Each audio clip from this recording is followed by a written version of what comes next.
It's BabbleGab. Hi. Uh, sort of it. We've got we got another person coming. Our, Hopefully, our yeah. Otherwise, it's just tubal gab. oh my gosh, that would be bad. That'll be BattleGab. No, bad Gab. Uh, Oh, on your Zoom, hmm, go up in the corner and select gallery view. hang on. Oh, I see it. No worries. I see you there. I thought you just had speaker view or some crap. So it's because I see myself and I didn't see the little bug underneath me. All right, so here we go. Funny how we're vertical instead of horizontal. Alan Parsons. Hey, King Dragon Boy, how are you doing? Yay! Hey, King. Alan Parsons Project had a song about me. It's called "The Gold Bug." Ah, and what was it Poe? Oh crap! Had the gold bug. Or was it the? Yeah, it was a Poe story. Yeah. It was like a pirate, like a hidden treasure story. Right, right. Like a Robinson Crusoe kind of thing. I remember reading it once. It was interesting. Um, And King, since you're the first here, you get to tell us how we sound. yeah. How do we sound?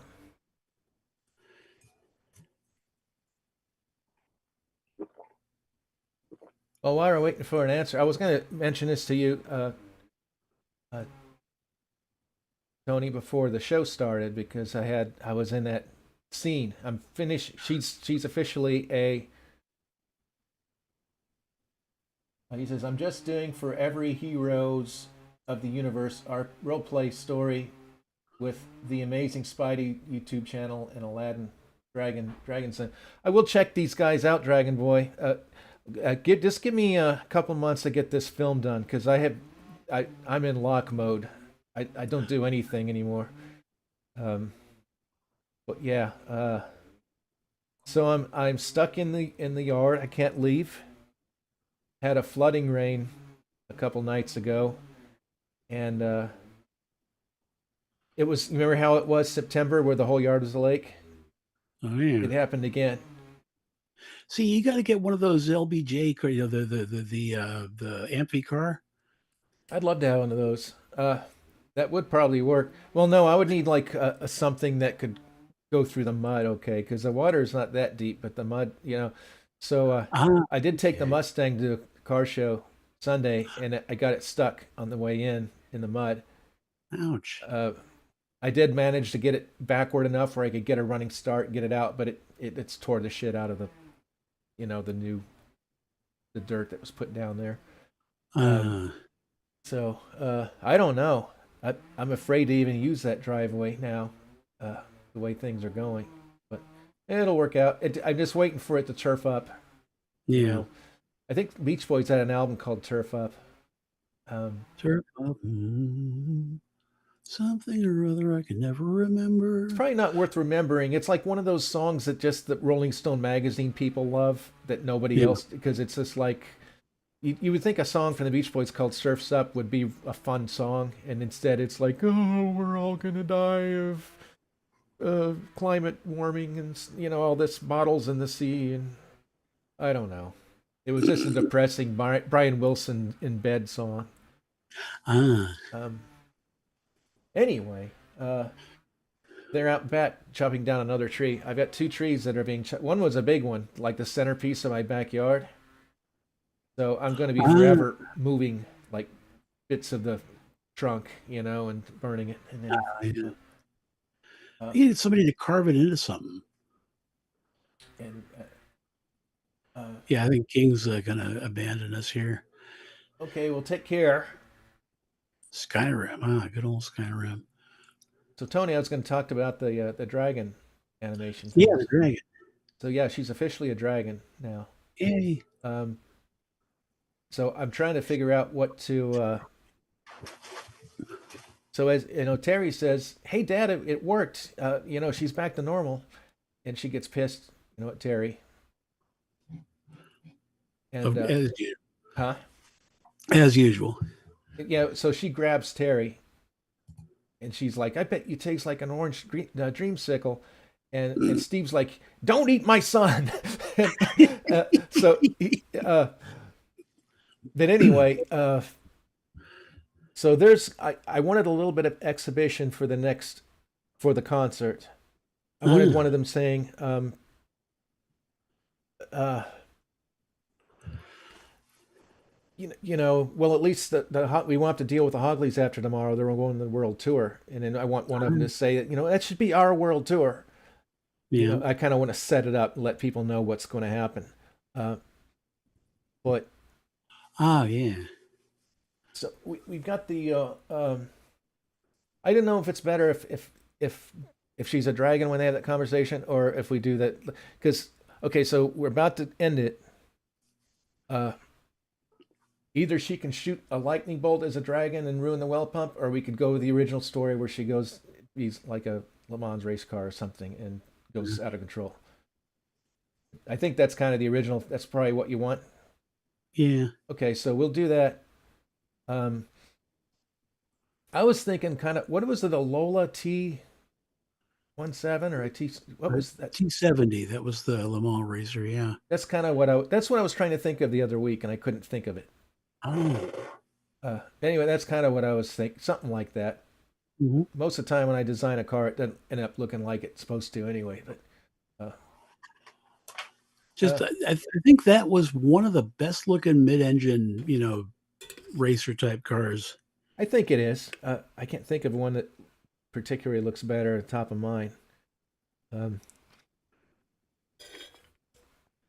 but yeah, so I didn't know what if the exhibition would be better which as a You mean car or as an exhibition or you mean exposition? exposition. What did I say? Ah, you said exhibition. I didn't know if anybody's you gonna start flashing Oh people. no. Uh, but yeah, I didn't know if it'd be better if her doing that as the race car or the if that scene because I'm about to wrap it up. Um, Yeah.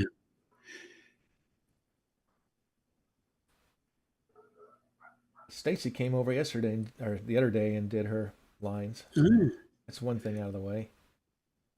And Karen, yeah.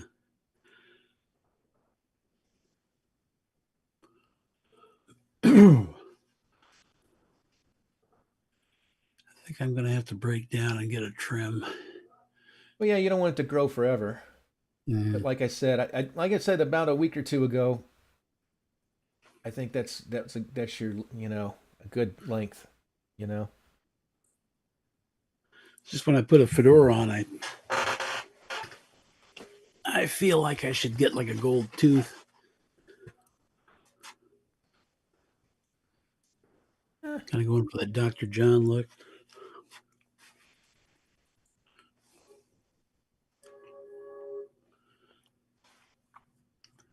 So is it pick that train?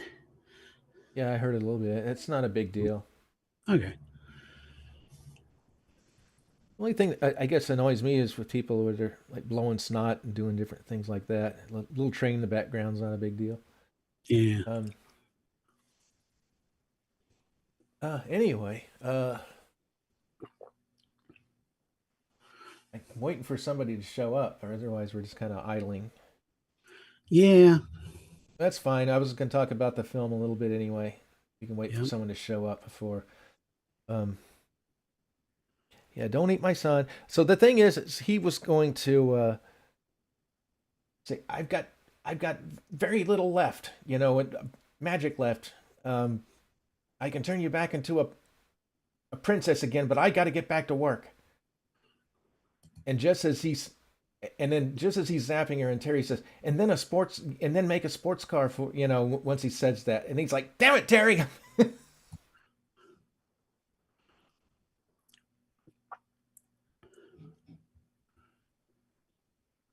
He's like, Yeah. damn it, Terry. That was all the magic I had, you know? Ah, And they're yeah. like, you're going to have to drive her home. I got to leave, back to work or whatever. And that's when Rob sees Clive come out. Ah. And he's like, there's Clive, you know, do something to stop him. He's like, he's a, hi, Hi, Wendy. Wendy. Oh, listening at work. Oh, you naughty girl. Well, we're earlier now, so people are working. Yeah. Um, Hi, Wendy. Glad to see you here. Yeah. We were How kind do we of sound? King Wait, never really answered the question. what? King never really answered the question. How do we sound? I just like to get a little feedback. Well, now Wendy will have to tell us. Yeah, yeah. Or is it like a 10 or 15-second delay? It's okay. You know what's funny is that thing behind me. That's a Bud. It's Bud rail diesel car with a couple of jets on top. And the first time I saw, that image, it was a meme. I didn't realize it was a real thing, but they were testing high-speed rail, and so they figured, well, just put a little jet motor on the top there just for fun, see how fast we can go. It seems like I'm not used to jets being on the front. It seems like they would be on the back or something. Yeah, I wonder if it worked. I think it was. I mean, it was just for testing a higher speeds. It was never meant to be. You passenger, you're not going to go, what the hell is that? Yeah. She said sounds good. Good. Amazing. This old Yeti, I got this thing almost 10 years ago. Cool. So we're preparing for a cold, cold night and possible ice storm. And I don't know if it'll be a degree of ice storm that I was used to in Kansas City or experienced there and Michigan. But Yeah, I mean, it's always different because, Michigan's, of course, everything is geared around working with snow, and Florida's not. yeah, It was like when the hurricane hit North Carolina. Was it North Carolina? And they were not equipped to handle it because they don't get hurricanes. I mean, in Florida, they got the whole thing down. They know exactly how to deal with a hurricane, but up there they didn't. well, the thing with the Carolinas that they didn't get a lot of wind, but just the flooding and Right. the water coming down the mountains uh, is what caused so much Yeah. calamity. Yeah. This is one guy's podcast I listened to had a shipping container just like float right into his hat and bang into his front porch. I don't know if it did any damage, but it was like, now what do I do with a damn thing? Oh, like a big oh, okay, like a tractor trailer Yeah. kind of thing. Okay. Yeah. I was thinking like an igloo thing. Well, you just, No, no. I mean, ocean shipping yeah, container. I figured it out at first, but then I was like, well, that's not a big deal. You see if there's any beer in it, and then it's like, Oh my God. Looking at my weather thing. And we're not getting much wind here, but the dew point, and if you're into those esoteric, the dew point is -5 degrees Fahrenheit. sounds dry, right? Very. Did Yeah, the the relative fires like humidity. suck all the moisture out of the air? No, but the lack of moisture in the air can really cause trouble with fire. Yes, 5% relative to humidity. So it would have to get 5 degrees below zero, which it won't, in order for any kind of dew to form. Even if you had like a glass of ice water on your desk, it wouldn't sweat Eh. because the water wouldn't be condensing. I saw it was like 78% humidity here. In addition to it being, I mean, it's not. Yeah, additional for the ice storm's supposed to happen tonight, and then it's like 7 in the morning. Have a possibility of snow. It'd be nice to see snow. Once I haven't seen a snow flurry here in probably maybe 10 years. Yeah. Um, but yeah, I had to cover up all the plants. And Wendy said it's southern Mississippi is getting quite a bit of snow. That's unusual. Yeah. Now, when I lived in Alabama, kind of north central Alabama, we got quite a bit of snow every year. It was kind of a regular thing there. I feel bad for those people in Carolina and Tennessee, that region, because there's a lot of people just living in tents on the side of the road. Yeah. Sad. And the thing is, places like Florida, I mean, does the municipality, I mean, you're not going to get to that point where you need plowing. They even own a snow plow Yeah. where they have to like rent one and have it like shipped in.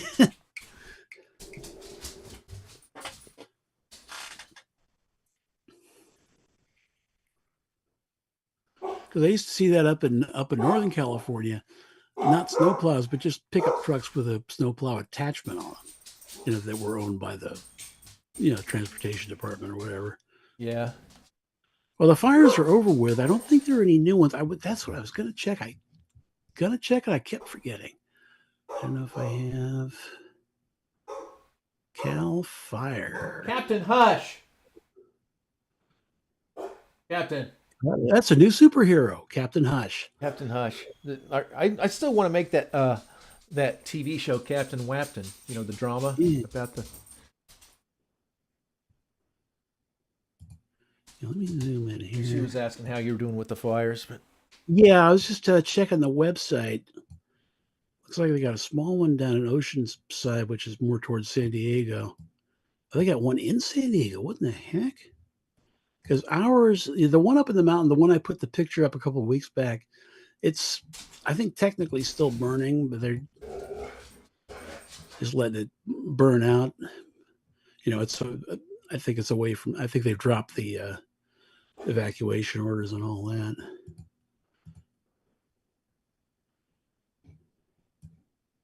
they don't rake their forests, and they're eating the cats. They're eating the dogs. I missed the inauguration. I was just what was I doing? I missed Steve's show. I think I was I just thought you listening. missed Steve's show because you were watching the inauguration. No, I just totally spaced it. I think I was just listening to Salty's show. You know, I get to work and that's what it was. I was actually had a big task to do at work, and I was trying to get it done, and I just had Yeah. had my normal stuff that I listened to on, and I wasn't even thinking about it. I did watch like a lot of the post.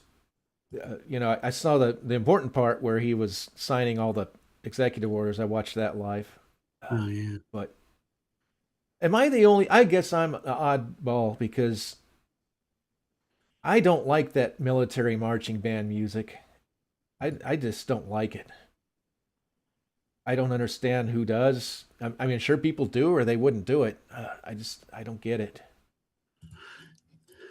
I think people just kind of expect it, the whole John Philip Sousa stuff. Yeah, I don't like that. I don't like that Dixieland stuff. You know, with the clarinets and I I mean, it's at least it's not rap or something, but it's I don't know. It's just that 1800s kind of music is. I don't think they really understood melody yet, like at least the way I see melody or hear it. But I'm particular. But I kept watching. I was waiting for the president and people to come out, and then it's more clarinets and stuff. Oh, I don't want to hear this. Um,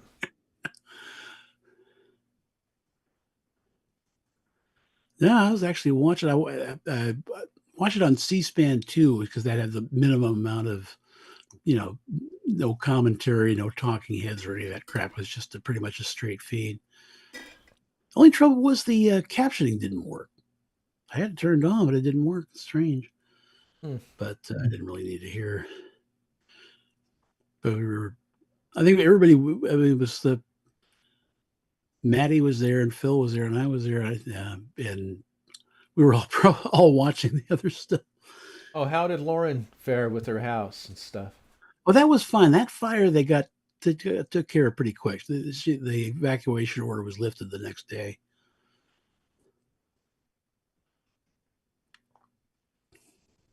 Because that fire was mostly in a canyon kind of parkland area. It didn't really. I don't think I'd ever heard of Palisades before, except for that song Palisades Park, whatever Gary Lewis, or whatever.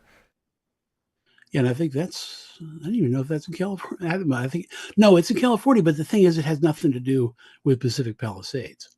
Oh, it was. If you look at a map, I figured it was an amusement park. I just didn't know what. yeah. I used to listen to oldies when I did construction house improvements for a while, Mhm. and it wasn't the best musical phase. I think I was frustrated because alternative was fun for a little while, and then it started becoming ska and stuff weird. Green Day and Mhm. Cake and all this stuff, and I wasn't interested anymore, and I just started listening to the oldies. But it was a lot. The oldies station, it was like at least half Motown, and then it'd be like, and we're having it seemed like every weekend was a Motown weekend. It's like I don't want to hear that. Do you like to want to hear music song anymore? I don't want to hear Mhm. it. And they played that butt, sweat, and tears, that spinning wheel Yeah. all the damn time. I hated that. Uh, and they also played Little Old Lady from Pasadena like every hour on the hour. It seemed like I Yeah. got so sick of that song. It was really funny is the one classic rock station here in Los Angeles, at least when I had a car and listened to the radio, they would play Sweet Home Alabama like once an hour. Now that's a very pro Southern song. I didn't even think it'd be popular in LA. Um, yeah, I can think of I can see it. I mean, think of all the Deadheads and stuff. It seems like they it seems like California and that whole Roadhouse hippie. I think they're into that. I mean, look at Cher. She's definitely a California person, but she fell in love, with Greg Allman and married him. So I think there's a certain. I mean, Hollywood itself, they loved just their establishment. They love to make fun of Southern people and Right. is inbred, whatever. But I think there's a bit of a romance or a bit of exotic nature to it that people like. Does that make any sense? Yeah. Yeah, she said. Oh, she said there seems like there's a Palisades Park in New Jersey. Interesting. Because I think that's the one they're singing about, the one with the noises of The roller either coaster. Yeah. getting killed in the next studio or a roller coaster, depending on the view. There was a what was it? I wrote it down. It was in Steve's show yesterday, or day before, whenever last time I was listening. Let's see. I made a note.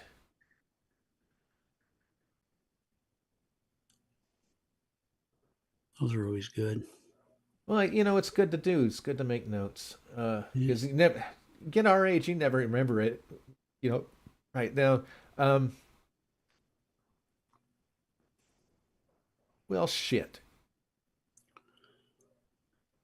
Damn it. Never mind.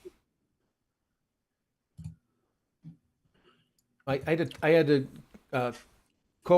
turn off my computer before the show because it locked up. It wouldn't show any screen, and evidently I was a dumbass and didn't save my document where I was writing all my ideas for the last 2 or 3 days. Why? It's usually a habit. I always save stuff. Oh well. Wonder if it's got an auto save feature. You'd think it Does would in this WordPad day have and an auto age. save feature?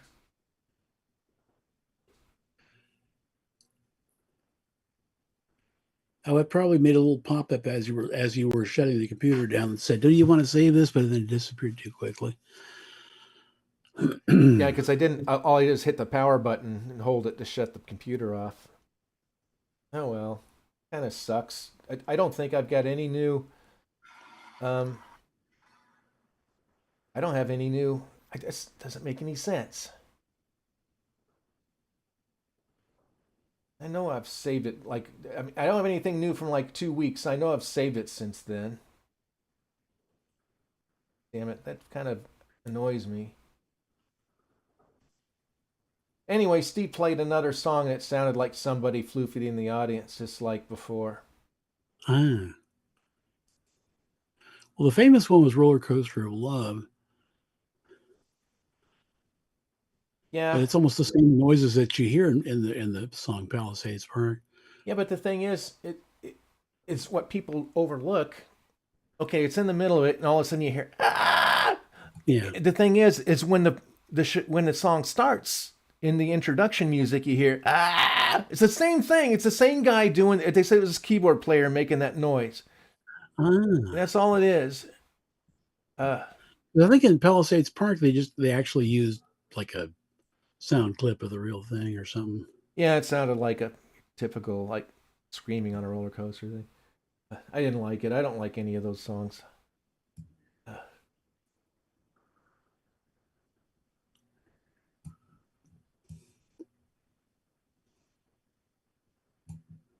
the good news is, I think the phone when I give ideas into my phone and delete them once I write them down. That supposedly the trash is supposed to hold those for a while, but I think the last time I checked the trash, the stuff I recorded was gone. So I don't know.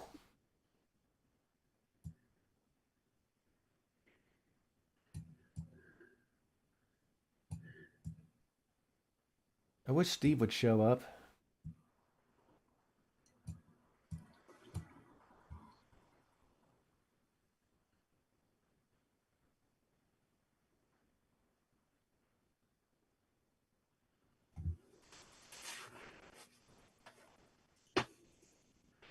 Yeah, just looking at a map here. There's Pacific Palisades, and then though that was the one sad thing is Will Rogers had a big old house Yeah, I still saw the there. And before and after picture. That was sad. It kind of looked like a neat place.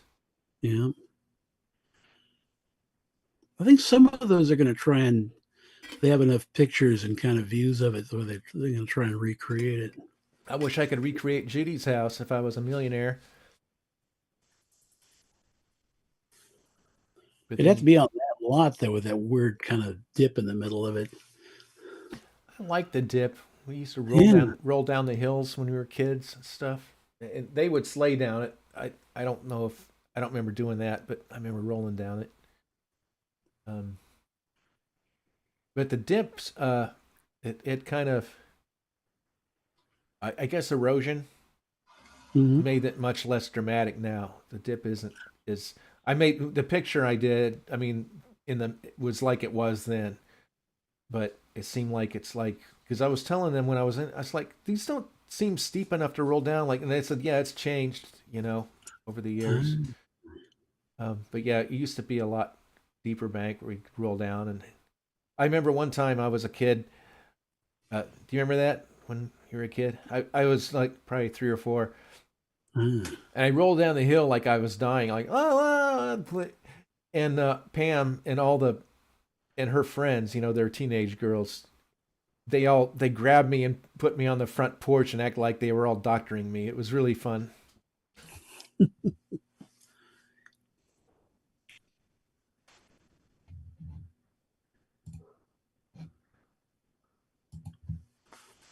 Yeah, New Jersey and Pennsylvania. Um, there was quite a bit of a rock scene there in the '60s. Oh yeah. The Vogues are from there. The Left Bank was from New York. I mean, Dick Clark was, I think, Philadelphia. So I mean, there was a lot Yeah, I of think he started out in Philly. Yeah. yeah. There was a lot of. I think the Rock and Roll Hall of Fame should have been there. I was just going to say the same thing. I mean, Cleveland. There's nothing about Cleveland that's rock and roll except Spinal Tap saying "Hello, Cleveland." Who the fuck Yeah. cares? And what was it that Freeds, Alan Freeds, or the DJ that got busted for payola? It was from Cleveland. So what? If anything, it should have been either L.A. or Philadelphia. I would say Or one of those Detroit. two. Do what? Well, Detroit was more specific. It was just the Motown sound, and that was it. Yeah, well, they had Bob Seger and Alice Cooper, but even then, that's just two people. Yeah. Um, I mean, L.A. has produced hundreds of acts. How many is Cleveland? I don't know. I think there's, they said it was like a poll or something. Bullshit. I think that there is some like internal, the whole thing is internal politics. Oh, of And course. that's why the Moody Blues and Yes and Rush and all the really talented bands were only even considered after they ran out of everybody. Yeah.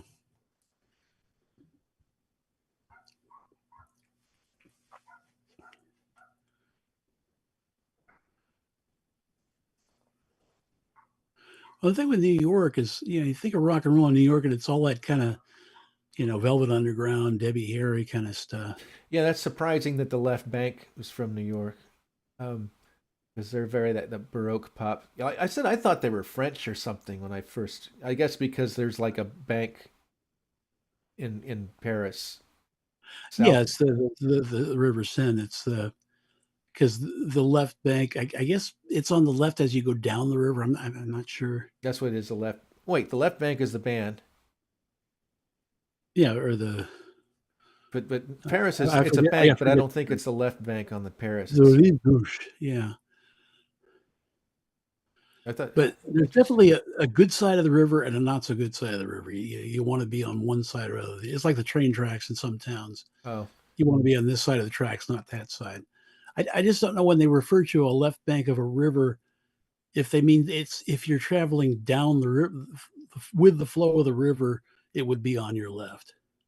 Yeah, I don't know. I guess that's what they mean. Yeah, Because but left and right, that's why they use port and starboard on a ship, because left and right is just wherever you happen to be facing.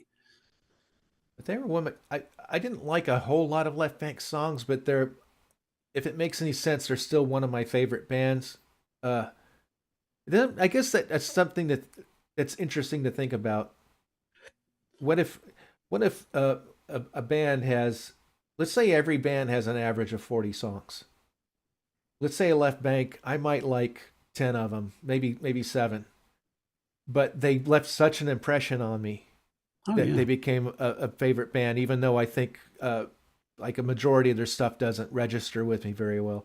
Um, I think there's a few bands like that.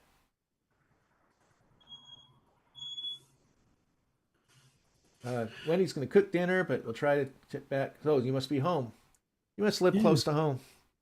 Uh, I live close to home. All right. Well, good luck with the dinner and all that. Hope that nothing explodes. And looking forward to seeing you back. Well, while she's doing that, let me go back into our little. Like I said, I think I made pretty good progress. Mm-hmm. Um, don't eat my son. Uh, oh, she works from home. That's a good thing. Yeah. I was kind of a little disappointed with Elon wanting. He kind of talked Trump into wanting the government workers to all report back to the office. I'm like, well, if you really want to trim fat, why not just get rid of those buildings, right? Yeah. Quit leasing out the buildings. And if people, if they're multitasking and they're not getting the work done, we'll replace them. But it's less traffic on the road. Kids, believe it or not, wow, they might have mom home with them. Yeah. Uh, you know, who would have thunk it?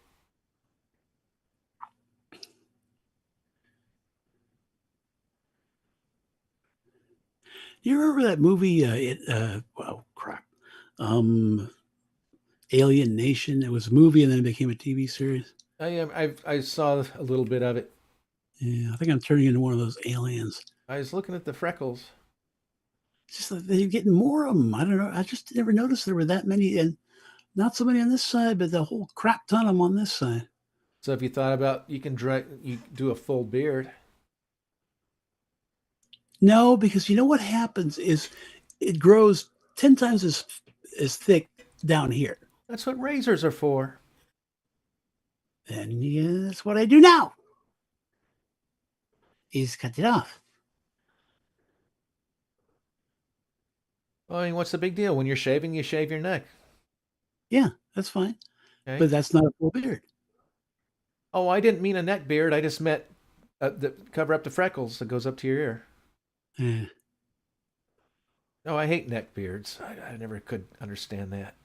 No, if you ever saw Moonraker, there was this French actor who played the bad guy, and he had the kind of beard that if I grew a really, the whole full beard, it's just all down here. Because I remember back in the '80s, I let it grow out, and I could take a pencil and just go like this, and it would stay. Oh yeah. It would just like steel wool. I'm just talking a standard GI Joe beard. Mm. That's to me that's what a beard is. It's just a standard beard goes up to your ears. What you got, I've always considered a goatee. Mm-hmm. So that's all I'm saying. When I don't mean like Mm. not to be Mr. French or Putt. Yeah, hell with that guy. Well, I'm glad he showed up. That was nice of him because he was on the road and uh, was Yeah, probably pretty tired. So like I said, I was amazed because he said, "Oh, I'm tired," on the chat because I saw him in chat after I left, and I said, "Yeah, go in and just say hi. Come on." Oh, I'm tired. And then I was watching later, and he perked up completely. It was like night and day. I think Barry showing up kind of helped too. Yeah, Um, that was interesting experiment, kind of. yeah, And at the end, Putt's like, "Yeah, come back anytime." I'm like, "Well, no, let us talk about people when we can have guests and when we can't." Yeah. He didn't mean to say it like that, but yeah, he was a good guess. He hated his voice, he said, Yeah. but he sounded like, to me, he sounded like the guy, that character actor that was in so many shows from the 60s to the 80s that um, he looked almost kind of, had like a little bit of a, like Seven Dwarf kind of face to him. He was in Andy Griffith. He was that guy that screwed up everything, but then made beautiful paintings at the end. They didn't realize how he was talented at something. You know what I mean? But he had that Mm. kind of high voice. I like it. I'm a tune, so I like kind of fun voices. Yeah. And you notice I didn't say funny. I just said fun. Yeah. Um, Of course, I think we all start out hating our voices. I know I did. I I kind still of got, do. That's why I modify my voice a little bit for the live streams and terrify my voice a little bit, and that gives me a little bit of confidence, and it gives me a little bit of a, what do you say, a live stream kind of a personality. yeah. Because I don't, Because I'm sure Casey Kasem doesn't go home and so what are we having for dinner tonight? He probably doesn't talk exactly like that. Sex. well, no, it's like Steve. Steve, when he pre-records a show versus doing a show live, he might as well be two different people. Oh yeah, I've heard him. So I had been a lot about kind of the way. I was gonna give him a hard time. Where is he? Hey, Conrad. Oh hey Conrad, what a surprise! Yeah, first time here. Yeah, well, I I don't know how interesting it will be, I think we were just talking about you before, or maybe not. Maybe that was last week. but I I think don't it was know. next week, last week. I missed your show once because a wind knocked down my cell tower or damaged it, so I lost Mm, everything. I didn't lose everything like all my pennies, but I lost service for like about 24 hours, I think. And that was wow. right when your show was gonna. That's what it was. I was on the phone trying to do your show from the phone, and Ah. because the phone's a different service provider than my internet. Oh, I see. But the problem is I prepay for all of my minutes, and I got to thinking, well, shoot, I'm gonna run out of, and sure enough, I did that night. So uh, Yeah, because I got an unlimited plan. well, I pay like $120 a year for my phone, Oh boy, and that's not bad. it's not bad at all. And they I'm paying and 65 a believe it month. or not, they did something nice. My track phone. Everybody's complaint was that their data plan was too expensive. It was like $10 add-on for a gigabyte of data. And now they changed it where you get 3 gigabytes for $10. Yeah. And so I'm like, okay, that's even better. I've had it for since the divorce. So how you doing, Conrad?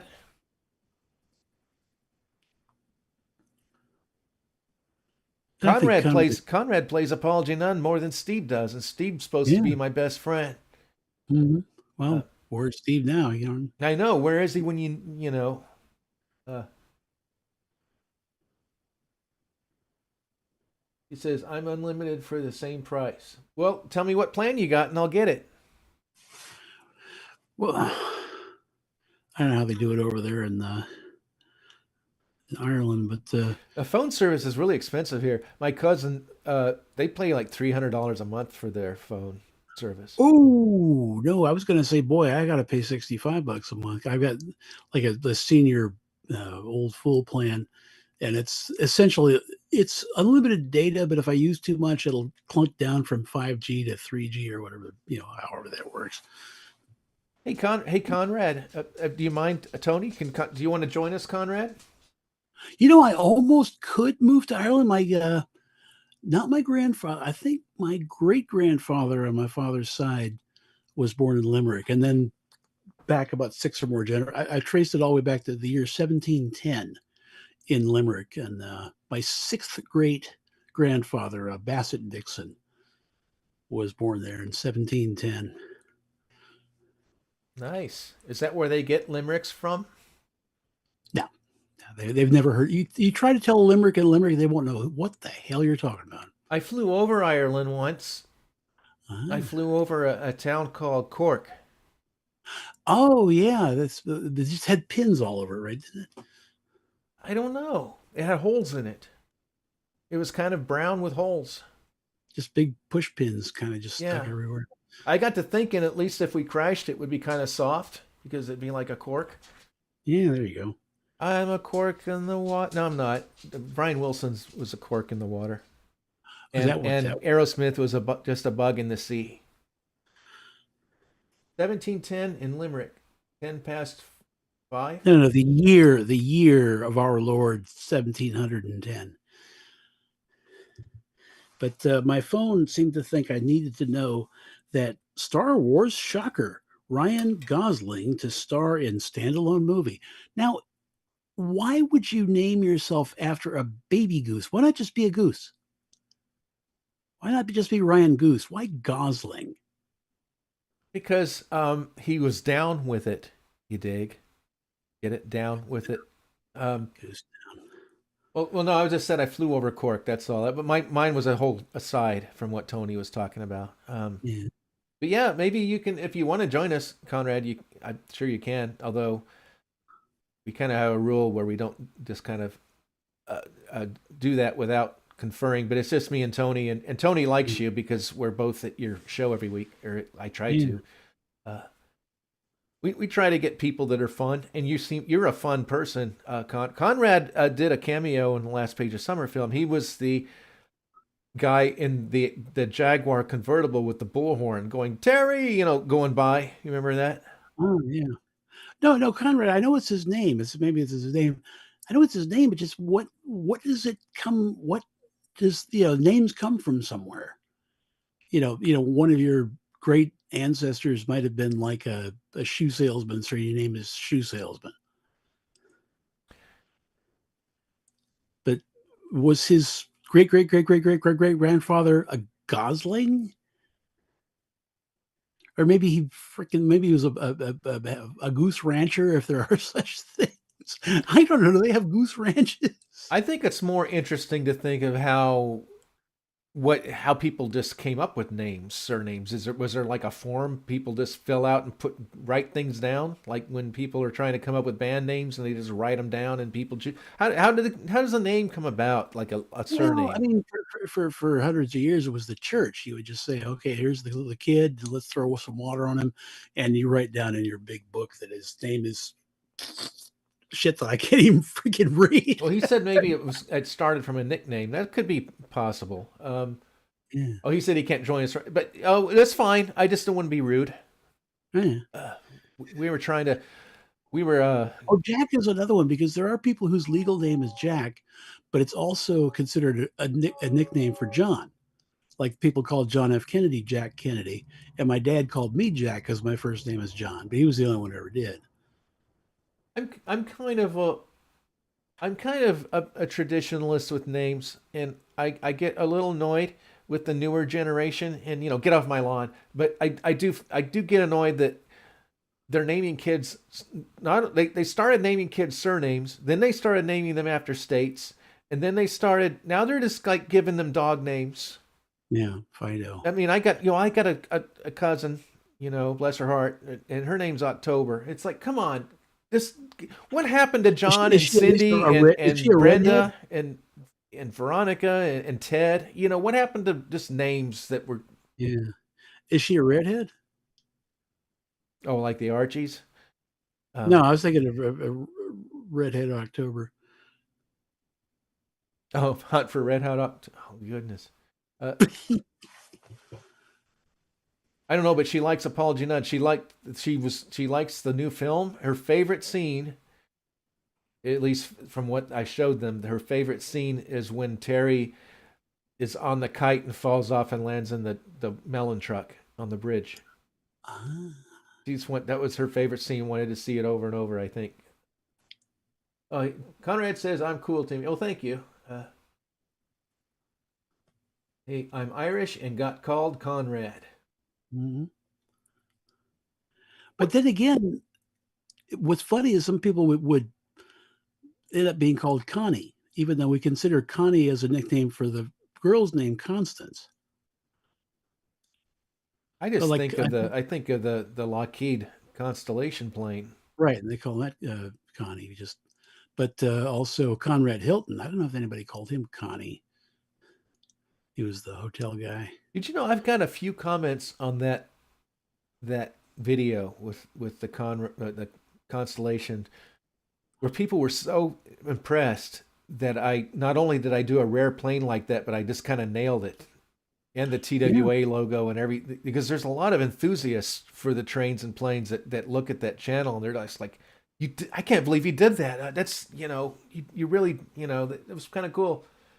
And the funny thing is, that's a backstory because you were there. It was in Molly's chat where I was like, "Hey, what do you want? People like you, Molly. What do you want to be next?" And she's like, and that was her idea because her dad worked for TWA. She wanted to be a constellation Ah. plane. So I don't know. It's funny you say rare. They're rare now, but back in the day, they were probably the most popular big airliner out The there. Beatles are rare now. I mean, the new generation, they might have just a glancing uh, encounter just hearing of the Beatles. You know, yeah, I guess it would be like us, hearing about Chopin or whatever, Bugs Bunny. Chopin, yeah, Yeah, or Leopold. Leopold. Yeah, it'd be like Leopold or something, something like Of course, that. it was many years before I found out that there was a real Leopold Stokowski, and he was a huge orchestra conductor. He actually conducted the NBC Symphony Orchestra for years, and he Well, was kind of a did he write music? no orchestra conductor. That's like all they do. Because It's a Bugs very Bunny, I'm special. getting my whole history of the old world is Bugs Bunny because he said he was reading sheet music and he said, Four Pennies in the Fountain Blue by Chopin. So I thought that was maybe he was a writer. No, Chopin is a Polish composer. Well, maybe that's if he's a composer, maybe that's what it was. Yeah. Well, then what am I talking about? Oh, I don't know what I'm talking about Well, anymore. Leopold was a Okay, orchestra Leopold conductor. was what was the Figaro when he was Yeah, yeah, Bugs was okay. That's a whole different. We're talking about two different things now. right. Okay, uh, back in the early '90s, I got an email from a girl wanting to check into me, the Conrad Hotel. Ah, we never close. That I was like one number off my phone number from Bennigan's, which is a dinner bar Hmm. uh, with the alligator. Well, it used to have. I don't know if they still made them. The alligator, mascot logo thing. And people called me all the time wanting to take takeout orders and stuff. And it's a good thing I'm not a butthole because I always told them, yeah, you got the wrong number. Try that again. Because a lot of people would be like, okay, yeah, what would you like? This and that. Okay, we'll get it right. Some people would be like real buttholes about it and actually trick those people. Like, here's a story you might not have heard before. Is it about a lovely lady? Sort of. No. So, uh, we used to go to a mountain retreat once a year called BE, Beginning Experience. It was a Catholic retreat. Oh, hey, Steve. Hey, Steve. Hey, Conrad Hey. is here. And this is Steve Jarrett, Conrad. He is a fellow DJ. Yeah. He's been in our radio circle we've known him, 12 years, huh? At least. Steve has an obscene T-shirt on. Sorry, kids. So what I was going to say, I was just in the middle of a thing, Steve, right here. I was talking about how every year when I was like 9 or 10, whatever, we'd go to the mountains every year for a retreat called Beginning Experience, and it was the Catholic retreat for divorced families' kids. And then they would have one for the divorcees. They would have a weekend. So it was a weekend summer camp is what it was. And so all the kids were gathered around, and the guy was like, so can you give an example of guilt? What does guilty mean? And I raised my hand, or he called on me, whatever. I said, it's kind of like when you get the wrong number. And oh boy, everybody laughed at me. But it was pretty funny. And some guy kind of mocked. He's like, "Oh, I'm so sorry. I got the." I don't. It's funny what you remember from when you're 8 years old. I think I got guilty and embarrassed mixed up, but it made for something funny. You know, you feel guilty because you got the wrong. I don't know. It's funny. Come on. What? I thought it was funny. Okay. Sorry, I was attempting to get my mic to mute so I could cough. It took 3 or 4 tries because I'm using the old Blue Yeti again. Could you imagine you're on the Tonight Show and nobody laughs, and Johnny's like, "Sorry, I was getting my mic to work," and it's like, "Well, hey, Chloe." He's freaking out. Not She used to doesn't being like on TV, and she's disappearing like a ghost, and then the wind's blowing. Are you disappearing, Chloe? There you go. Oh, he definitely knows your name, Steve. Yeah. And Yeah. Timmy, I don't know why we're in TikTok mode here on YouTube. What do you mean? Because I see it stacked vertically, which I've never seen it do before. Yeah, I don't know what. I don't know how to change that. Stacked mode. Hey, hang on a second. You know what? Let me try it this way. You know what it is? It's because I didn't have it maximized. Is it? Anyway, here we go. How's that? Yeah, Steve is pretty good at doing voices. He is so yeah, Deborah Milstein. Too far. There you go. He said, but I got to laugh. I just couldn't hear you, but thank you.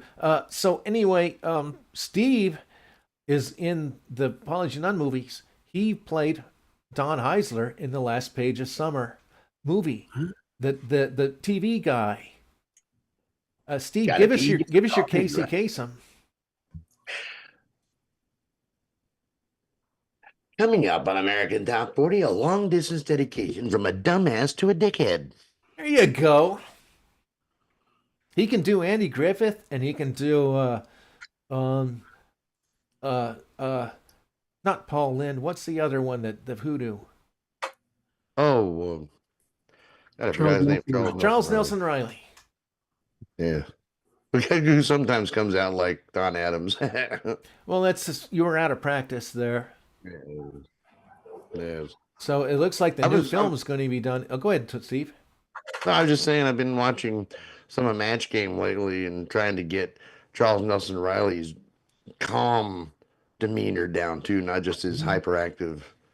As he's really outspoken, you know what I mean? Yeah. Yeah, we all miss Deborah Milstein. Yeah. She was one of those people that was just kind of, I don't know, sometimes she kind of half annoyed me sometimes before I met her, you know, when she was online and stuff, because that's just kind of her personality. And then it's funny, I had on Facebook, I posted a picture of my guest room with Captain's laying on the bed. She's like, "Oh, I don't know what happened. It was just a conversation on that picture." And the next thing I know, she was my house sitter. And she'd take a train every time I go out of town, and she'd stay and watch. And she fell in love with Captain. Just loved him. So when Captain's time to cross the Rainbow Bridge, I'll tell him to find Deb. Yeah. Unless she went the other way. I don't think she did, but well, I don't. Anyhow, I don't know if Steve can do William Shatner, but I think Timmy can. Oh gosh, I didn't. Oh, did you ever watch our Paul Jan's film Star Trip, Conrad? Yeah. I did the voice of Captain Kirk in that, and it's been 12 years. So since I did that voice, I'd have to think of an actual scene. Underpowered and over-engineered. I got kudos from some people for not hamming it up and doing the jagged kind of thing that they fall into. But the thing is Conrad says, "I'll let you know if she went the other." Oh, Conrad, you ain't going down there. Of course, what do I know? I don't know if I'm going down there. I don't know. William Shatner talks. I mean, that's over exaggerated. But See, that's the problem does. is people over exaggerate it. Yeah. Mine was like underpowered and over engineered. They won't get that piece of blah blah. From the I don't remember how I did. I can't do it. It's been 12 years. But evident. The thing is Putt, who's usually in one of our squares here. Yeah. He played Spock in the movie. He's usually here. He's sick, but he coached me the whole time on how to, and he did very well because he's a total Trekkie. So am I, but I'm used to having my Star Trek background. I just can't find it anywhere. Oh, he said he did see it and he loved it. Oh, well, if you love Star Trek, then you would know that Steve Jarrett on the bottom there. See Steve Jarrett on the bottom? He did the voice for Scotty and Bones. We'll beat those Klingon devils, even if they have to get out and push. You can't push a starship. You're so stupid. What he did that one? You're like, oh, here we go. Like, Scotty, why did you put a penny in the fuse panel? Fuses blow, Captain. Pennies don't. There you go. Pennies glow, Captain. What was it? Fuses blow, Captain. Pennies don't. Pennies. Fuses blow, Captain. Pennies don't. There you go. And then you did the Bones. It's like, it's worse than that, Captain. They're hippies. Worse than that, Captain. I thought I said Jim because it's worse than that, Jim. They're hippies. Yeah, maybe you did. It's been a while since I've seen that show. He never called him Captain. He always called him Jim. He said, I need to rewatch. So do I. It's like every week I'm in the mood, usually before because I spend the evening out in the back in the forest with my earbuds and some scotch, rum. And then, and my ear, listen to stuff. And then I'm like, oh, I'd like to watch Star Trek again. But by the time I go in, I'm like, well, I've got to watch a new film and QA it. And then by the time that's done, I usually go into our BabbleGab Precious Moments, and I'm trying to find stuff from that. So yeah, the new film should be done in March. And I haven't forgot about you, Conrad. I will give you another part. This film particularly, I wanted to minimize the cast count because I had like over 70 people in the last one, and it got really outrageously big. Right, Conrad. So maybe we'll do shorts, and then we can maybe get you in again. Conrad, he didn't like that. I don't know if he didn't like it, but he's mentioned that he was in like for 0.5 seconds. But it was an important 0.5 seconds. Tony in Star Trek was in it for 0.5 seconds, weren't you? Yeah. He said, "What's going on?" when the bridge was shaking. Because we barely knew Tony, so he didn't have a big role in it yet. We just met him toward the end. It's kind of like you, Conrad. I got your voice right toward the end of the project. Yeah, and Conrad's been called out, whatever that means. I think wants him to fight. So that's, I guess they do that in Ireland. But he's got to go. He says, yeah, you get more than 0.5. And don't complain. Like I said, Tony got 0.5 seconds, literally. His was one line like yours in Star Trek. So, is that when we first met Tony? During Star Trek? Yeah, because Star Trek was almost done by the time I really started hanging out with you. Well, I hope. Hey, Conrad, stay tuned because we will do a private watch party on YouTube when the new film is released. So you won't have to wait for the whole film festival circuit because that'll probably take the rest of the year. The last, because of COVID and everything, the last film just bombed because of that. So, call it what you used to, the coof. I like that. The coof. Yeah, I still call it the coof. I got the coof a few months ago. It wasn't that I actually liked it. It was nice because it made me just want to sleep, and it felt good to sleep. It's like it's nice. It made me feel all cozy and tingly.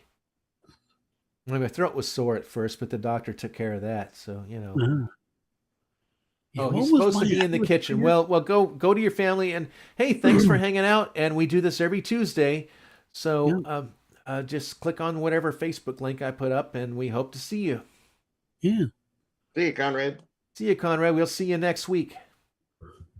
He said his show's canceled this week. So What show? What show was canceled? he does a radio show too. Oh, cool. What show does he do? Well, it's Con Radio. Okay. I don't know if it does it have a particular name, Conrad. If you're still here, I get the email notification every Wednesday, and if I'm not taking a nap, sometimes I take a nap too quick, and I tune in and it's like over, but most of the time. But it's Wednesdays at I think 4:00 our time, Steve. Oh, okay. I'll give you a link. It's a good show. Okay. He plays a lot of indie artists, but indies you're probably not familiar with, and he loves Brian Wilson. Oh. So there's a lot of that and kind of rare Beach Boys kind of Brian Wilson tracks. Is that weird that Dennis was my favorite Beach Boy for some reason? Not at all. Tony and I were just talking about that conversation that Left Bank is one of my favorite bands, even though I only like a handful of their songs, like a small percentage. We were talking. I liked it because Dennis was like the rebellious one. I think I liked it because of that. And he was the only one who actually served. Yeah, right. That too. People considered him the handsome one. Yeah, he was better looking. And he knew it too. Well, Carl was a good-looking guy. A little heavy set, but a good-looking guy. But Dennis is the one that would always, be with a different girl, from what I heard. Did what? He'd always be with a different girl all the time. Oh yeah, well that's a rock star thing. Mike Love was kind of a good-looking guy until he went bald and grew his hair real long and looked like kind of a homeless guy. It was so funny. There was a video of them doing I Can Hear Music, a black and white video of them singing this. And that's when Carl sang like an absolute angel. I mean, he nailed it. He was like Art Garfunkel in Bridge Over Troubled Water in that song. I mean, he owned it. And people were like, wow, that was great, but who was that homeless guy? Talking about Mike Love. He looked awful, because he was balding and he just had this big long beard and hair. And it's like, what the? And he was really hamming it up and doing really bad moves, like it was really cringy. I hate that word cringy, but it definitely was. Brian Wilson was very talented. Mm-hmm. Well, Brian Wilson is a genius. That's why Conrad. Did I say Brian Wilson? Yeah, Brian Wilson. Is that what you meant? Yeah. Did you ever see the movie Love and Mercy? See, now we're talking about something that Conrad can totally relate to, and he's gone. Didn't ring a bell. Well, one day I will show it to you over Zoom. We need to have a movie night now that you're back in the saddle again. For now. I think you would like it, Steve. It's really good. Mm-hmm. That's the one we do. I showed it to Tony and Putt, and at the very end, I'm like, "Did you like it?" And Putt's like, "It's okay. I didn't hear any music though." And like, what? He had a Zoom setting where you couldn't hear music, and it's like that's what it was about a band. Somewhere there's a setting where you could do that, and I don't know where it is. But... Well, it just kind of annoyed me. Why didn't he say 20 minutes in? Why is there no music? We could have started over and done it right. He tells me this when the movie's over. Yeah, that's Molly behind Tony. Yeah. Looks like an airplane. Yeah, that was her. She was in Transforma, and she wanted to be that airplane. No, I was I was looking up stuff on Ancestry.com, and there was a little thing about when my dad flew to the United States the second time, I think, not the first time, and it actually gave the tail number of the airplane that he flew in on. And wait, Ancestry it's that granular? Yeah, they've got access to all kinds of stuff. Is it like AI? They just figure it. How do you do that? How do you? No, it just you do a search on somebody's name and they'll pop up all this kind of stuff public records, arrest Oh, records, okay. and it was immigration thing because he was a British subject because he was born in London, but he flew into the United States. I think the second time he flew in, like 1953 or 1954. I'm not talking about time of day. I'm talking about the year. So just to be less confusing, but it gave the actual tail number for the airplane, and it was this plane. I'm still here. Vicky just brought me dinner. Okay. Didn't want to There's eat in front of Greg Brady. Yay. But that specific aircraft right there, my dad flew to the United States on. And I found the plane picture on the internet. I plugged into the tail number, and that's what. Yeah. I've never flown in one, but I have drawn them before. Yeah. Now the only prop plane I've ever flown in was a DC-3, and that was owned by the Federal Aviation Administration. The only prop plane I've flown in was the B-17. Yeah. Which I guess is a pretty good one if you got to choose one. Yep. In fact, if I had to choose one, that would have been it, I think. I can't think of a prop plane I would have rather have flown in. I've never been in a prop. Ones that don't exist anymore. But well, there's a St. Augustine Ratchet, because his name is Waco. So he would make it a point to go to St. Augustine and fly in a Waco biplane. Oh yeah. So they get Waco biplanes in rides in St. Augustine. I would kind of like to do that. I think it'd be fun. Well, you know what? There was a seaplane, a top wing, kind of an open canopy seaplane. I think I showed you the pictures of it. That the guy, if you donate like $200 something to a Ukrainian orphanage, he'll give you a ride in his plane. And fly over the beach and everything, and I really wanted to do it, and I this film has taken over my life, so I haven't done anything since then. So I go to somebody, I think. Oh, you continue. I go to the car show because it's the third weekend of the month, so I got the Mustang out because I hadn't driven it in like 3 weeks. I needed to get it out of the mothballs, so Thomas said, I've got a friend in town. When's the car show? I said, it's tomorrow. It's at 11. He goes, okay, I'll see you there. We made this appointment, and I drove to the car show and got stuck in the mud coming out a little bit. And then I went to the car show, and there were no cars. I'm like texting him. I'm like, there's no cars here. He's like, what? I'm like, there's no cars here. And so I finally found him where he was, and we had a really nice talk. We hadn't seen each other in a long. You remember Thomas? He's been on our show, Steve. Yeah. Oh yeah. But on the way back, I got stuck going into my lawn, because I had a neighbor. I paid a neighbor to fill my yard with dirt, at least the track where the cars drive. So I've got like a big dirt road going through the front yard now, which is now mud. And I just totally almost got stuck and needed a tow, but I managed to make it in. It tore the hell out of the dirt and everything.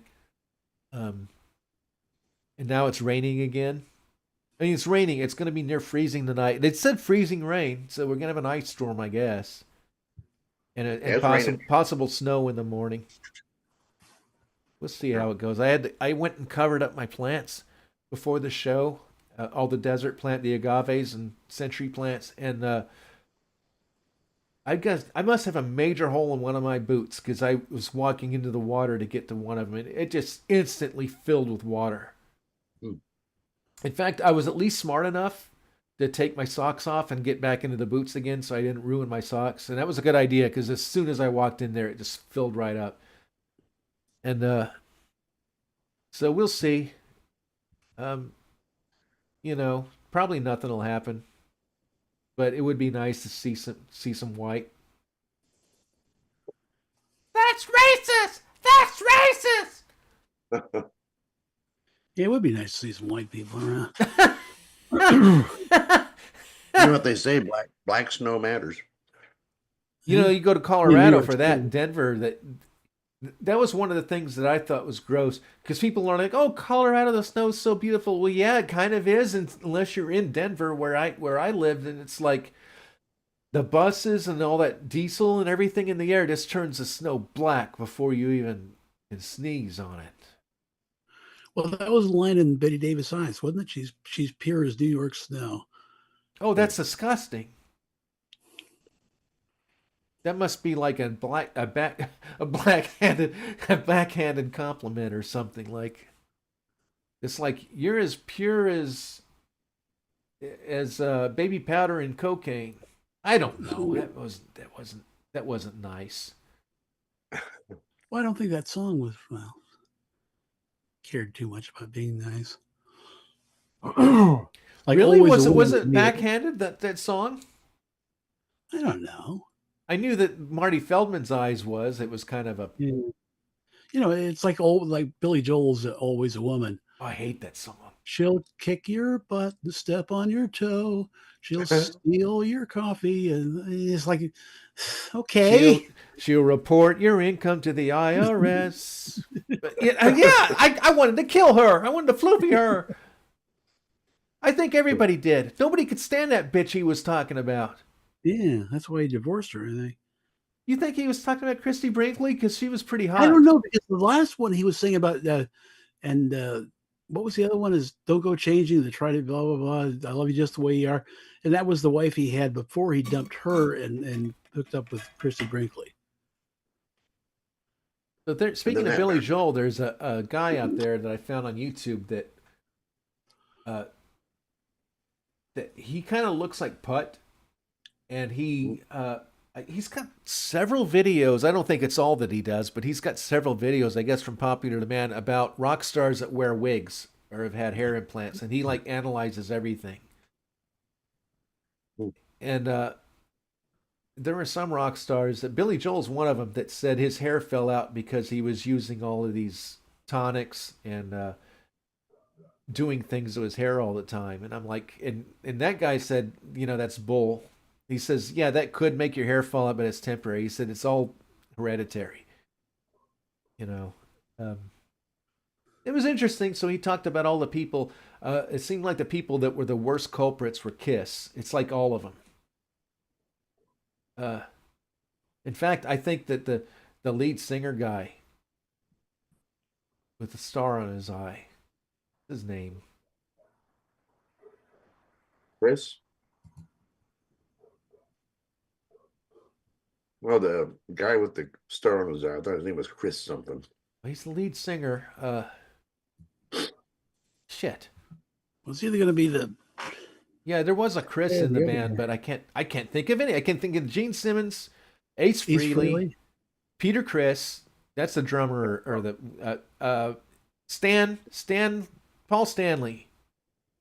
Oh, Paul Stanley. Okay, so Paul Stanley, they showed like I think he's like totally bald and just like wears a wig and stuff. Isn't that funny? I got their names by going through them all. Yeah. I knew there was a Chris in there somewhere. Yeah, Peter Criss. I don't know Ace Frehley and Peter Criss. I don't remember which one's the drummer, and I get those two confused. Did you ever see the notorious, famous video of him on? It was like a Dick Cavett wannabe, and he was on that show. All four of them were on in the 70s, and evidently there were two teams. There was Stanley and Gene Simmons, who were kind of the leaders of the band and the money guys. And they were so serious. They were all in makeup, but those guys were real serious in their interview. And the guy with the stars, the silver stars, was that Ace Frehley? I think so. He was drunk, and he was a riot. And he's like, ah! He had this laugh, and the host, the other guys are so annoyed. I mean, not the other guys, because Peter Criss was kind of egging him on and having fun with it because they were kind of two teams. But Simmons and Paul Stanley, they were getting really annoyed. You could tell. But the host of the show, he was just, I love your laugh. And he started egging him on. And evidently it was supposed to be horrible and cringy, but if it was just a regular interview, people wouldn't still be talking about it to this day. And it was so funny. And the guy was funny. I mean, yeah, he was drunk, and I guess he was embarrassed after the fact, but it was funny. Yeah. He was funny. He was, he was a riot. Speaking of drunk at an interview, then back to the Beach Boys, didn't Dennis show up to an interview drunk once? I thought I saw that. I think I don't almost know if I've everybody seen did at Beach one Boys point. interviews, Steve. It was not long before his death, because he had the long hair, a little older, and looked. I mean, he just sloshed and everything, and Oh it's yeah, he almost was a like bad alcoholic. That led to him floofing as he was drunk and dove off of his yacht to. Evidently, like, he threw a bunch of personal things off in like a rage, and then he went to dive to get them back, and that's when he didn't come back up. Um, yeah, if you got yeah, I video thought of that he it, give it a link, drowned because because he was such I'm a good. interested in the Beach Boys. I like to hear kind of their interviews from the, you know, But he was a good swimmer though. It's amazing that he drowned. he's He was drunk. he's drunk. Oh, He's probably down there. Oh, I can breathe just like a fish. Oh, probably. I know it's too soon, like 1983, but it's too. I'll be right back. Don't leave me, guys. Well, What? I'm just laughing. Good. Now he's gone. Now, Oh, yeah. And I'm eating dinner. that's good, I think. Pizza. Ah, If I ain't fattening, I don't know what. How does that sound like I'm talking from the other end of the room? I am. To shitty mic. Wow. So I guess no putt today. No, he said he was sick, which Mhm. he's always sick. Well, but I wish I can remember if that was an interview with the Beach Boys that I remember seeing, and the other guys were trying to cover for him, but it was obvious that he was just totally trashed. Hmm. I'm pretty sure that was the Beach Boys.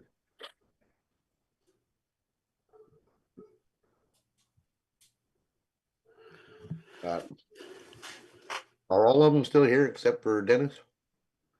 I think a couple of them. One of the other main ones did pass. I know that. There was Mike Love. There was Al Jardine. God, I can't remember their names. Brian Wilson. David Cassidy. No, okay. Young Glenn Campbell, but not really. Yeah. I heard Tony Tennille did a little bit with him too. Well, I know. Daryl Dragon. Yeah, Daryl Drag. He was Captain Keyboards before he was a solo artist, and he was involved with a lot of that stuff. I thought I'd heard Tony Tennille had done some backup. Yeah, probably both of them. They probably got together. Now, who was it that? Well, Carl Wilson passed away. All right, I'm back. Carl Wilson. Dennis. Huh? Because when you're on Wikipedia, if you like hover over somebody's name, it'll say "is," which means they're alive, or "was," which means they ain't. Like Carl Dean Wilson was, and Dennis Wilson was, and Al Jardine is. Yeah, he's been one of my Facebook friends for a while. Not a friend. He doesn't like my stuff or anything. Not in that way, Steve, but doesn't like any of. What I just said, friends. What do you think? I'm a pervert? I'm trying to think of any rock people that actually like my stuff regularly enough to where they kind of know me. You know me? I think Charles Manson knows your stuff. I don't know. He's not around. He's a was now. Yeah. I can only think of Rich Martin Frost, Hmm. who is somebody I played on the Fun Hour a couple times. Isn't it funny? I discovered Thomas and Richard Frost on YouTube. Somebody put their album up. It was from '69, and I was just floored. I couldn't believe what I was hearing. I mean, these guys are great, and Rich, the lead singer, had a great look, and I'm like, so I played them on the next Fun Hour. I was so impressed and so excited to play them, and then it's weird. Just months later, Facebook, it says friends you might want to find, be friends with, and they showed him from like a picture from the early '70s, and it's like that's him. And he not only accepted my request, but he liked a lot of my pictures and different things and commented on them. Isn't that nice? Yeah. It kind of helped that when I friended him, I gave him a note, saying how much I loved that album, and so that helps, Yeah.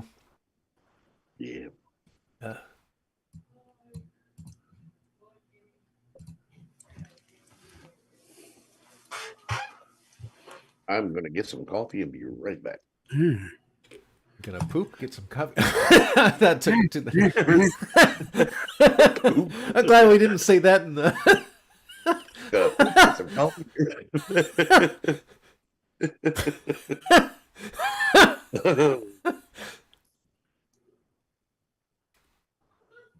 What kind of a memorial is that?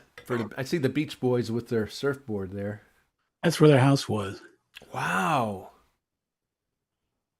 Well, you know what? They probably just should have kept the house there, but I guess they couldn't because of the freeway. They couldn't. No, the freeway, and I was looking at a map because I'd always heard the story that the freeway went over the house.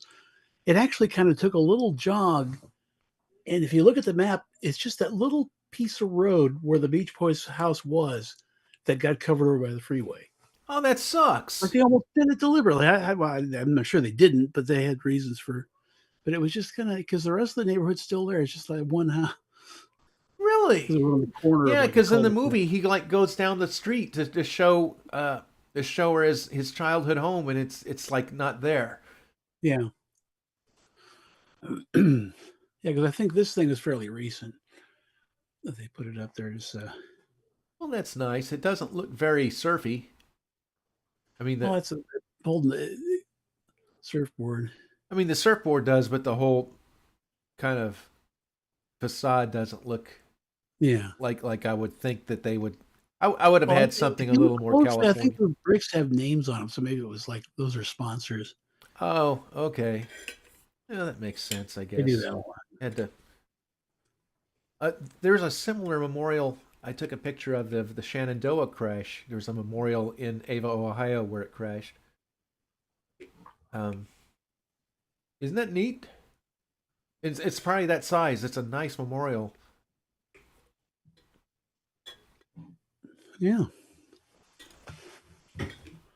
That was such an interesting trip to visit that crash site because there was no internet then. Well, it was in its baby stage. There was no, Yeah, you couldn't just whip out your phone and just, oh, there it is. Right. I'm not sure how I figured out. I know because I had a book that said it crashed in Ava, Ohio. So that's all I had. There was nothing else on it. So I was just driving through Ohio, and I just because of my map, I knew where Ava was, and I had to like ask people at a gas station where the Shenandoah crashed, and they kind of said, "You go down this way and that way," and it was such a beautiful scenic area. And then I went to town and I saw a tow truck with a picture of the dirigible painted on the side of the tow truck. I'm like, this must be the place. And it turned out that the memorial was right across the street from the tow yard and or the gas station, whatever it was, the garage. And and I parked there, and there was a guy, and I said, "You know about the Shenandoah crash? You know that?" He says, "Yep, that's my farm." And there was a teardrop trailer, and that was the Shenandoah Museum. And he gave me a tour inside the trailer of all the different pictures, and I actually got to hold a piece of the captain's cabin. You know, the wooden truss with the holes in it. Mm-hmm. And he says, well, just close the gate so you don't let the horses out. You can go to the site. And I went into the field there, and he had the crash site marked with cinder blocks, the perimeter of the tail section, and there was a flag in the middle, which was where the star was on the dirigible in the famous picture. And there was a little canal that or little ditch I had to kind of jump over, and that was in the picture too, that famous picture. It was so neat. That was one of those little things in my life that could probably never be duplicated. That I've got video of it. I should probably find that. I got videos that I should probably look up and see if I can get the VHS on digital. People might be interested in that. And he said there was a reunion of like a Shenandoah reunion, and people went to their town. I'm like, well, how many people were there? It was like hundreds. It's hundreds of people, like 700 people, or it was a lot of people. So that's really cool. I don't know if the guy's even around anymore. That was almost 30 years ago. Yeah. So I'm glad that I did that.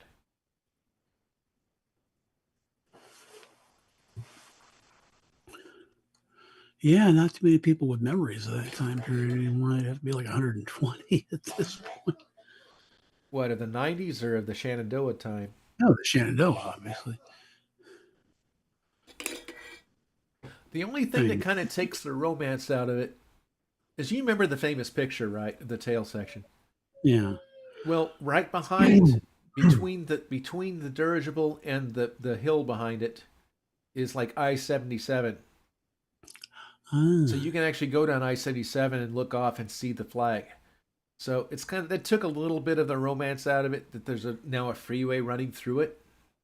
But still. I did. He told me exactly where to go to find where the midsection fell, where the captain got impaled by the fence, where he fell, and all that stuff. Yeah. It was right by a farmhouse, and there was a book about the whole thing, and it talked about the farmhouse and the people that lived there and their story. And I drove that Camaro. It almost went straight up, it seemed like, to get to it. And but I did visit the farmhouse, and there was no windows. It was just neat being there. And he said I could go to where the nose section was, and this old lady that lived there, that owned the property, she'd be really glad to talk to me. That she's real nice. But I didn't go that far. But do you have to go to work? That was just my early alarm. Yeah. Well, before Steve gets back, let me go for a quick recap. So, Don't Eat My Son. All right. That's going to be a hoodoo line. Yeah, hoodoo. What did hoodoo do? It's a funny. I haven't had you do this line when you do your line, Steve. So you know the part where Tracy accidentally becomes this thing, and you're trying to turn her back, but your wand, you didn't get to prepare your wand, so she just keeps becoming bigger and bigger things. Well, I'm just like, why don't you turn into a fairy princess, Steve? Or no, I said, why don't you turn into a princess? Princesses aren't really human. So you turn her into a fairy princess, and she's like, oh, this is wonderful. All this time I've wanted to, and then she just becomes a dragon because the wand wasn't prepared or the magic wasn't right. So Terry goes, hey, Dad, it worked. She's back to normal. And she gets pissed and grabs Terry and says, I bet you taste like an orange creamsicle. And you said, don't eat my son. Oh. kind of a funny line. Yeah. Don't eat my son. Yeah, don't eat my son. So she kind of like fine and puts him down, and so basically the thing is okay, I'm almost out of magic. I can turn you back into a princess again, but I got to go back to work. And then just as you start do it, and he says, and then make a sports car for me. And as soon as he says that, she becomes a sports car, and he's like, "Damn it, Terry! I don't have any magic left now." And so a race car, that's what it was. And so that's kind of we were going to have some exposition about their concert there, where somebody was going to mention, well, at least when we do the concert tomorrow, because I think she was going to say, I can't go on stage like this. And they're like, well, the good news is we won't have to mess with the Hogleys after tomorrow because they're going on the world tour. And somebody, maybe Tracy, or it should be us on the world tour. That's our song. So that's a bit of exposition to the next day that they're going to have their final concert. That's what closes out the show. Yeah. So I didn't know if it would be better if her doing this as the dragon or the little race car.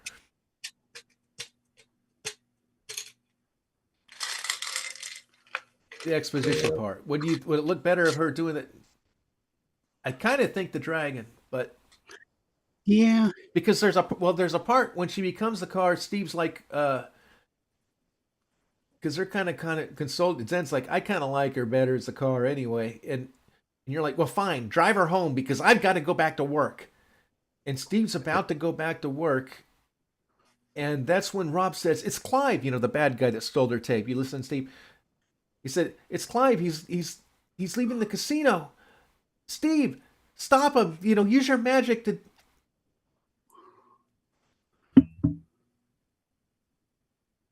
Are you paying attention, Steve? Yes. Okay, so he said, so Steve's just about to do it, and that's when Putt walks out of the casino. Hey guys, I got the jackpot. So he distracts everybody, and while they're distracted, Clive's already in his car now, leaving. Yeah. And that's when they tell Tracy, they're like, hey, you're a fast car. Go get her. Go get him. Head him off at the pass. You can do it. And she's like, everything's done for a reason. And she gets very overzealous, but she doesn't know how to drive herself. And is going in circles and on two wheels and everything, and crashes into the well pump. She crashes, and that's it. And the well pump, or I say well pump, the pump for the globe, the big extravagant globe, the globe disappears, and the last line of the whole thing is Stacy saying, "We ruined the world," and that's kind of how that scene ends. Steve, Tony, do you think that the crash should be very acrobatic and extravagant, or just hitting the pump? Should she like flip into it and airborne and all this other stuff, or just because she's going to be zipping around the parking lot doing donuts, at least at one time on two wheels. Everybody's going to be on top of the van because they're trying to get shelter.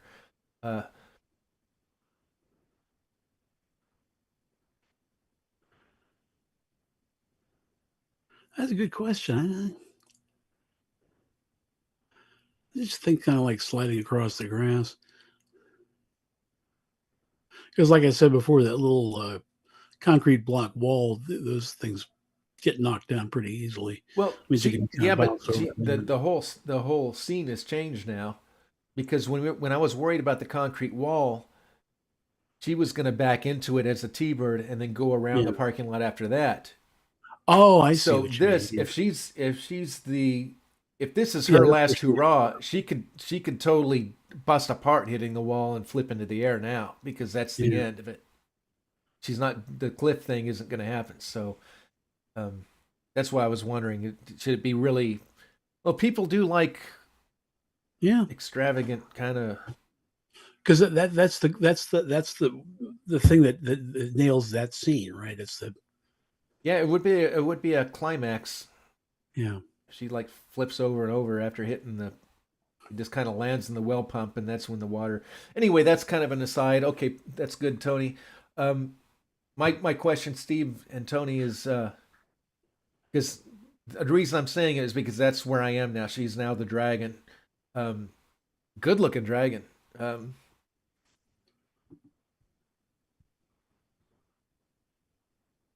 The exposition about that, I don't know. Don't eat my son. She lets Terry go. So, okay, here's the line.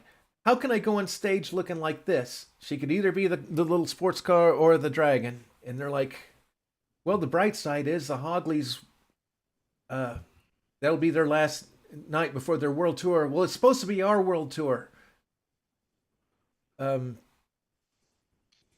guess the dragon, huh? I mean, for the exposition, yeah, I think so. For the exposition, because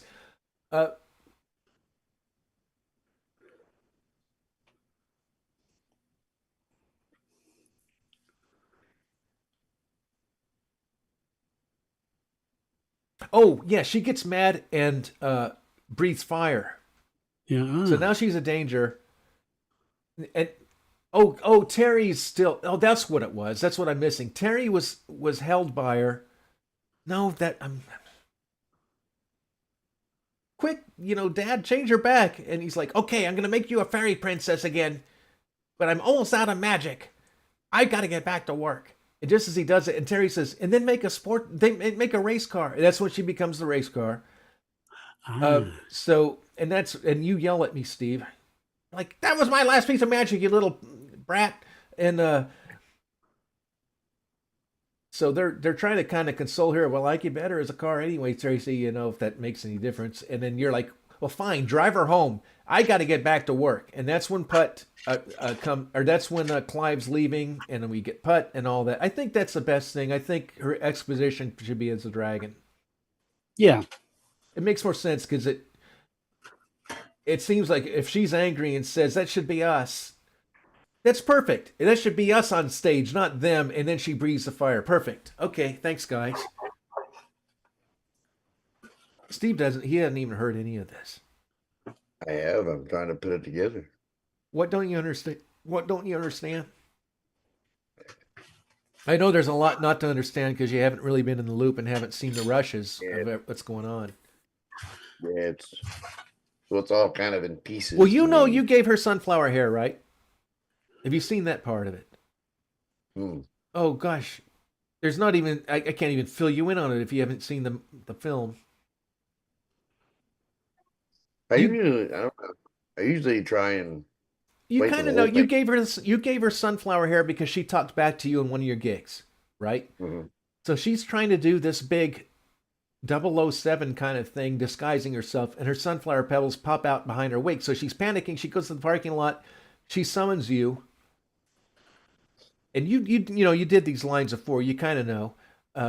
You tried.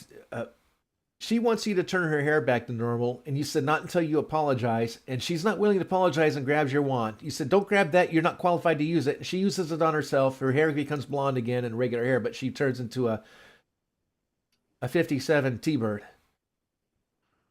And you're like, I told you. I know you usually don't want to see it until it's done, but you're such a big part of it. You're going to have to. Bottom line. You'll forget it, Steve. Hmm? That's not a slight against you. I forget everything. I do recommend you watch it just to know the backstory. At least watch the scenes, Steve. Do you want to do that? Yeah, send me the links where they're at. I'll put a new one up in a few days. Okay, Steve. I gotta let me at least do this dragon part. Okay. But yeah, she's in the parking lot. She summoned you. You're there. She became the T-Bird, and we go back to that scene, and basically, it's a kind of a neat scene where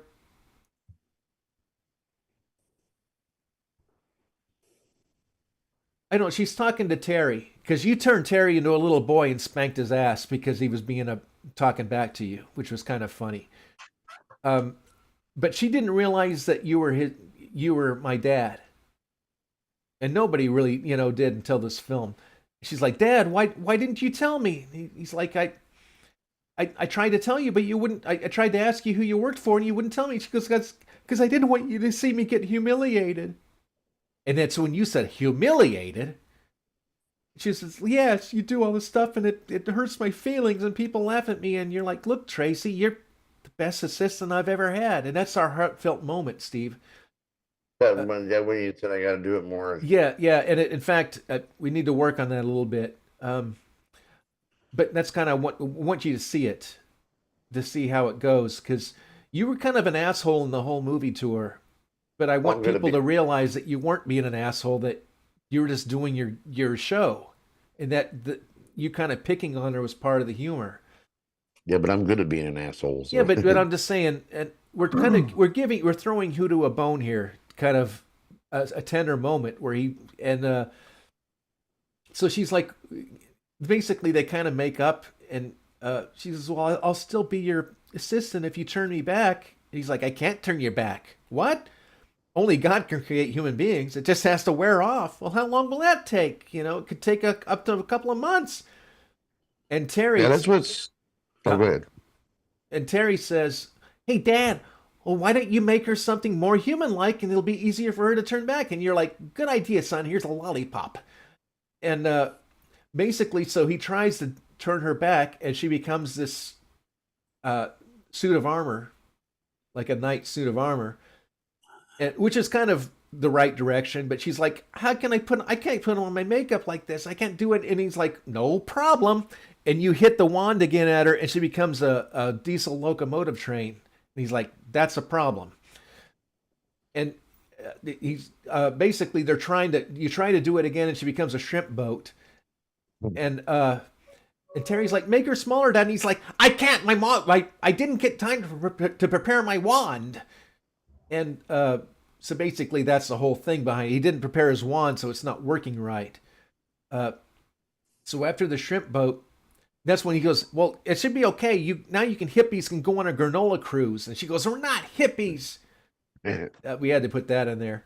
And so she transforms again into the Corsair plane. That was Tony's idea. And then Terry says... hey, make her into a princess, Dad. They're not really human. He's like, good idea. And he turns her into a princess. She's this beautiful princess with a fairy princess with butterfly wings. And I've already got that. She's like, oh, of all this time. And then she just becomes the dragon. That's exactly where I am now. And so basically, that's when Terry's going to go, hey, Dad, it worked. She's back to normal again. And that's when she grabs Terry and it's like, I bet you'll taste like an orange creamsicle. And he's like, and you're like, don't eat my son. So that's basically where we are. So I think that's when the exposition happens for the concert scene. I think we got it, right? I think we got the whole thing kind of going, because hopefully by next week, that scene will be done. Yeah. The hard part about doing the Hoodoo voice in that aspect is I've always seen and heard Hoodoo in an up tempo or an up, just in a loud presence, and to have him in a tender moment. That tender moment is just one scene. Yeah, it's hard to capture that too with a boisterous guy like Hoodoo. We'll figure it out, Steve. It's just one line. We'll figure it out. Let's do it this way. Let me show you the rush to it, and you can watch it, and you'll know the exact. You don't have to watch the whole movie. You can just watch that last. I mean, it helps if you watch the whole movie if you know all of his backstory, but it's okay. So kind of like Tony said, you're kind of a principal. You're a principal character in this show, so it kind of helps if you know the show. Yeah. I'm a leading man. You're a leading man, so I'm just saying. I know you like to be entertained by watching it and everything being a surprise. But you're a big part of the show, so it would help for you to see the whole thing, wouldn't it? Yeah, I just been out of it for the last year and a half, and it's been. What have you been doing the last year and a half? The future, not the past. Now, Steve. What? We're talking about the future and not the past. That's right. Well, I'm talking about as far as being up to it with it. It's okay. Tomorrow is a brand new day. Speaking of I would tomorrow, accept. when are we going to get your mic situated and all that? Not to That's a go, we good don't have to question. go into details right here. Yeah. No, When's the next time we can meet up and do this thing? oh, next couple of days because I got eye doctor appointment Well, we tomorrow. don't have to do it at the doctor. Why not? Well, we can do it at the doctor. That's disgusting, Tony. We can. Well, I'm going to an eye doctor. It's not like he's going to make me turn my head and cough. He might. I don't know. I was at the dentist and he made me spread my lower cheeks. I just needed a I keep saying wrong channel moment. Precious moment. Precious moment. Yeah. That's our first, probably. How long have you been Dennis here? made Like you 3 spread your hours? What? cheek. Do what? Dennis made you spread your cheek, huh? Yeah, not dentist, the dentist. That's I gross. said dentist. Yeah, Oh. the dentist. I remember when I had the wisdom tooth out, they had like stuck a piece of rubber. Instead of telling you just to say and hold your mouth open until your jaw muscles start catching fire. And this guy, he just put a piece of rubber in there and jammed it open. Hey. Oh, when I was 7, I'll never forget this. The doctor, the dentist, I don't remember what he was doing. It must have been when he was giving me the crown. He propped my jaw open with this block, and then put this thing over my face called a raincoat. Oh, I've worn those. Oh, different kind of raincoat. And by the time they had my whole face, he's like, "Here, look at you in the mirror." I'm like, ah! It looked like a Martian or something. I'll never forget that. That was so funny. And plus putting the caps on my teeth for the fluoride. They back then they had these foam caps they put on your teeth. It's like it. It's so much crap on me. Oh man, I remember back in the '60s, I had a fluoride treatment. Oh, which flavor do you want? Do you want strawberry? I want this. And the flavors were, the strawberry I think was like toilet cleaner, and then the other one was like like tar or something. It's like, if you think this tastes like They still either do that, Tony. strawberry They still do. They charge me like $20 for the fluoride treatment now. That's I that don't the even know what insurance a won't cover. yeah. And yeah, they just, do you want bubblegum flavor? Some things never change, but it's okay. It Yeah. didn't taste like toilet poop or anything. You remember, I remember back in the '60s, they gave you a little tiny pill, and you'd put it in your mouth, A what? and it would stay a pill, and you put it in your mouth, and you'd suck on it until it dissolved, and it would stick to your plaque on your teeth. It would make it was like brightly colored, so you could see exactly where the plaque was on your teeth. Yeah, kids at school did that, and I never did it. I thought you guys are Oh, gross. oh yeah, the pinkish stuff. Yeah, I thought that was They had disgusting. that for us too. Yeah, I remember that. Oh, speaking of that, oh my gosh, I had a dream this morning that was horrible. I had a dream. I had a dream. I had a dream. I had a dream this morning that I was in college and had a final effing exam, and I had all day to finish it. And the first time I looked at the exam, it's like I couldn't figure out anything. And I was like, why didn't I study this better? And I felt so dumb, but I was also scared. I'm like, it was a final exam. I'm going to fail this class. I didn't know any of the answers. But I had like all afternoon to figure it out. But even then it was like, but I don't know anything. It was a horrible dream. I mean, it wasn't horrible, but it was just one of those. You just described my entire college career. I mean, I graduated valedictorian, highest honors.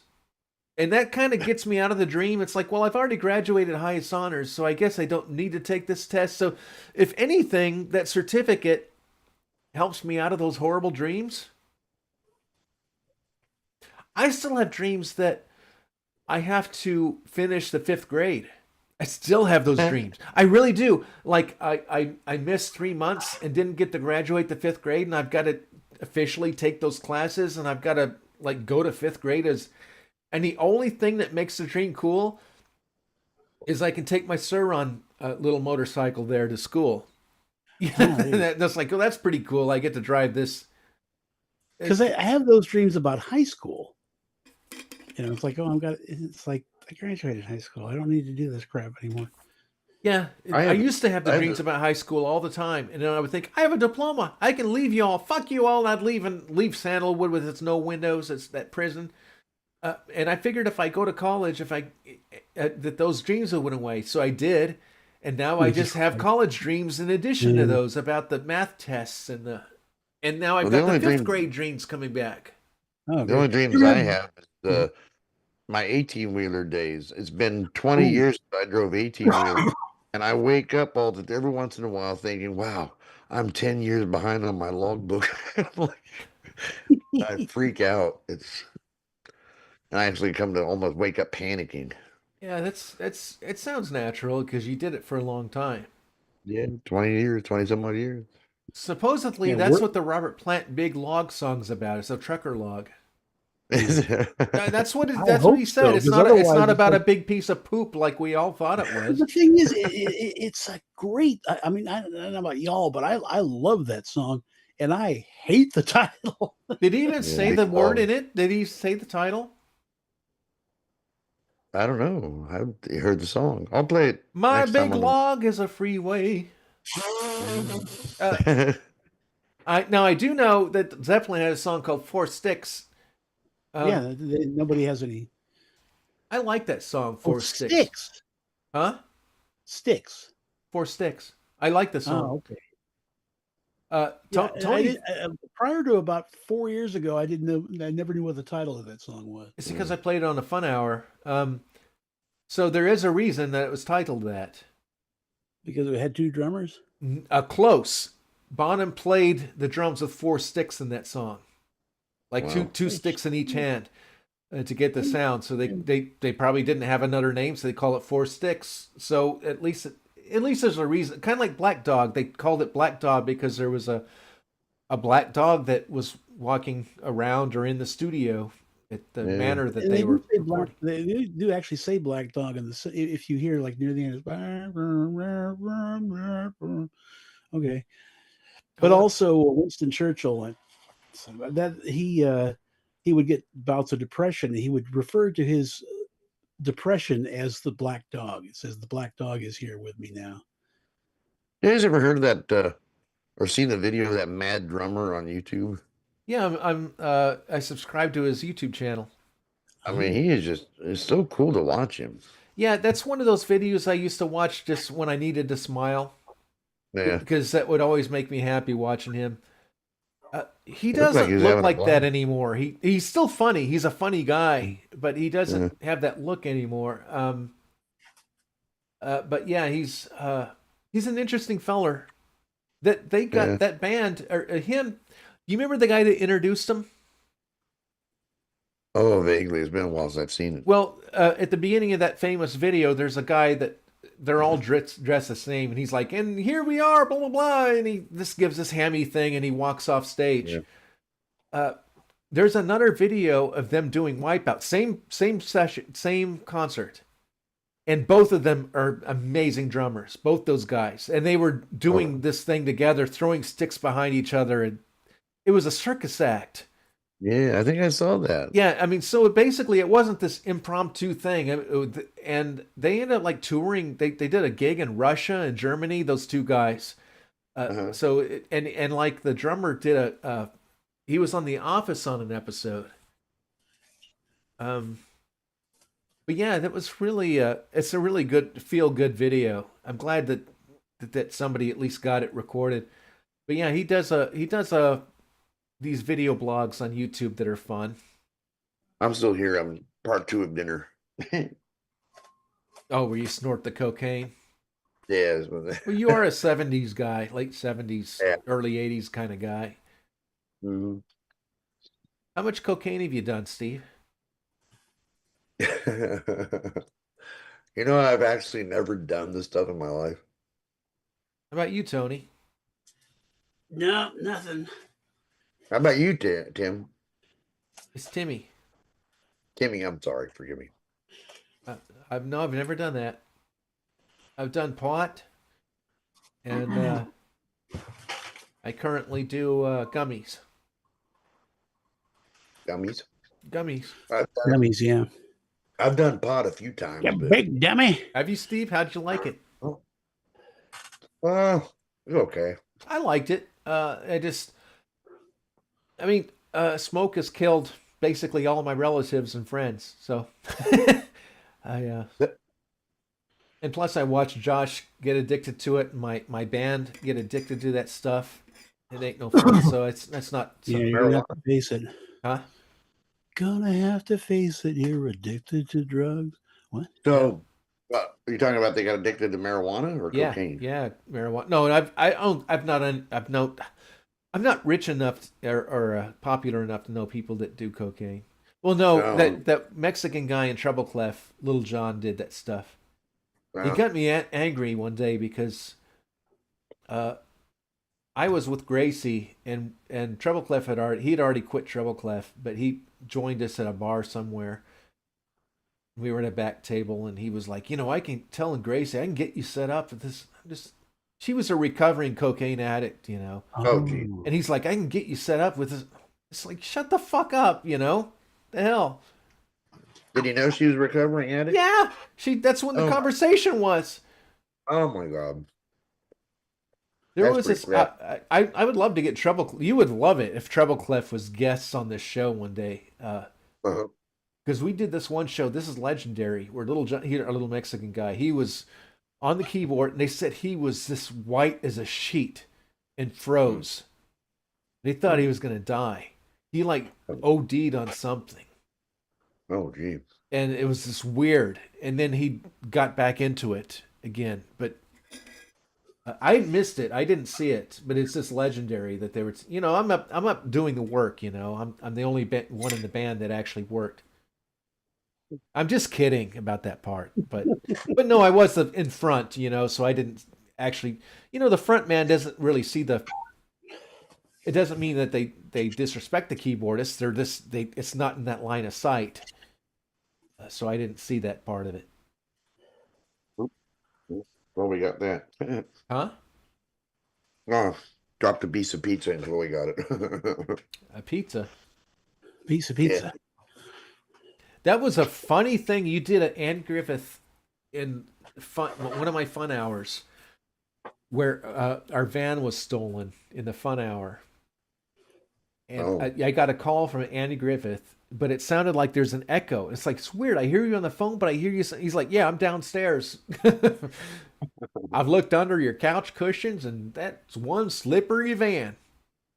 And I'm like, well, okay, well, thanks for. He's like, well, listen, I'm not really. This isn't my thing. I'm going to have to get an investigator on this, so I'll get them back with you, and I'll. But thanks for. Your mouth is full. And thanks for the pizza. You never. I did those. Yeah, you never play my fun hours anymore. Hey, Steve, you know what? I've listened to your show 3 times in a row, and you've never played an Apology None song. Did this morning, or no, yesterday morning. A couple days ago. You knew you weren't going to be there, see? Oh, you played Apology None yesterday when I wasn't there. Yeah. No. But what song did you play?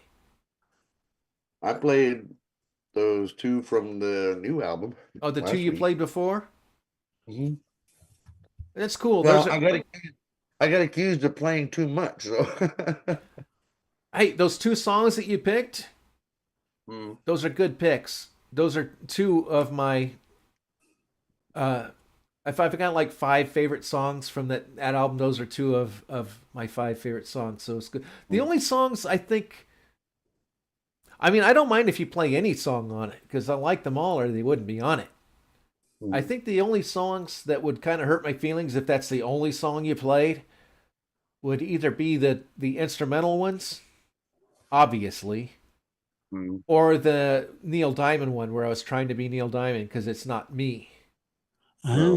which is "Take It Home, Terry Terry." I love the song. Don't get me wrong, or it wouldn't make it on the album. But if it's like if that's the only song you end up playing, it would be like, well, okay, you like Neil Diamond, not me. You get it? You dig? Yeah. But it's Other not than actually Neil Diamond, it's actually you. what? But it's not actually Neil Diamond. It's It actually is, and I'm like saying it. I love the song, and that's why it's on the album. So I've got no problem with the song at all. But I'm just saying, if that was the only song that Steve ever played again, it would kind of hurt my feelings because it's like, well, you just like Neil Diamond. That's all I'm saying. But if you play the song, it won't hurt my feelings at all. I love, like I said, any song on the album I love. I try playing a variety. Oh, that's fine. I love all the songs. I think it's the I'll best be thing right back. I think it's the I'll be best right thing back. I've ever I'm done, getting that ready. album. I really do. Trying to say I'll be right back. So Okay. Oh, Steve's Tony's getting ready, but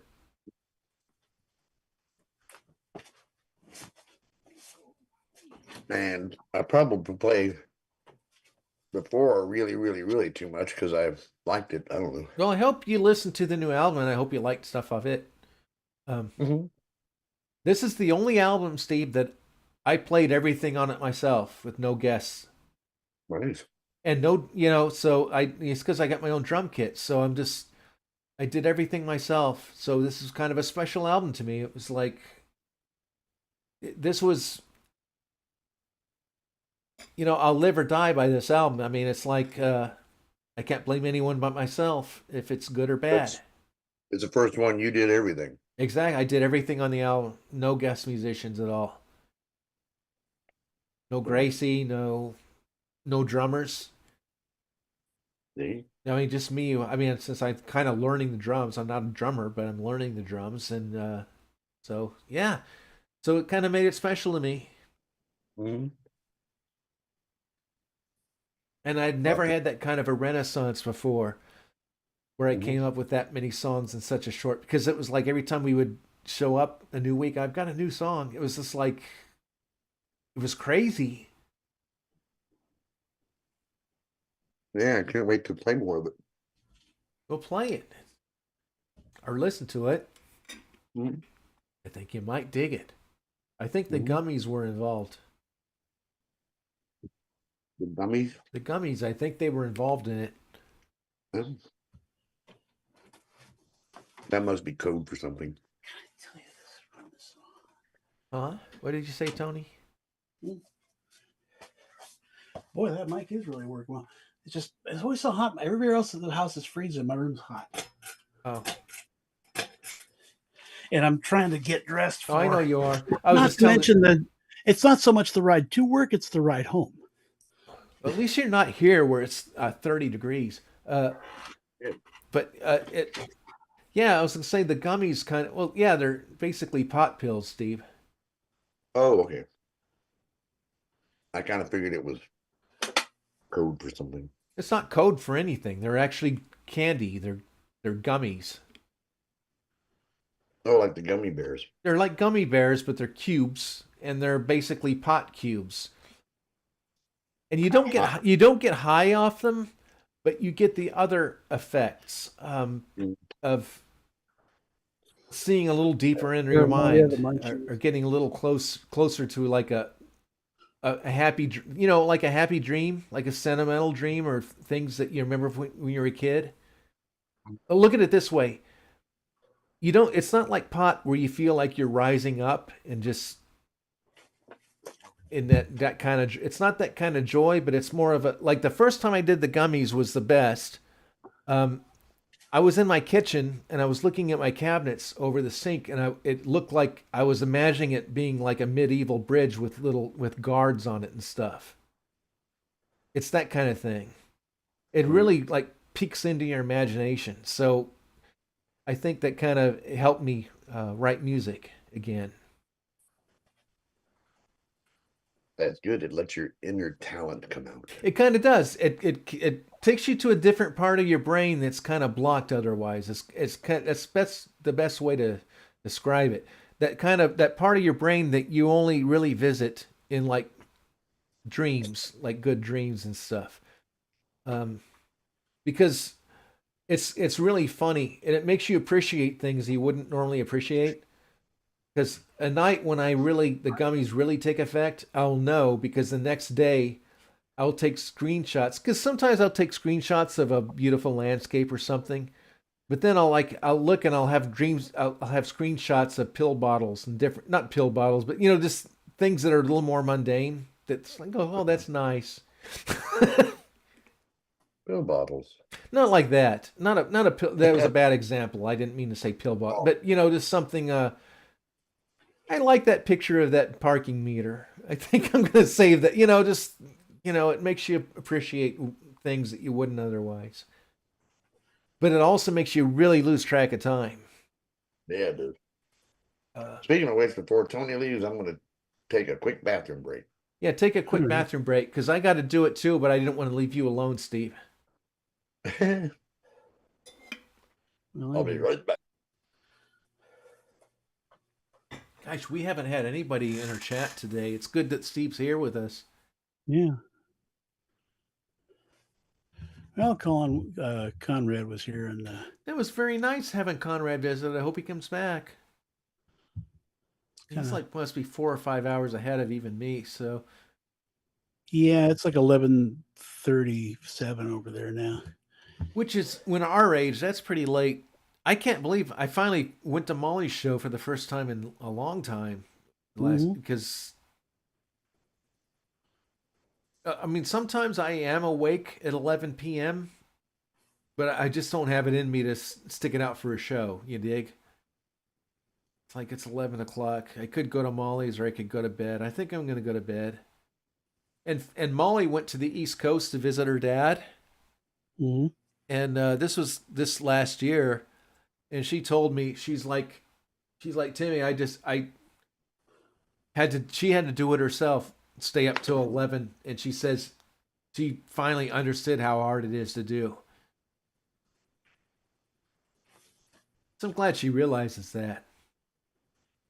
8 p.m. That's why you got to move out west, and you don't have to go to bed so late. I would never. You get fires there and lefties. People, and this isn't a knock on you, Steve. This is your home. I know you think it's beautiful. I guess California to me is like Colorado with the ocean by it. It's very brown, and I don't that kind of. I understand it is beauty. It's just not my kind of beauty. I like lush greens. I guess that's why I prefer the East Coast. It's probably the Missouri kid in me. Because I love that. And I've got my cousin. Did you see I don't know if you saw this. I posted a picture of my dad and Darren and I in Christmas. Last Christmas. And my cousin Pam said, you two are smart. I'd never seen either of you two smile like that ever since.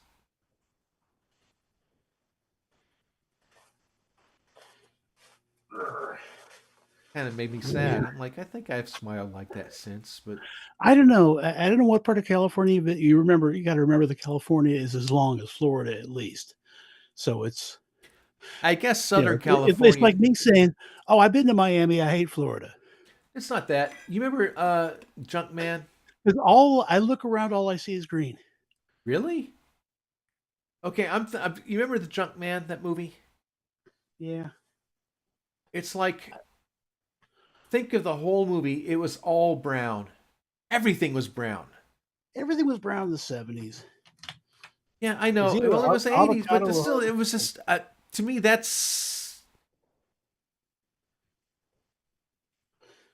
I've been to California a couple, just mostly like Long Beach and LA area. And yeah, the Hollywood Hills with the Hollywood sign, that was kind of green. That was green, I guess. I guess. I don't remember now. There was just a lot of... And I'm not saying brown is bad.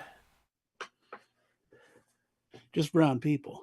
No, not even that. I just, when I moved from Kansas City, that was this lush green, to Colorado, it was night and day. It was just brown. I don't know what it is. I don't know.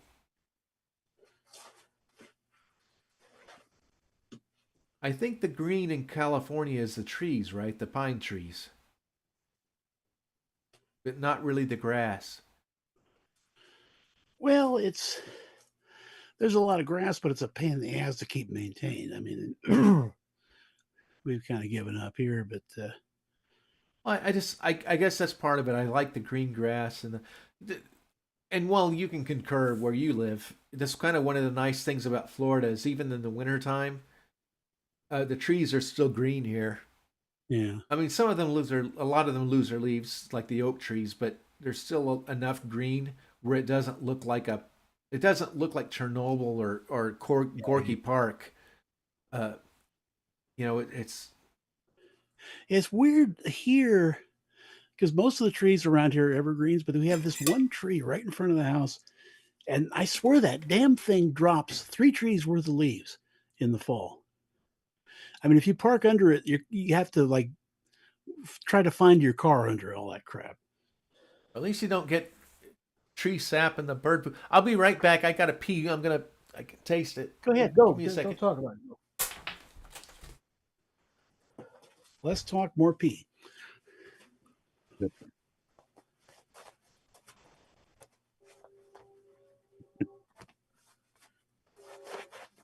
I was pouring coffee. Yeah. It sound disgusting?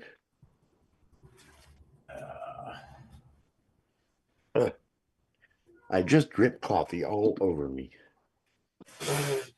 What a picture. Oh, crap. Well, Oh, boy. what Yeah. time?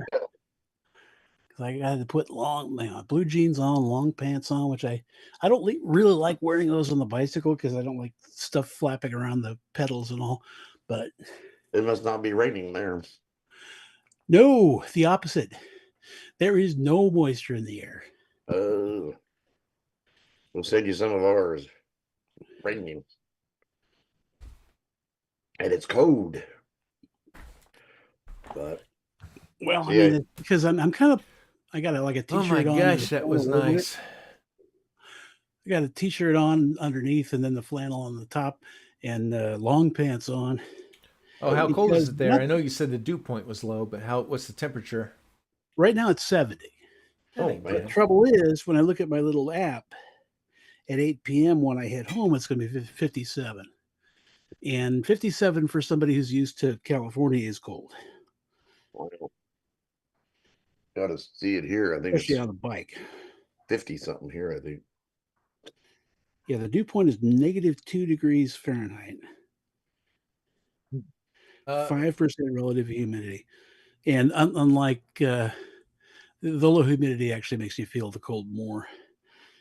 But we had a fight the other week. we had a fight on your own. I was listening to it a couple days had a fight? afterward. It's like, dude, first off, you're misrepresented what I said about it almost entirely. Who had a fight? And, Tony and I about humidity because it was yeah, actually humidity makes you feel warmer, not colder. so what I'm saying. And You Steve, see your breath because of atmospheric conditions, not because of the temperature. I mean, temperature is part of it, but it's actually more due to the humidity in the air. I'm just saying is when I would go to Colorado every year, I would have to wait outside of the airport for Darren for 45 minutes, and it was always a blizzard. Yeah. And all I would have was a light windbreaker or a jean jacket, and I wouldn't be cold at all. I would just stand out there. And my thing with Tony is he seemed like he was saying, well, this is your blood thickness and this and that. And I'm like, no, it's really the moisture in the air makes a huge difference. But it does, but it's the opposite of what you think. Because the moisture in the air has already evaporated. It can't remove heat anymore. It's already vapor. Did you see what Whereas Steve's doing? the water on your skin, what makes you feel cold is it's evaporating. And that takes heat away from you. So yeah, if you're covered in rainwater, yeah, you're going to be cold. But if you're just standing there in a humid environment, it doesn't make you feel colder. Okay, so to make it more simple, without getting into the science. Well, then you lost me. Well, no. Okay, when I'm in Colorado, I can. I'm just saying, if it's in Colorado and it's 40 degrees, I could go out there in my gym shorts and not be cold. Out here, where the humidity is 78%, percent, I have to have 45 layers on me before I can even sit outside on the swing. It doesn't have anything to do with humidity. It's just what you're acclimated to. Yeah, It doesn't take long for your body to adapt. Yeah, I but noticed that on an too. airplane ride, that's what I'm saying. Is when I go to from Florida, I live in Florida, and I go to Colorado on an airplane ride, and when I'm in Denver, I can just have a nice windbreaker and be in 20-degree weather and be just fine. Yeah. And my blood didn't change that quick. It's not your actual blood. It's just that your body, like circulate. I bet you, if you looked at your hands, it'd be a lot less pink than they. Because what happens too, to maintain core temperature, it will actually reduce blood flow out to your fingers and your toes. Just the blood vessels will restrict. But yeah, I'm about to basically ride off into a freeze dryer, and I'm bundled up. As bundled up as I get out here. I mean, So flannel shirt. we're okay with the Tracy situation. Are we good with the look of the Lola T70? Yeah. Steve doesn't know what that kind of car is. Yeah. Well, that's fine. Yeah. We Tony and I think we both agreed it's basically one of the coolest race cars ever made, Yep. look wise.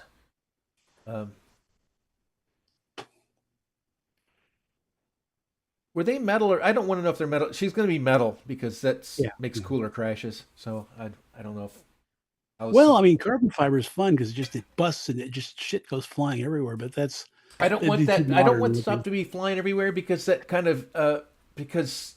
Just watch the movie Le Mans. I mean, that was a Porsche 917, but you could see in that accident scene. Yeah, I've seen Le Mans. My problem is it's all her, and I don't want her being separate pieces. Right. As much as possible, anyway. That really complicates the situation. That's true. You have to put her all back together. Yeah, that's. You got to get all the king's horses. Well, Robot Chicken did a spoof on that on the. Remember Turbo Teen? I'd never watched it. It was an '80s thing about this kid that would turn into a car when he got hot or whatever. It was dumb.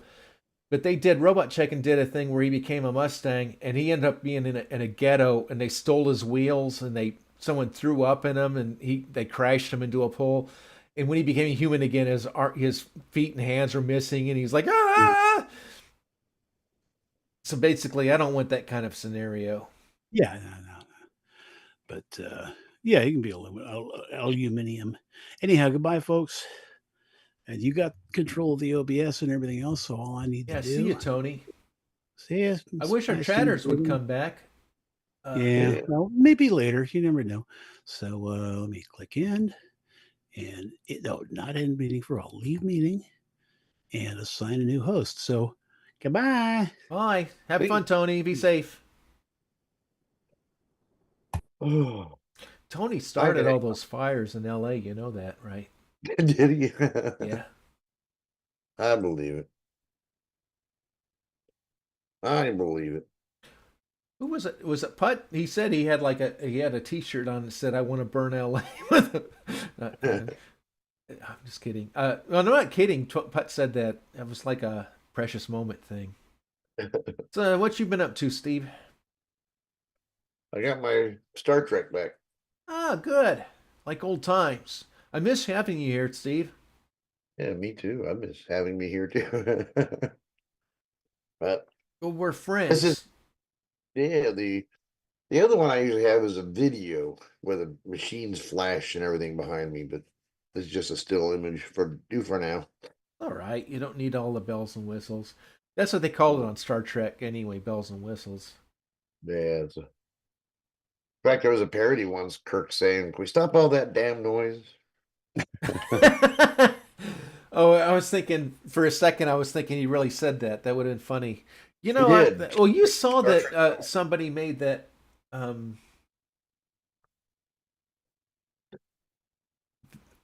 What did they did a laugh track for Star Trek V. Oh, did oh, that'd be funny to hear. It was. It made it. I liked it. I'm the only one in the world that liked that movie because I thought it was funny. And seeing that, I think the reason is I wasn't a Trekkie. I just wanted to be entertained, and the movie was entertaining. It was funny to me. I just liked the campfire scene. That was well, good. shit. Hey, Gottschalk. Hey. Gottschalk says humidity is a conductor of heat and cold and it amplifies both atmospheric conditions. And that's what I kept trying to tell Tony. He doesn't believe me, Gottschalk. I'm glad to see you again. Yeah. I thought you hated me or something. No, he hates me. No, I'm kidding. No, I mean, it kind of hurt my feelings. I thought maybe it was me that I said something wrong. But I'm glad to see you here. Feel free to join us. Or not. I know you're busy. I saw you were in Arizona and stuff. What are you talking about? We always say things wrong. Well, that's what we do. Yeah. I was thinking he left because of something I said. It would be like Curly quitting the Three Stooges. Why did you quit, Curly? Because Mo hit me on top of the head. Well, that's what we do. Yeah. We all hit each other on top of the head. Yeah. Chloe's crying at the door. Let me take 2 seconds. Uh-oh, he's leaving me by myself. How you doing, Gottschalk? What you up to? Oh, he's back. Yeah, well, sorry. I'll be sorry. We all gotta poop. Yeah, well. That was a quick one, Steve. Yeah, like I say, it's okay. That would be funny. Like Steve, you walk off the set and then and you're back on. Like, whoa, did you even wipe? And walk off the side of the bridge and come back and say, "Ooh, don't go in there for a while." It's all good, Gottschalk. I just, you know what, person to person, Gottschalk. I wish you'd have just said that in chat.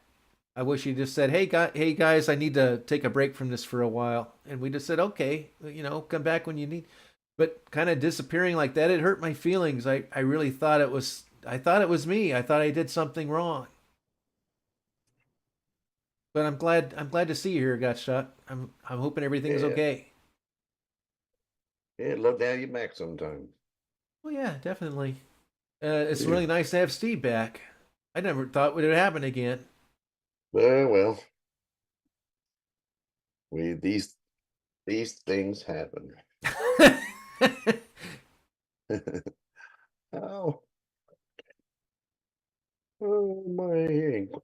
What a day. Hey, Gottschalk, you gonna get any or do you have any like snow or ice warnings? We got one up here. I had to cover up all the desert plants, all the agaves and century plants with blankets just in case. He's in like Ocala or something like that, I think. I think so. That's around where you live, Steve. For me, I live just west of Tampa. Same difference. Of course, Gottschalk is closer to me than he is to you. That reminds me, I got an email today about Pensacon. You going? No. I'm not either. They pissed me off. Give me a second. I'd kind of like to go to MegaCon in Orlando. Yeah, they got the Happy Days gang, but or a couple of guys from it. MegaCon? MegaCon. It's got Clint and Ron Howard. Is I think. Oh yeah, I think Potsy's going to be there. Oh really? What's his name? Scott Baio's going to be there. Really? The whole Happy Days gang? Pretty much. I don't know if I think Henry Winkler too. I think. Yeah, he was there. I saw Henry Winkler a couple of years ago when I went to. Well, shit. Let me get with Wendy again. Wendy's. I don't know if she's here in chat. I didn't know the whole gang was going to be. I thought it was just the Howard brothers, which isn't enough to draw me there. No, it's all of them. Are you going? Is it in August? I think. No, it's. What did you say, MegaCon? It's February. It's next month. Oh, okay. That's what I'm saying. It's pretty short notice. I mean, I'm getting confused with Comic-Con in Tampa. Oh, which one is it? Well, the Happy Days gang is going to be at MegaCon. Well, damn it. Yeah, I guess that's in February. That's really short. Yeah. I could maybe do something. I mean, it's just Orlando. It's just a day trip.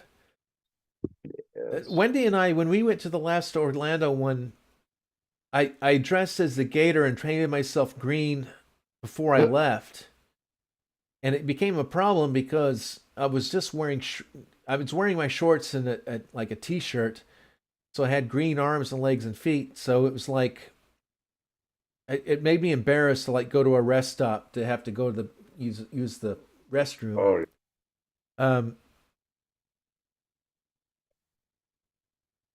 I went. normally I got in and out of that gator makeup just like nothing. But this last time in Orlando, it really was hard to get into and out of and keep it on. I don't know what the deal was. Yeah, But I could just be the robot. but I'm trying to look at my email and get them because I'm getting them confused. Yeah, yeah, make sure. Because Okay, just here's Ron and Clint Howard are cool and all. I'd like to see them, but that's not enough for me to change my weekend plans. You oh dig? well, yeah, MegaCon February 6th to the 9th. That's kind of short notice. Very short notice. Well, who's there? Let's see. You said Scott Baio too?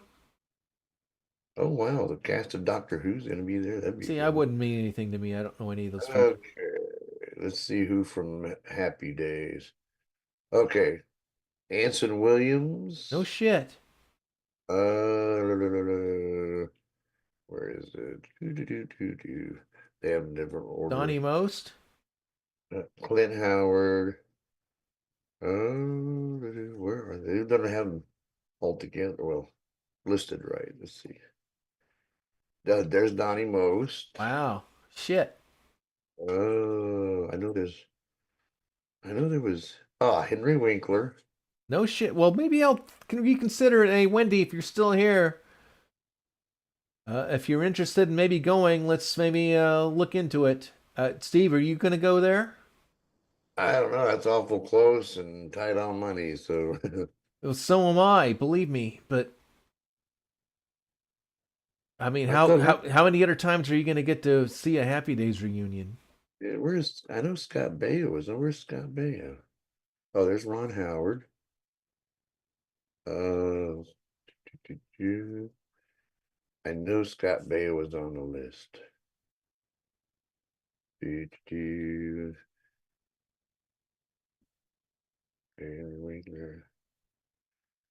Unless they took Scott Baio off, but I know I saw him there just a couple of days ago.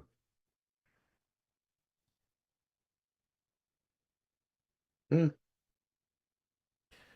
I guess I Well, I got to know he's work on there. my Florida Man costume some more. Yeah. I don't know. I'll talk to if Wendy can't go, then I don't think I'm going to go. I can't do this shit by myself. Yeah, it's because I know Scott Baio looking. Brandon Routh is going to be there. Played Superman. I know Priscilla Presley's going to the Pensacon, but I'm not going back there Yeah. anymore. Oh, Dean Cain's going to be there. I don't know who that is. He played the Superman on Lois and Clark back in the 90s. That's past my TV time, pretty much. I think Xena and Hercules are probably about the last TV show I was really watching. That was early 90s. Yeah. Well, maybe Scott Baio backed out, but I saw him on the list a few days ago. Huh. Well, usually when someone backs out, they say canceled. They at least put their name there as canceled. Well, oh, that's driving me nuts. Oh, okay. He says I actually didn't mean to leave the movie projects group in Messenger Oh, either. Oh, well that's good. I think when you left our group without saying anything, that's when I thought maybe I pissed you off or something. Steve, give me 30 seconds, will you? all right. I'll just tell them, everybody, They got the cast of Supernatural there. Oh, they got the cast of Breakfast Club gonna be there. But I guess they took Scott Baio off. That's just amazing. Huh. Let me type the name in.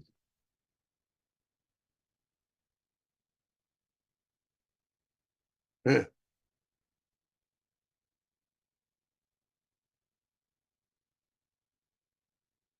I guess they took Scott Baio. Ali Sheedy's gonna be there. Anson Williams. That's making me feel bad I'm here. because What's I was going just on? babbling. He must have canceled or backed out because he's not on the list now. Well, I don't know if Chachi's not going to be there. I don't know if I want to go now. Yeah, but the Fonz is gonna be there, man. Oh, nobody cares about the Fonz. Oh, here you go. You can see Jared Padalecki. Who? Jared Padalecki. See, that's the problem. If I went out there and did that, it would just be to see Happy Days. Happy You Days. were always making fun of Days. Yeah, I make fun of them, but we did grow up with them when we were kids, and that's kind of it's part of reconnecting with our childhood, kind of like Land of the Lost and stuff, and I Dream of Jeannie and Three's Company. Meeting those people last year meant a lot. I mean, you're kind of given you're kind of paying for people's autograph. Kind of is a little bit soul destroying, slightly, but at the same time, it's like it's Jeannie. She's 93 years old. You'll never get that chance again. Yeah. You know, I've got a picture and a memory with Jeannie and Joyce DeWitt. You know, Janet for Three's Company. You know, I actually had a conversation, and I have a memory with her. And some of those people, they take pictures of like the robot costume themselves too, so they get like a memory. And it's to me that means a little more than $50-$60 or whatever. But it is getting outrageously expensive. You know, that Orlando one with Barbara Eden in them, hers was actually for an autograph and a picture and stuff was like $60 or $70. That was budget. Yeah. Because like Paul Williams was like $80 for a picture and $80 for an autograph. Paul Williams, the short singer. Yeah, I mean a lot of those people at TampaCon, to get a picture and an autograph is very expensive, but it seemed like the Orlando one was more budget. So Barbara Eden, she's kind of A-list, I would think, as far as that goes, and hers was, I think, $60 or $70. I got the picture and the autograph, you know, and you know all that stuff. Yeah, I'm wishing I could have gone to see Barbara Eden. She was my childhood sweetheart. Her and Elizabeth Montgomery. Yeah, Barbara Eden to me more than Elizabeth, but I like them both. But we've had that debate before. Oh yeah. I thought like Elizabeth Montgomery, or let's just say Samantha Stevens, she was the hot mom next door. You know what I mean? Your friend's hot mom. That you're like, oh shit, she's hot. That was her. And she was a mother. The thing is Barbara Eden Jeannie wasn't a mother. She was kind of the, you know what I mean? It wasn't a family show, that one. So it was a whole different, kind of thing going. You dig? It's almost, other than them both being magic and having some similar things, like the sister with a different wig. There were certain things that were similar, but just the whole concept of it is different because one is a family and having to deal with family relatives, which is Bewitched, and the other is kind of almost like a swinging single with a girlfriend. So that the whole dynamics were different. Oh yeah. And if I could be one or the other, I think I would choose Major Nelson, because imagine just being a NASA test pilot and having all that fun and then going home in a Pontiac convertible, living in Florida, having that Cocoa Beach house and going home to Jeannie. And I liked his house. I really did. even though it was kind of simple, like a one level thing. Well, now I didn't mean to interrupt you, but there's a list of canceled guests, and it's just Stephen Amell who played Green Arrow. But Well, do they it's show still Chachi? no Chachi. We'll check back in a week. Let's see if he's back again. Maybe it's a glitch. Unless the Happy Days gang is going to be at Tampa Con too, and he was going to be there. Well, hey, if they're going to I be at know I Tampa saw. Con, then I'm all about Tampa. I don't think I'm ready to go in 2 weeks to a con right now. I gotta work on my gator jaw. I like to have my jaw talk when I do, and I'm having trouble with it. All right, where is it? Hmm. Well, I'll have to find and get back because Yeah, well, tell me if you figure out anything with it. I wouldn't mind seeing Scott Baio too. He was one of my favorites. Plus, he's kind of aligned political, uh, Yeah, he is. yeah, in a good way, and not like a Mark Hamill way. Yeah, he's been kind of blackballed, you know. I kind of, who Wendy. I didn't go to the Tampa Con in 2022. She went with a friend, Mhm. and I stayed behind. But she got to meet the Mash cast, and she got to meet uh, um, Corey Feldman. Oh, he'd be a good one Well, I to like meet. Corey Feldman because he's my age. We're the Rat Pack's younger siblings who kind of didn't get much of a we didn't get much of a turn. At least in Hollywood. It's like my generation, they're the Christmas Story kids, that movie, Oh, and the Coreys. And that's about it. We didn't really get much else. Now my generation is starting to pop up like politically. I think, Elon Musk and uh not Trump, he's a boomer, but a lot of the people in the political realm who are really popular right now are all born in like 71, 70. yeah, I'm looking at the list for Tampa Comic Con. They have three, six, seven celebrities, and I don't even know their names. Yeah, and Gottschalk said he's looked up Scott Baio and he doesn't have any um, forward appearances, at least in the short time. Well, Scott Baio was on there a few days ago, so Interesting. Well, we'll just keep checking. I see. Maybe he's so blackballed they gave him shit Oh for it. I no, don't I know. can't imagine that. They just want money, Yeah, and plus the whole climate has changed there. I yeah. don't think that conservatives are going to be. I don't think they're going to be blackballed. At least as bad as they have been, because everybody's kind of, even the people who were really lefty are starting to have to cross over because they have no choice because of the mandate. Because the last 4 years have totally switched a lot of people, but we won't go into politics. Yeah, I don't want to go into politics, but yeah, even my cousins, the one who played the mayor, the evil mayor in The Last Page of Summer, and the one who played my mom, they're married. They're my cousins, and they were always diehard, dyed in the wool Democrats. He was a union boss, Mm. and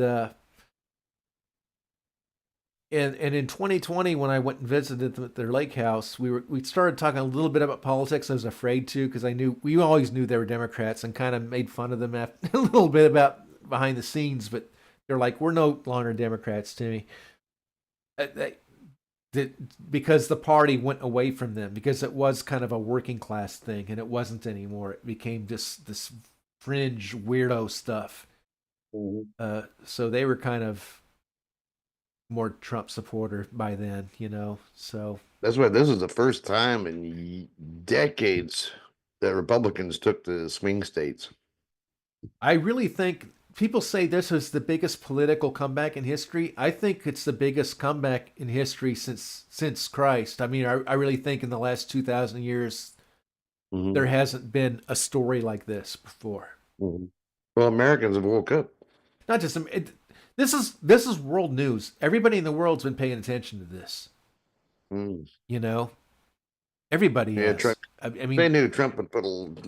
I know we hate talking politics, but sometimes you just can't help it. well, I don't think anybody else is here. So if anybody you is listening and you don't want us to talk politics, then chime in on chat and we will change the subject really quick because I don't really. This isn't a political show.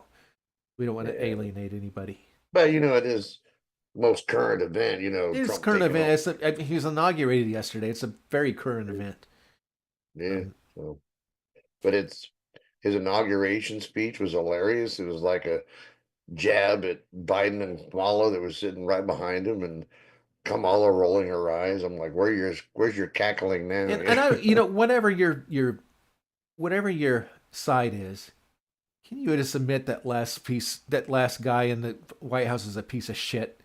He didn't do the lefties any favors. He didn't do anybody any. He was a piece of shit. He didn't do anything. He didn't do press conferences. All he did was shit his pants and talk mean to everybody and say, I don't want to get into that, but like, you don't vote for me, you ain't black. all I gotta say is, did you see that clip of Barron Trump when he shaked his hand? Barron shake Biden's hand? Yeah. I missed that. Last night. He shaked his hand and then he whispered something in his ear and Biden's smile disappeared. And he had that look that those people had when they were given the envelope. He had that same look. And when Barron walked away, he looked back and gave him the side eye. Oh, that'd be interesting. It was, watch it. It's on the quartering. The different people, Salty might have showed it, but it's look at that. Look it up. It's in one of their things. But yeah, he told him. Lip readers said they think he said you're through or something like that, or you're done. But he said something because they raided his home. They did all went through his mom's underwear drawer and all this other shit. Yeah. The thing they put his dad through, it's unprecedented what happened. And that's enough. I don't want to get in. Let's talk about something fun, Steve. So do you still play Hungry Hippos? What the fuck is Hungry Hippo? You never played Hungry Hippos? Mm-mm. It's a plastic board game with these 4 different color hippos with a marble. Yeah, you hit the thing in the. I've seen it. I just never played it. I played one with my little black friend. It's the only time I ever played. What I played was Operation. Oh, we all had Operation. I know. I know what part you always like to get buzzed, Steve. I was trying to perform. Did you ever pull out his bone? Like, bah! Oh, that's disgusting, Steve. What, performing a circumcision on him? Whenever I hear that word, they were talking about it in church last time I was there, and my hands were over my lap. I'm so glad I was a baby and didn't remember that shit. I can't, because Jewish people do that as an adult, right? No, most of them are done as babies. No, because I saw. It wasn't Growing Pains. What was the one that the family that grew up in the 60s, the drama? It was like 8 is Enough. Brady Bunch? Savage. Oh, Boy Meets World. No, before that. Wonder Years. Oh, Wonder Years. Okay. He had a Jewish friend, his name is Milhouse, I think, and they had an episode where he had his circumcision thing. Oh no. He was like a young adult. I'm like, what? Was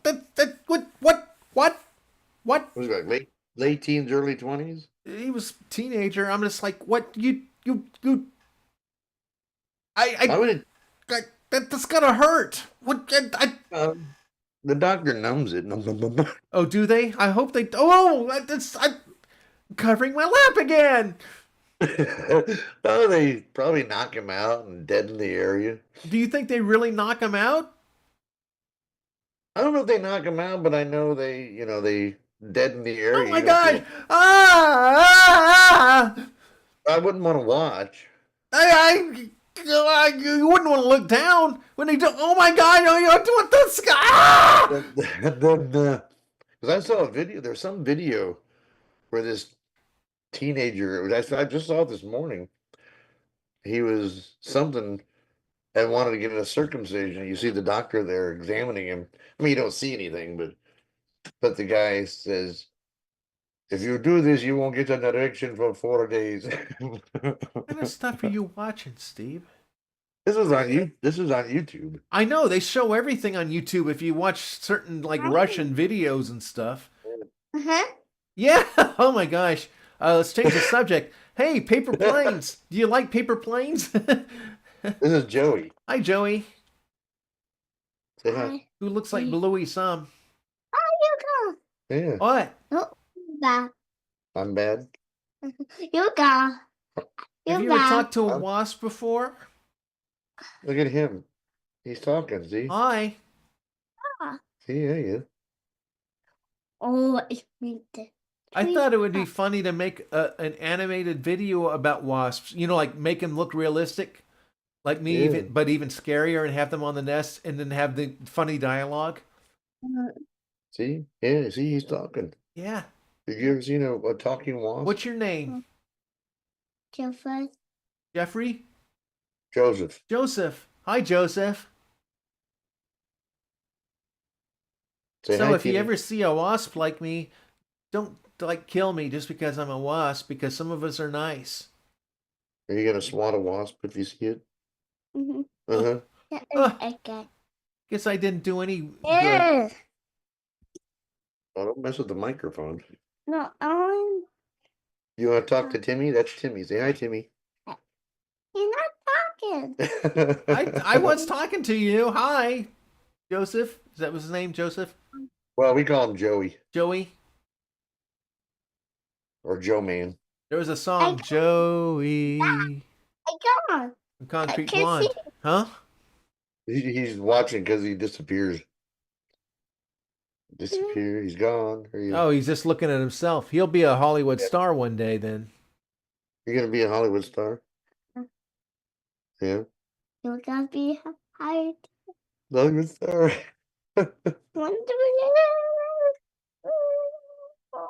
So this is the most entertainment we've had in a while. One finger. Huh? Who's that? My question Me. is, Joey, what are you doing on the Enterprise bridge? Wait, did you hear what he said? What do you see the spaceship behind us? See all the, he wants to know what we're doing on the bridge of the Enterprise. Yeah, Can you say beam me up? beam me up. How old are you, Joey? How old are you? How old are you, Jar? Say 3. I 3. 3.5. 3.5. Oh, Joey disagreed. I was once I don't know. I was once 3 years old too. Yeah, don't do that. You're gonna mute the mic. Don't do that. See, you're messing us up. Timmy's gonna reach you and sting you. You want him to sting you? No. No, he just, I don't know, he does that. He'll wander in the room where his mother is beyond me. So no, don't. Always gotta have the stingers on everything.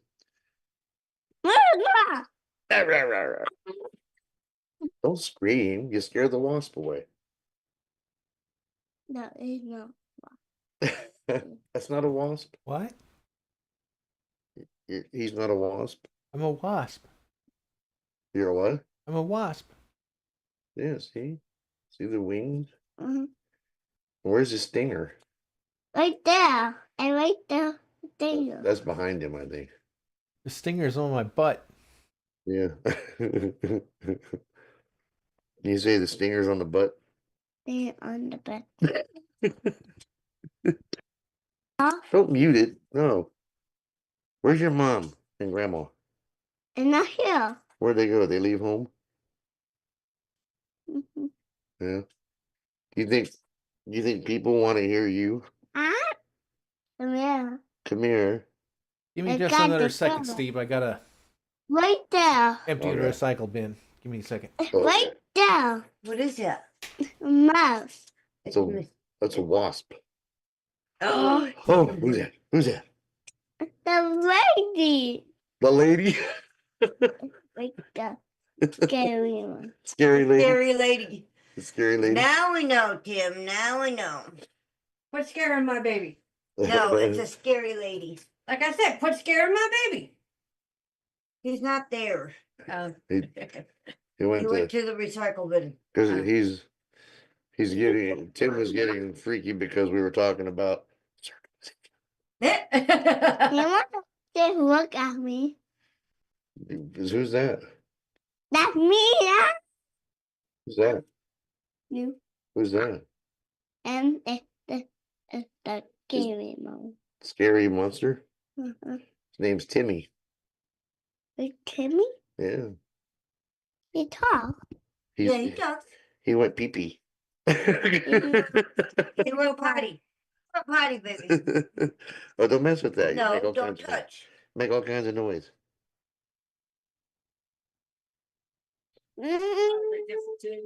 Yeah,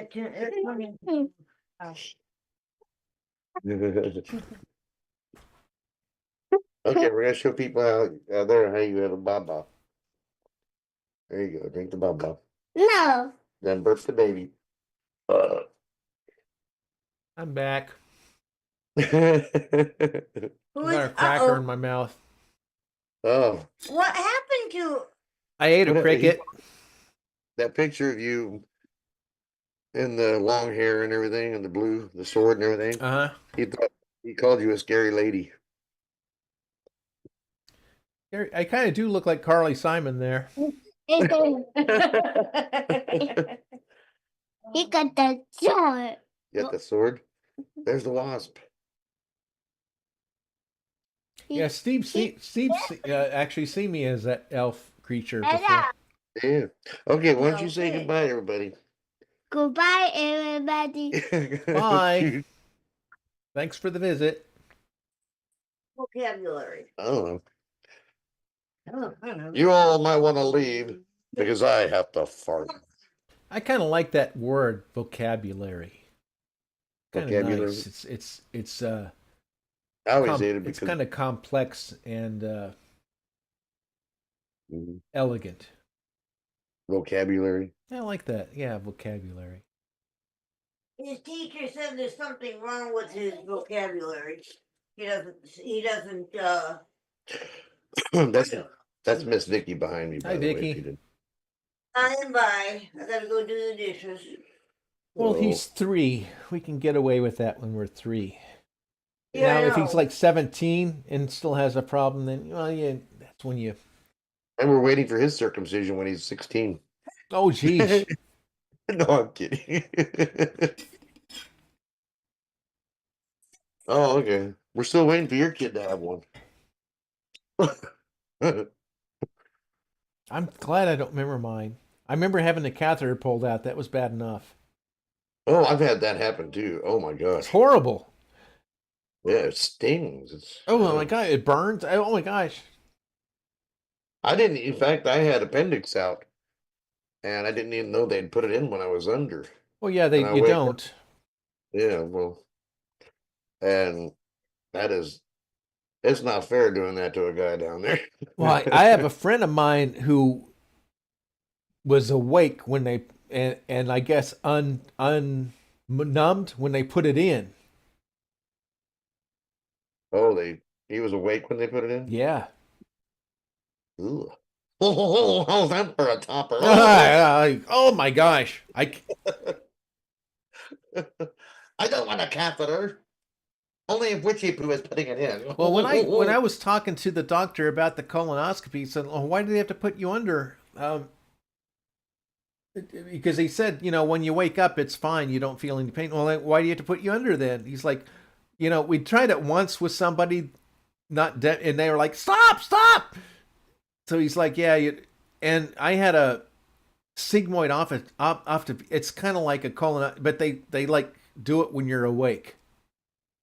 Ooh. And it's not as deep, but it's, and I was like losing it. I was like, ah, it was, so it ain't no fun. I had the colonoscopy and they put me out. Well, they always I put said, you "I don't-" out. They put me out, and I almost died because I choked on my vomit. Ew. Yeah, they had to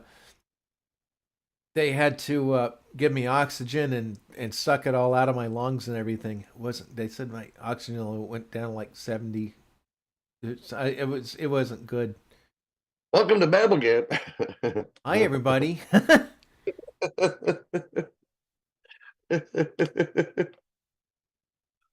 This is the medical portion of the program. Hi, Wendy's back. We can start talking about things that don't involve down there stuff.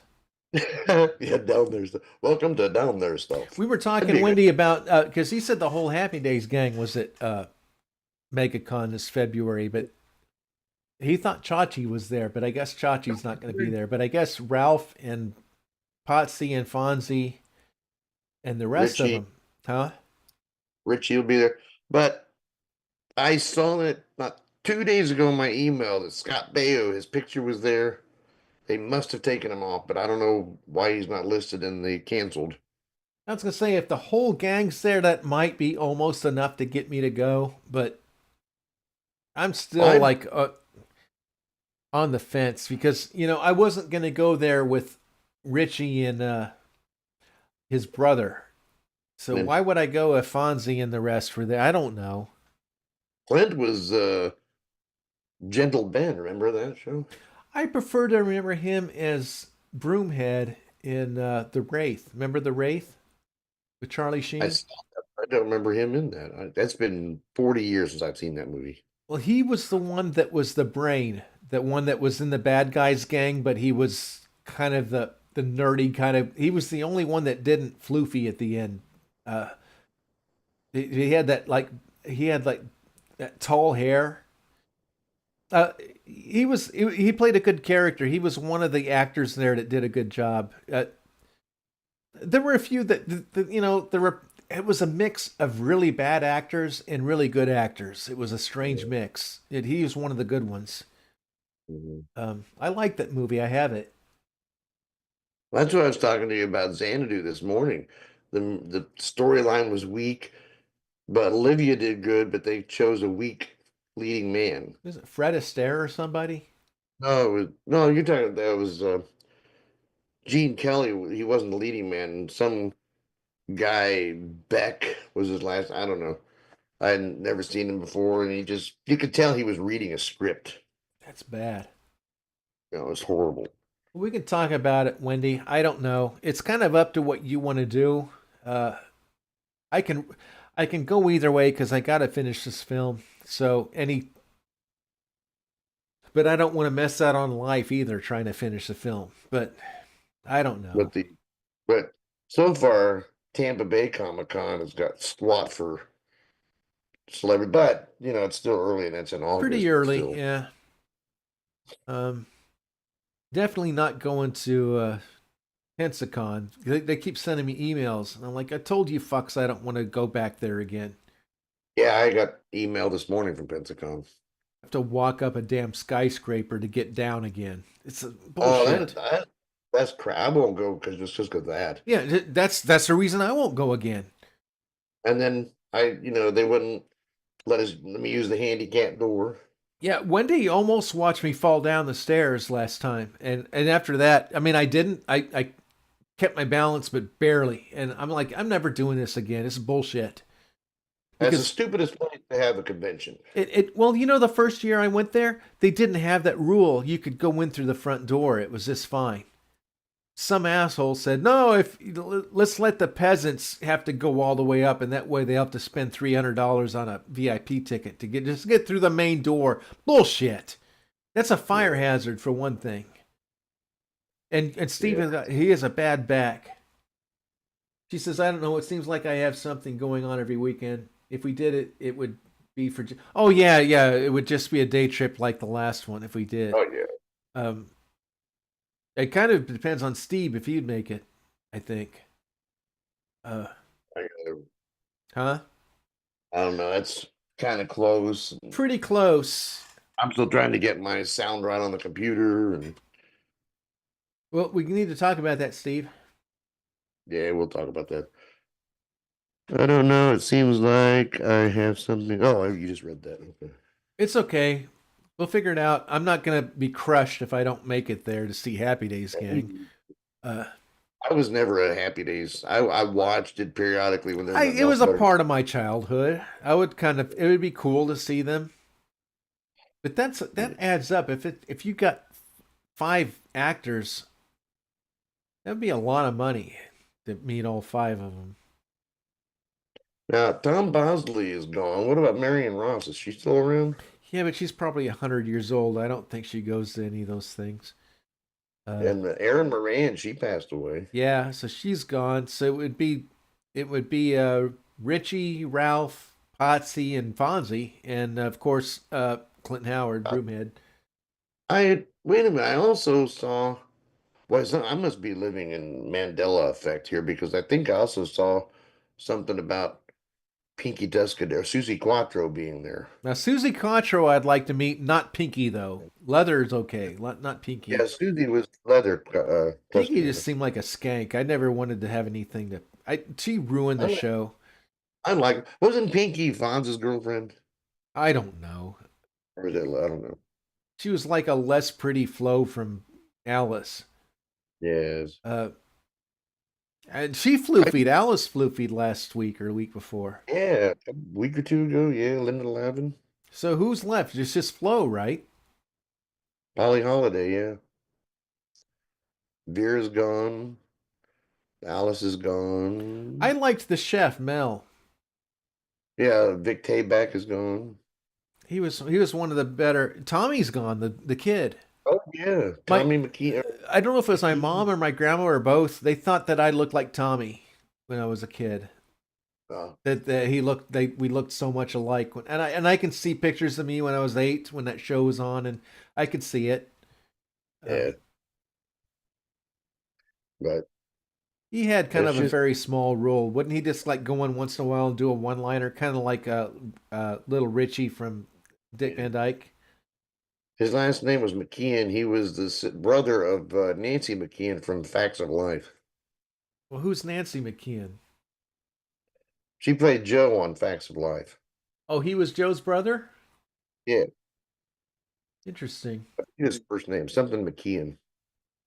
They're not related to Michael McKeon from Spinal Tap and Lenny from Laverne and Shirley, right?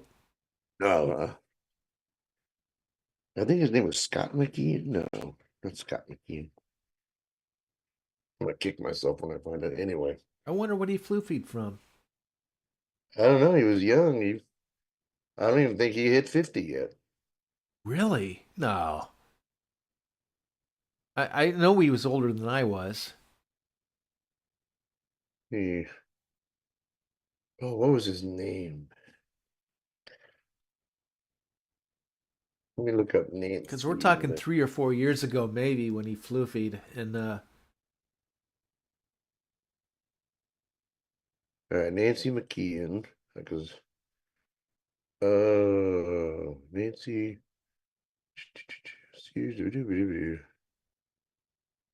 Robert McKeon, travel agent. Well, so where is she's talking about her brother Nancy? Barbara, she began her okay. Well, it's not going to say personal life.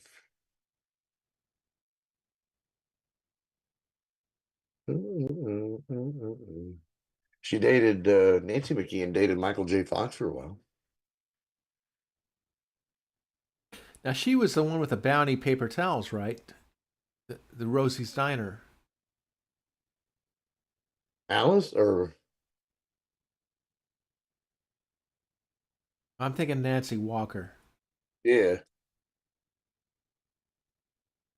It doesn't matter. We're looking too far into that. Oh, it's just one of those things that Wendy says Philip McKeon. He passed That's away in it. 2019 at the age of 55. So that's about 6 years ago. So yeah, he had about 6 or 7 years on me. Yeah. Good job, Wendy. And I'm sure. Okay, he is the brother. He was older. He was her older brother. That's right. He'd be about your age, wouldn't he? How old were you in 2009? 19. 2019.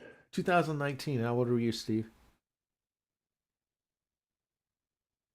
I was about 55, so he's my age. Yeah. So he's born in like 1941, 42. Oh, it says here they're not related to actor Doug McKeon. Isn't Doug McKeon the one you're talking about?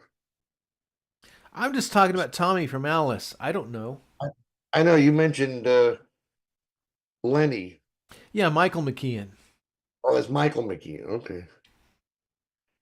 I don't know. There's too many McKeons. I don't know. Yeah, Michael McKeon was David St. Hubbins from Spinal Tap, Yeah. which I think gave him more notoriety than even Lenny from Laverne and Shirley. Oh, Wendy said he was born in 64. That Really? means he was 2 years younger than me. Okay. Oh, two. Closer to Gracie's age. Still like the last year of the boomers. Still a boomer. Still, 55 is still kind of young, you know. Yeah, I wonder what he floofied from. Did he have that child actor's curse? Probably. I closed it. I didn't see what he died of. But I know it was a shock when he did. A lot of those poor kids in Hollywood, they were abused. Well, there's another death. I know it's not going to be much to you, but those of us in soap fandom, Leslie Charleston passed away. Well, wasn't she the longest living soap character ever? Yep. She started that role in 1977 and lasted until she passed away 2 weeks ago. I was thinking about the other day about Anne Robinson, who did that cameo in Last Page of Summer from the War of the Worlds movie. Oh, okay, yeah. She was in Days of Our Lives in the 70s. I saw her, she's in a scene from Adam 12 on YouTube where she played an old lady in the 70s. Oh, wow. So, and she's still, don't not to jinx her, but it's like she was old in the 70s. Yeah. She was really fun to meet. Okay, my tree, my neighbor that took down my tree is wanting his money. So give me just a minute, Steve, will you? All right.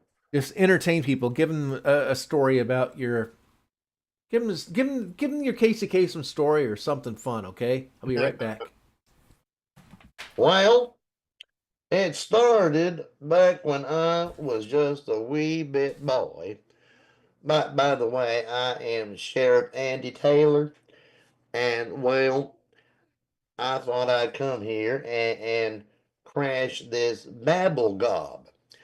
And well, BabbleGab in Mayberry terms, it is sort of like Aunt Bee's mushy cherry. Wait. That didn't sound right. It didn't sound right. It didn't sound right. I don't want to talk about Aunt Bee's mushy pie. I don't. I retract my mushy pie statement. And as sure as I'm sitting here, I'm going to take it back because, well, I have no idea what Aunt B would be talking about if she were here right now. Now, how long do I have to keep on talking until he comes back and picks up the con? I feel like a total buffoon sitting here, and then I stick my foot in my mouth and talk about something like Aunt B's mushy pie. I got I got a bald head. Where in the hell did I get that bald head from? I feel like an old man. I do. Come on, hurry up and get back. I feel like an idiot sitting here. Boy, wait till this ends up on a precious moment. Timmy's probably sitting back listening to this shit and just laughing. Let us go to the comments. Oh, there are no comments. It figures. We can start over again. What happened to Gottschalk anyway? Are you still there, Gottschalk? I have never, ever had to hold down a show by myself, especially except for a morning show. Which, by the way, you can hear the Steve Jarrett Morning Show Monday through Friday, 10 a.m. to 1 p.m. U.S. Eastern Time, QStarFM.com. There, that was my plug. And now the news. Today, Congress got together and decided to sing the theme to Baby Shark. But the Democrats chose not to because they thought it was racist. I didn't say that. Any more wine anywhere? Yeah. Oh, there's I'm Gottschalk. back. It is brutal out there. Oh, you missed it. What? Boy, that's a. I was doing Andy's voice, and I was talking about. I came out Aunt B's mushy pie. I'm like, oh shit! Oh, that's disgusting, Steve. You and your Aunt Bee's mush and her mushy. Oh, that's a ska. Ah. I was trying to talk about her baking, or pie she baked, and then it came out mushy pie, and I thought, oh god, I can't believe that happened. I'm like, oh crap. Kind of like couple pieces of raw bacon. Oh, that's disgusting, Steve. What did you? Oh, you're gross. I didn't say it. Oh, we gave Steve a heart attack. Yeah, sounds like I need another cigarette. Giving me a heart attack. You know, it's so weird. We don't smoke indoors anymore. What? It's so weird. We don't smoke inside the house anymore. I'm surprised you still do that stuff. Well, one thing at a time. First, we get rid of smoking indoors, and then we'll work on going outside. All right. We will. But hey, we cut down smoking outside, though. That's good. Boy, it was nasty out there. Just that guy coming to my door to get his money. It was just like, oh my gosh, what do you do? I gave him an extra 20 just because they had to do that in this sick weather. It's nasty. Oh. So it's real cold there then, too. Now, let me look. It's, what is it here right now? And Tony and I will argue to the end of days. But it's 35 degrees right now here. And, Okay. and let me see, what is it going to?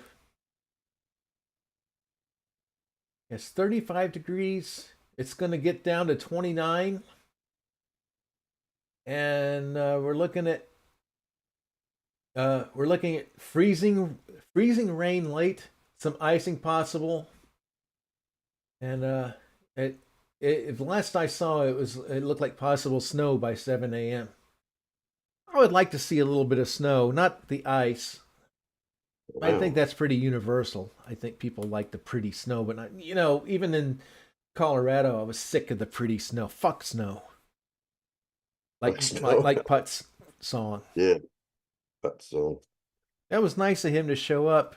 What did you think of Barry showing up last week? One of our Prince Rama fans. Oh yeah, that was cool. How'd that go? Well, you were here. No, I had to leave. How did it go after? Did you leave before or after he came up? He was on for a little while, and then I had to go. It was like we said, it was past my bedtime. He was a good guest. It was nice talking. It's nice talking to other people because I like having other people on because they bring stories out of us that normally we wouldn't think about. Oh yeah. By the way, the low tonight is only going to be 40 here, if anybody's interested. It's quite a difference. We're just a few hours apart, Steve, and it's like it's 29 here is the low. Well, Florida's a long state. It's state. It's like it's a long state. It's like California. It's a long state. Somebody came back. He's supposed to be in bed. Aren't you supposed to be in bed? He's supposed to be in bed. Then why aren't you in bed?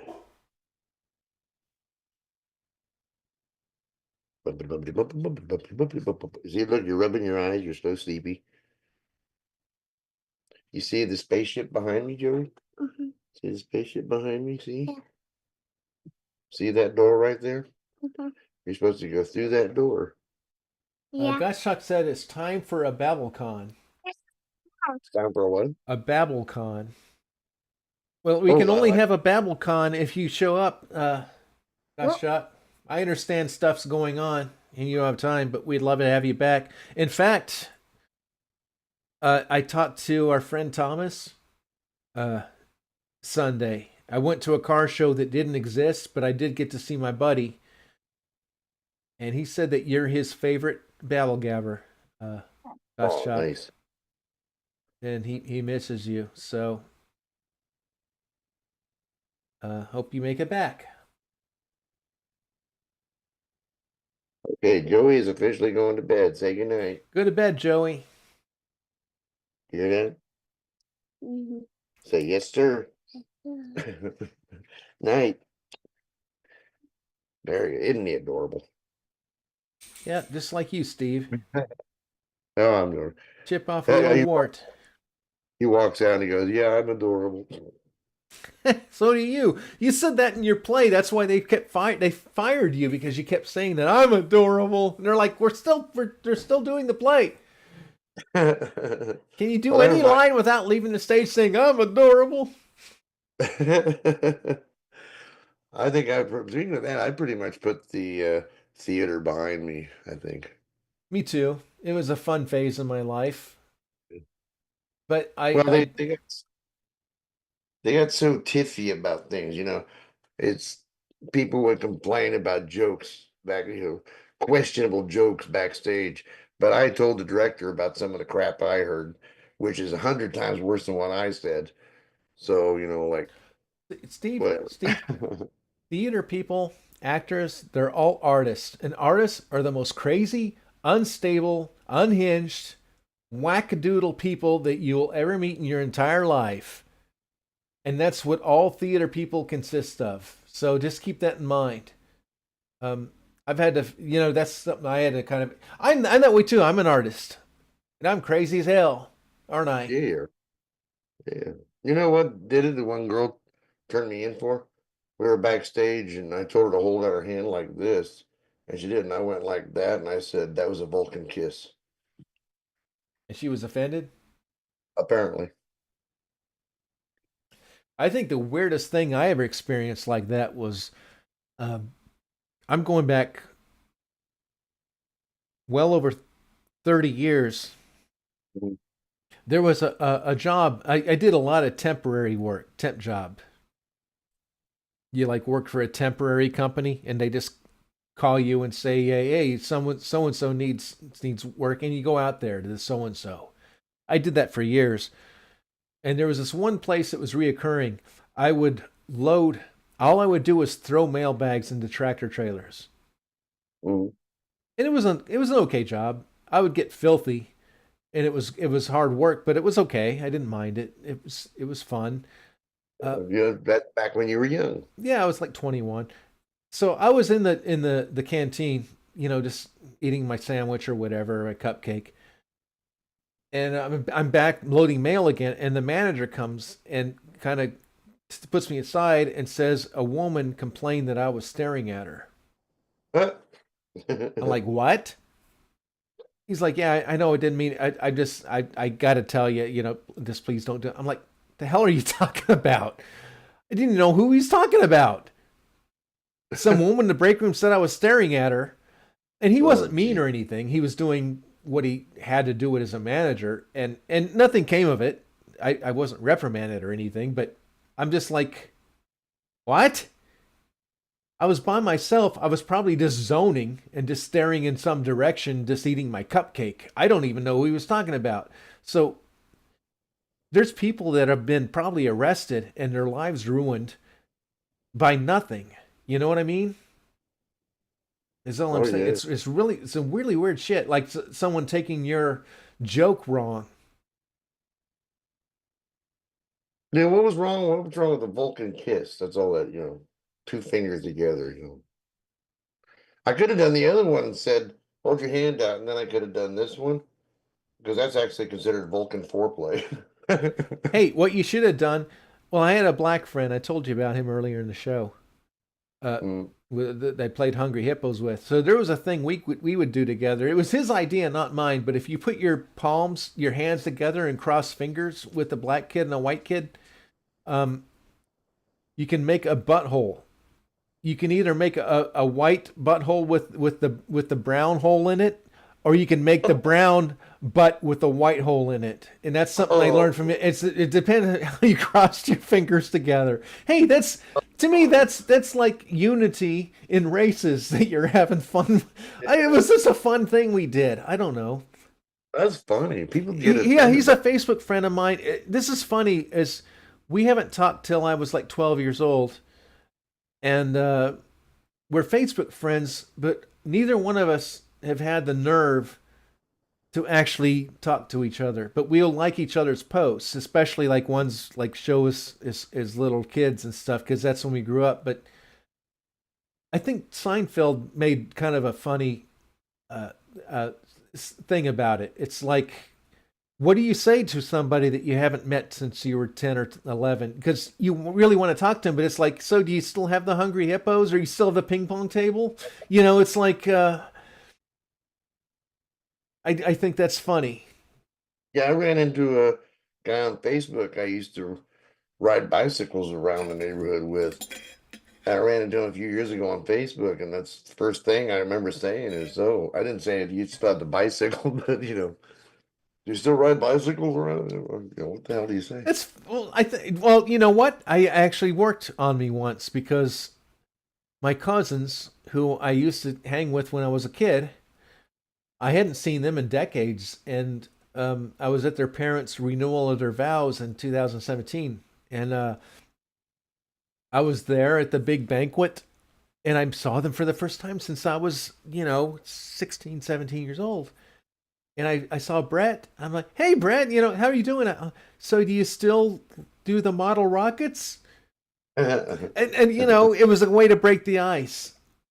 And whether or not he still did model rockets, obviously probably not. It made him smile and gave us that connection from when we were kids. You know what I mean? Funny if he turned, no, now I make rockets for NASA. Well, I wasn't Elon Musk, wasn't my, it's. Oh, okay.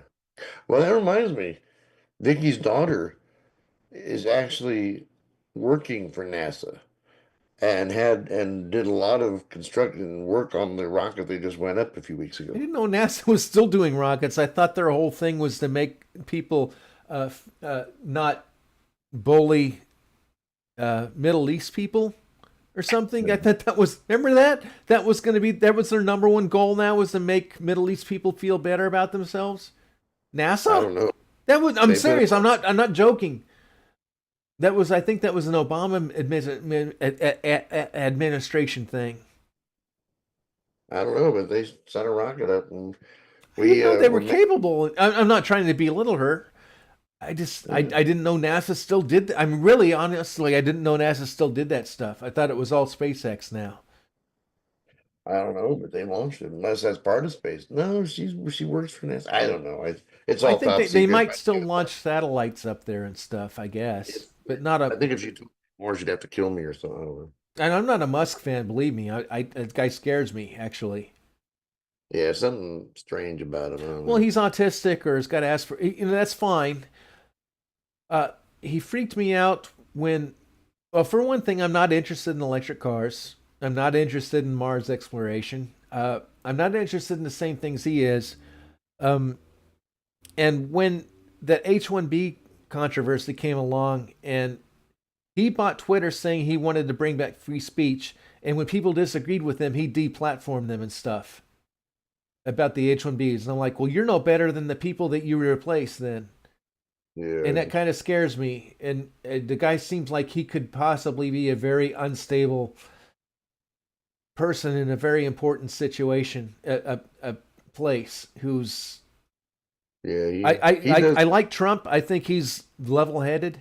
He's got that background. He's been doing this shit for 50 years. But Musk, he's younger than I am, and he's a genius. Don't get me wrong. He's an absolute super genius, like Wile E. Coyote, and that scares me. Super genius. Super genius. He's a super genius, and that scares me. But the same with Mark Zuckerberg. There's something about him that's like he's Well, yeah, autistic. he's basically switching sides because the sides have switched. Him. He wouldn't have said that shit a year ago. That he said, "Oh yeah, and I'm not a Rogan fan. I don't even like him." Yeah. But he did say one thing that kind of made me give a little bit respect when he had Musk as a guest, and Musk was saying, "Oh yeah, that's terrible. The FBI is wanting us to say this stuff," and he's like, "So you want people to trust you after?" No, he didn't say it that way. Some people would. They censored people all these years, and all of a sudden they want to be their friend. And he gave him this glare, and Musk and Zuckerberg kind of put his head down in shame, literally. So he put him on the spot right there. I'm like, well, good for you. That's the first time I've ever respected that guy, Rogan. But Zuckerberg just seems like he's zoned out. Like he's Well, there are some people that say that Zuckerberg is just a pawn. A lot of these people, they say even Fauci and these other people, they're just pawns for deeper people, and they're like the scapegoats. Yeah. And he said, Tony is back and said, "Glad you don't hate us." That means a lot, Gotchjock. I really do mean that. You really had. I was going to PM you and just say, "What the hell did I do wrong?" I really thought that I did something bad. Please be transparent with us. That's all I ask. I'll be back in like 2 minutes. Okay, that's all I'm saying is, I kind of figured there was a 40% chance you just had a lot going on, but I was just like, if he had something going on, why didn't he just tell us? We would have been like, okay, we'll do what you need to do, and we'll be glad to have you back when you can make it back. But when you've got a wife, when there's a silent treatment, you're just like, what the hell? What did I do? Right?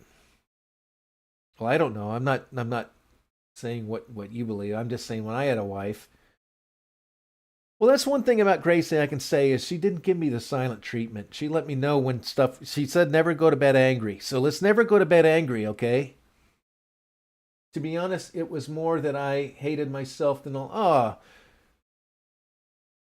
Well, I think we need to talk. You need we're friends, right? And we don't have to talk publicly on this show, but I'm just saying we're friends, right? I thought we were. That's what it kind of hurt my feelings because I'm like, what? Honestly, I'm like, I really thought because we talk smack about each other all the time, especially when we go AWOL. When you go AWOL, I'm just like, where's that other fuck, And I thought maybe that hurt your feelings. And we do that to everybody. We're kind of the Three Stooges. That's kind of part of our shtick. We try to make people laugh. And I thought maybe I went too far and I didn't know what I did.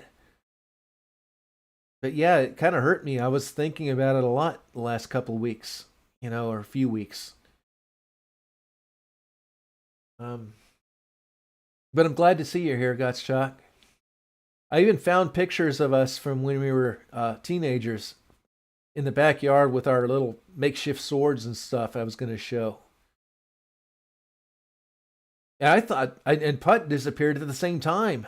So that made it even weirder. I'm just like, what the hell happened? What did we do? But his health stuff. But he was here last week. He popped in, so that was great. It was great to see him again. Yeah, March is fine. March, we're looking to have the film released, and we're going to have a private viewing party. And hope you can make it since you're in the film and stuff.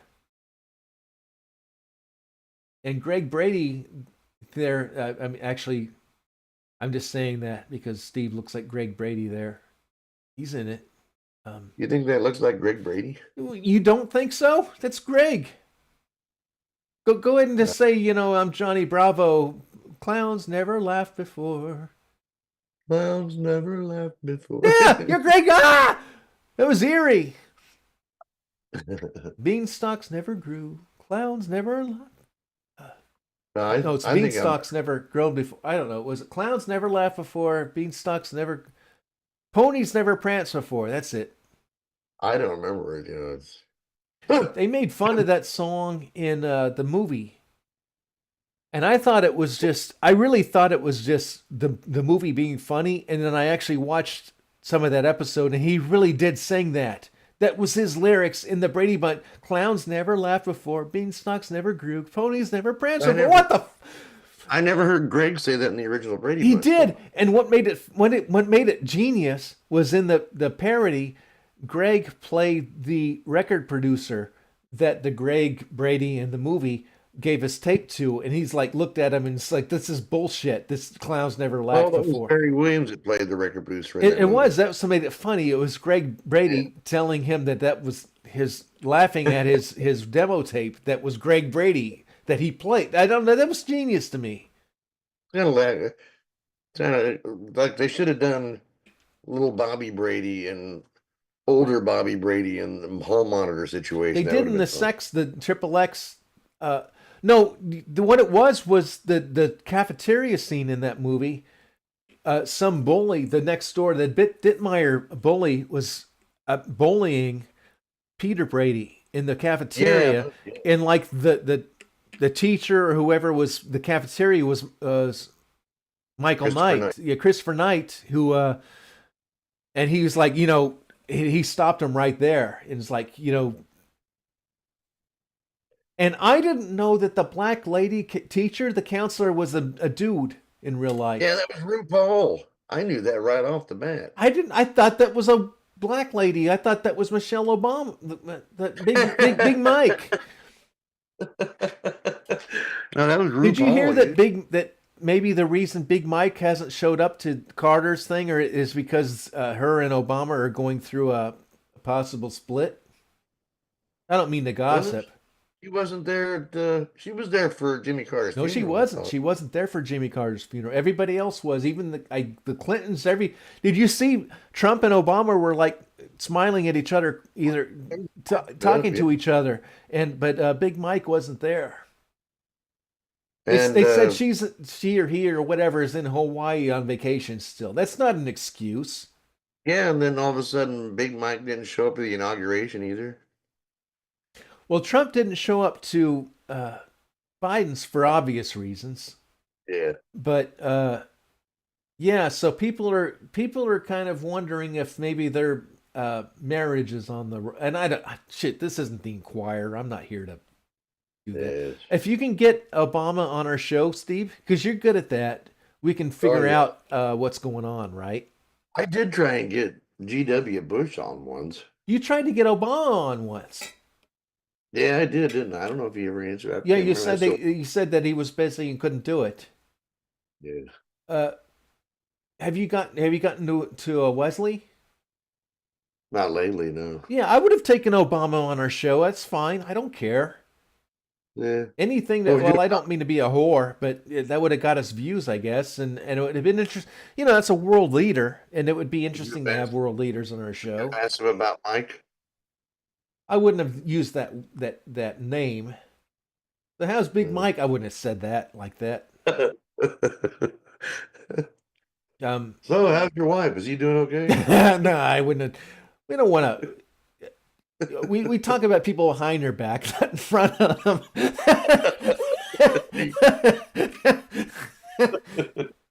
That's right.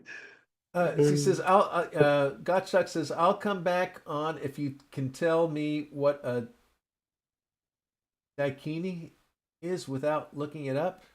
It's a Star Trek villain, alien.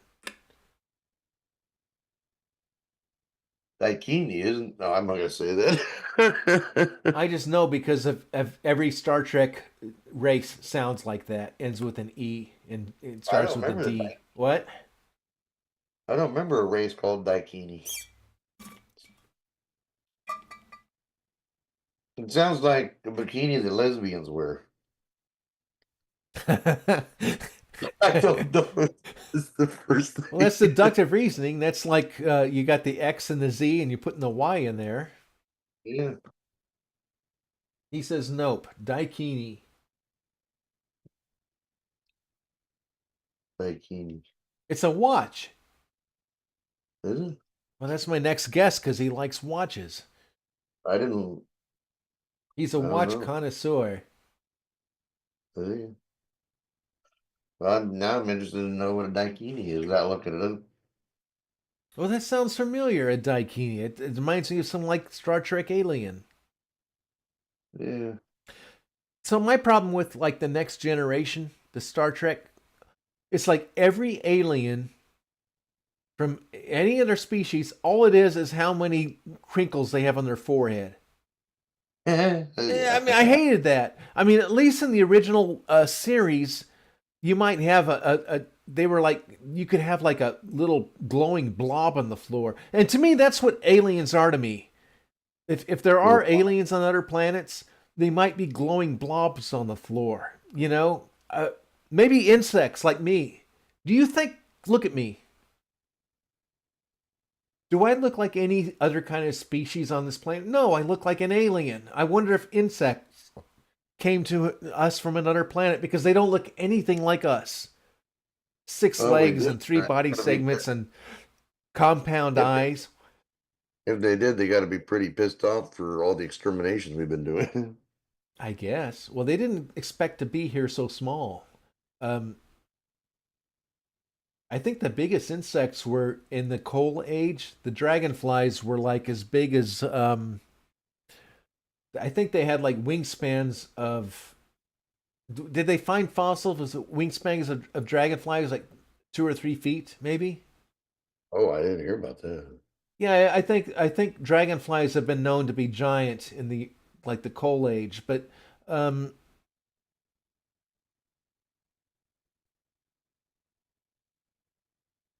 think there's been memes about that, like cartoons where like these big scary giant monsters, like I'm gonna invade the earth and I'm gonna blow, and they're really scary, and then they end up and somebody just steps on them because of the size difference. I And I never don't heard think an it. insect. I've heard that insects can't be big. They can't be like the scary movies of the 50s. They can't be. You can't have an ant that's 20 feet high because it would collapse under its own weight or something like that. Have you ever heard that? This is something that Putt would be really good at in our show, and he's not here. And Yeah. Goshek said nope, and I don't know what he said nope about. That's Oh, why we probably. need to see your face on here so you can talk to us. Well, I looked it up. What? Daikini. It says here it refers to a female deity in Hinduism and Buddhism, often depicted as a dancer or sky dweller. With like 8 arms and an I elephant guess. nose? Oh wait, I think that's kind of sexy in a way. The elephant nose, not as much the 8 arms. What? Daikinis or tall folk are people that generally grow 5 to 7 feet in height, said to come after other people's like Nelwins and or the brownies. I don't know. Oh, wait a second. Human beings go from 5 to 7 feet in height. Yeah. I mean, 7 feet is pretty rare, but it happens. I've got a cousin who's 6'8". It's almost there. I possibly saved his life last summer. I don't know. Probably not, but it gave us a nice connecting experience. Did I tell you about that? No, oh wait a minute. There's Well, while there's you look something. that up, let me empty my There's gas something tank. that's- I'll be right back. okay. I'm probably wrong, but the Godstock's gonna have to tell us for sure what a daikini or daikini and since Timmy's gone, I am not about to break into Andy Griffith again because I put my foot right in the mouth.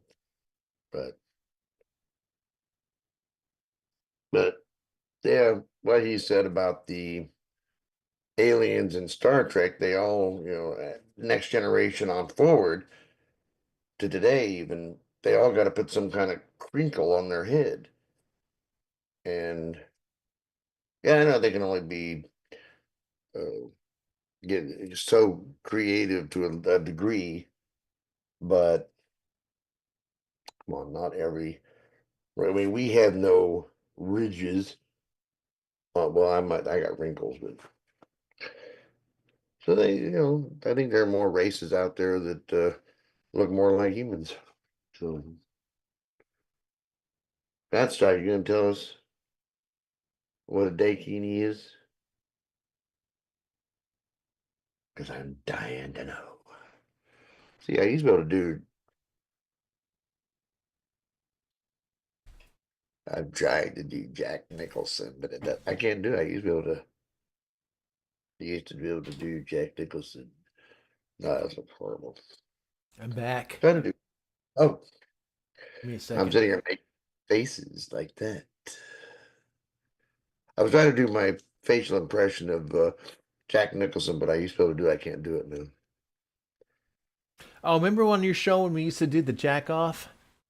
Where we'd all try to do our different Jack Nicholson impression. I think I did a pretty good one. I mean, we're talking like 10 years ago. Yeah. So at work, I was drafted into something called the Tiger Team Mhm. today, which means I've got to do more than just drawing.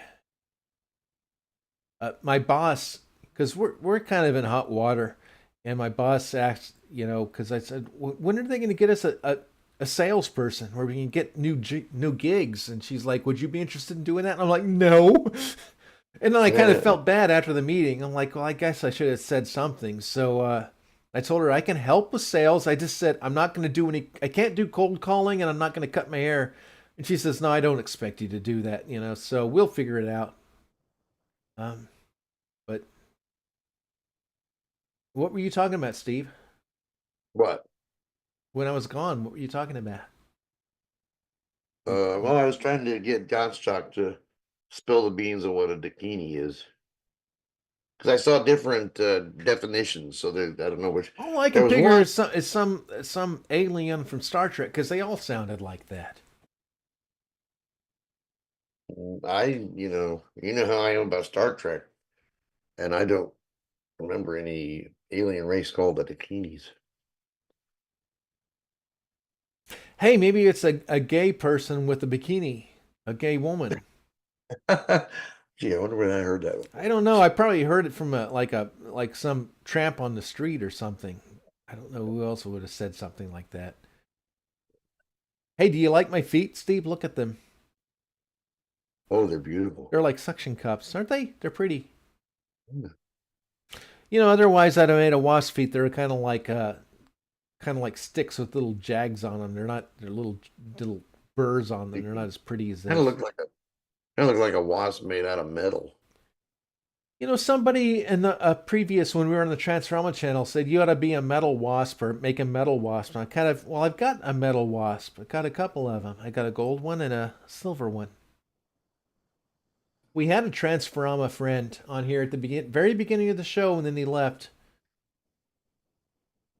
And the funny thing is he's like the Dragon King. That's all he does is think dragons.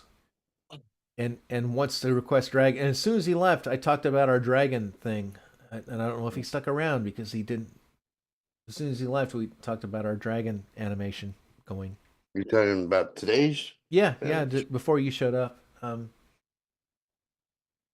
When we did, well, you were here last week. We had a lot of, we had several people from the Transforma channel on. It was fun. You're talking about King Dragon Boy? Yeah, King Dragon Boy. I missed it. He wants, I think because of a request he made, I'm considering, he wanted to give us he keeps wanting us to go to his world. I said, maybe we can't go to your world, but maybe you can send something to us. And so somehow we came up with something where we get a magic harpsichord from his world, and Rob plays it and becomes a dragon. So we have a potential video where Rob becomes a dragon. What do you think of that, Steve? Rob becomes a dragon. Possibly. I don't find that funny, Terry. I don't find that funny, Tari. Yeah, and I can picture him breaking everything with his tail and breaking the harpsichord and just not knowing how to conduct himself. He'd be a bronze dragon because that's more in his keyframe. Anyway, it's kind of on the list. What prompts the transformation? Playing the magic harpsichord. So basically, he would become like start growing and becoming bronze until he's like really big, and then he would like kind of become this dragon, and his tail would whip around and break things, and he'd break the harpsichord, and maybe he would grab Terry because Terry always gets grabbed whenever there's like a dragon because that's like the tradition. I forgot, was Virginia in this new one, or we didn't do that one? We didn't have Virginia in this one. Oh, she's in it. Yes. I thought I did a. I think you did. Yeah, it was so long ago. It's where Barry was showing a demonstration because Barry became an Avon lady, and he was like demonstrating how to use this special comb on this dummy head that he had, and he ended up busting the head and the yeah, you were in it, Steve. Let me write that down, okay? What, that you Virginia? played 2 roles because I never would have thought of that. Thank you. Oh, was it? Yeah, you did play Virginia. For the credits? Yeah, for the credits, yeah. I'm just going to write it down. Steve. I haven't even done any voices since I've been back to the morning show. Well, you kind of did your Steve Arini, but you were rusty. We need to redo it. Plus your mic, you had a bad mic. What I did on those voices, or the last time I used this stupid mic. Well, it's okay. You do what you did what you had, and it did give me at least a placeholder for you, Steve, which is fine. But yeah, finally hit. But what it's like you got Terry saying, "Hey, Dad, why don't you do this?" And then you got your voice like, "Whoa, that ain't gonna work." Oh, is it very distorted in one dimension? It just sounds like a very cheap mic. Then I got this is a Walmart cheapie too. What I'm using now. Well, we'll get you set up, Steve. I got to get you with where you're on par with us, okay? Yeah. We'll get it worked out. I still have the mic I had for years doing the morning show where it sounded all nice and crisp and clear. Well, why didn't you use that when you were with me? Yeah. Huh? Do what? Why didn't you use that when you were with us when you did our voices? Because that one needs a mixer. Well, I said we'll work on that, Steve, okay? An XLR cable. You don't have a cable either? No, I got the cable. I'm saying it's an XLR plug that goes. We'll figure it out, Steve. Get a hold of me tomorrow. Well, I got a doctor appointment. Might be Thursday. Well, you can be at the doctor all day. Then pick up the kids. Then we gotta go to the store. Then blah blah blah. All right. Blah. But let's keep in touch. Let's do this, okay? Yeah. Doesn't have to be tomorrow, but you know why I'm wearing. You didn't get this. You didn't say a comment. Tony already did. It's okay. I'm on 500 milligrams of Eucatol. It's supposed to be fuck it all.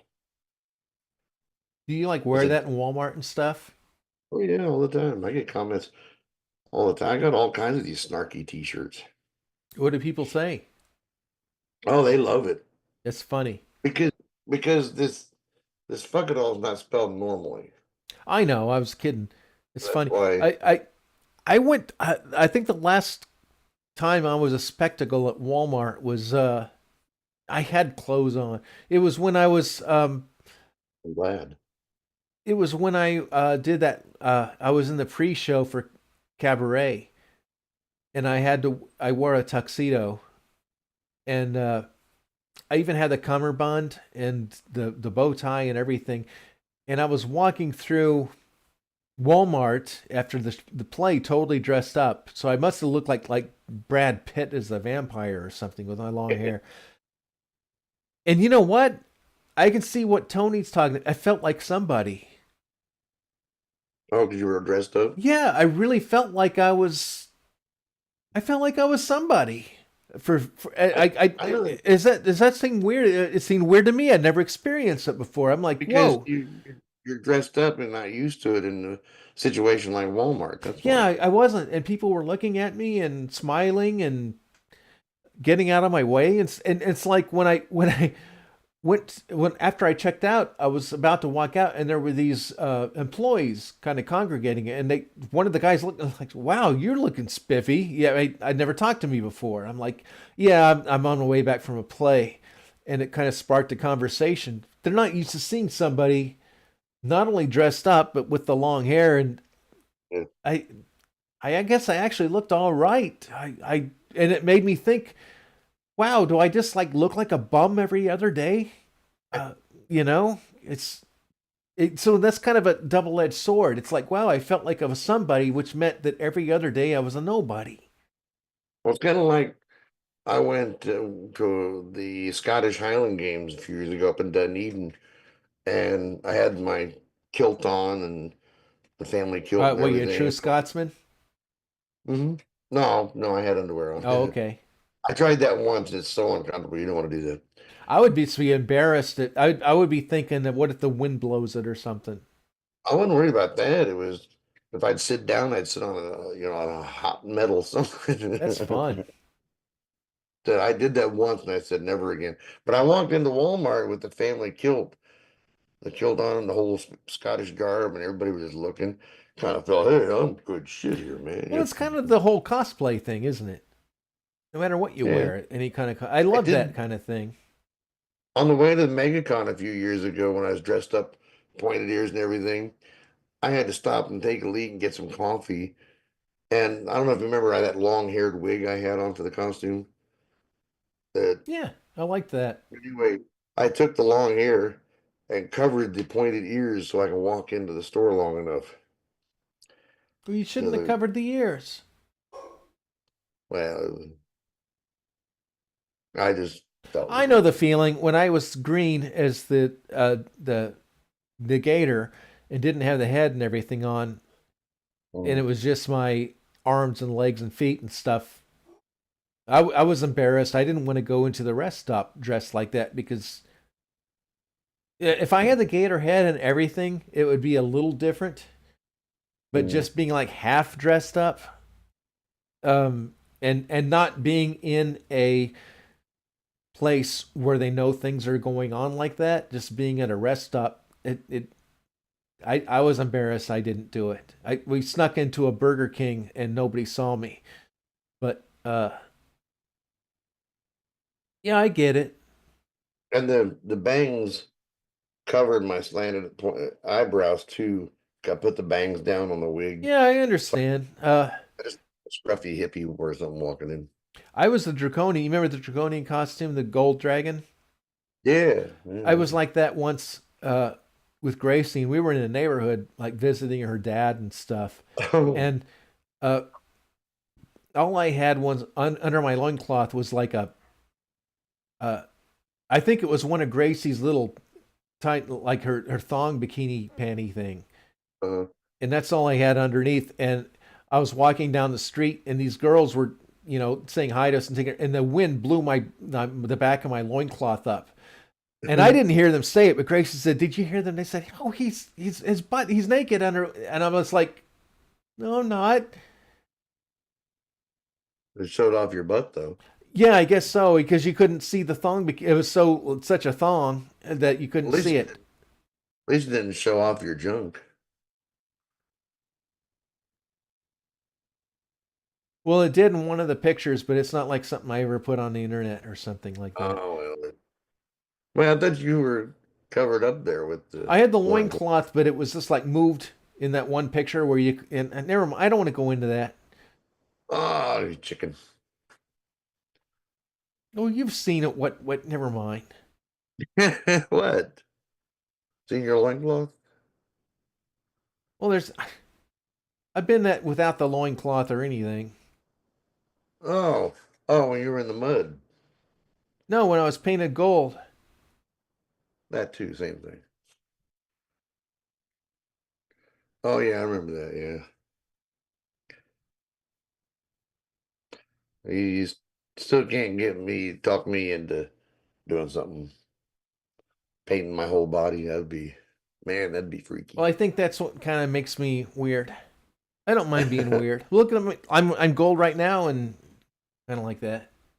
Yeah, but it makes you wonder. Some of these actors who do these shows, I see like you see most of their body. It makes you wonder how much of their bodies are painted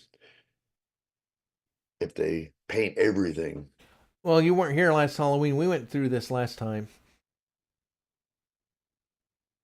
Oh, I heard something was a little revealing, if I remember correctly. I'm surprised the guys even did the show with me after that. Really? Who all was here for that? Putt and well, Gottschalk was there the first half of the show, but he wasn't there for the full Big Monty. full But Mon- Putt and Tony were.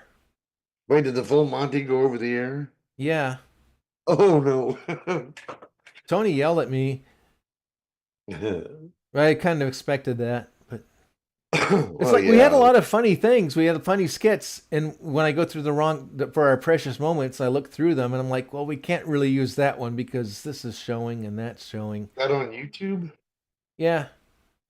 Did you get any guideline restrict or point or No, because I think when you got body paint, it's harder for the AI to recognize stuff. oh okay. Well, probably it's not a part of the cartoon or part of the costume.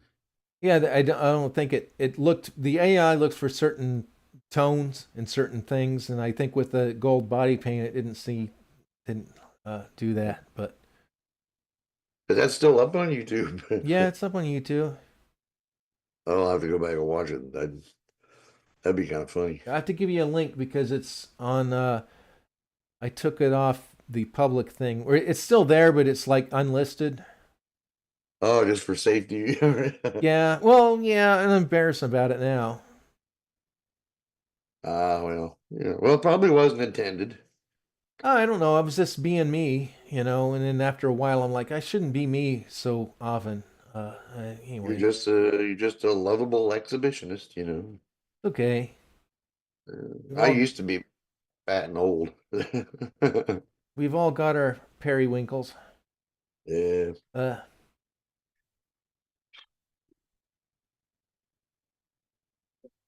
I can only stay for about another half hour.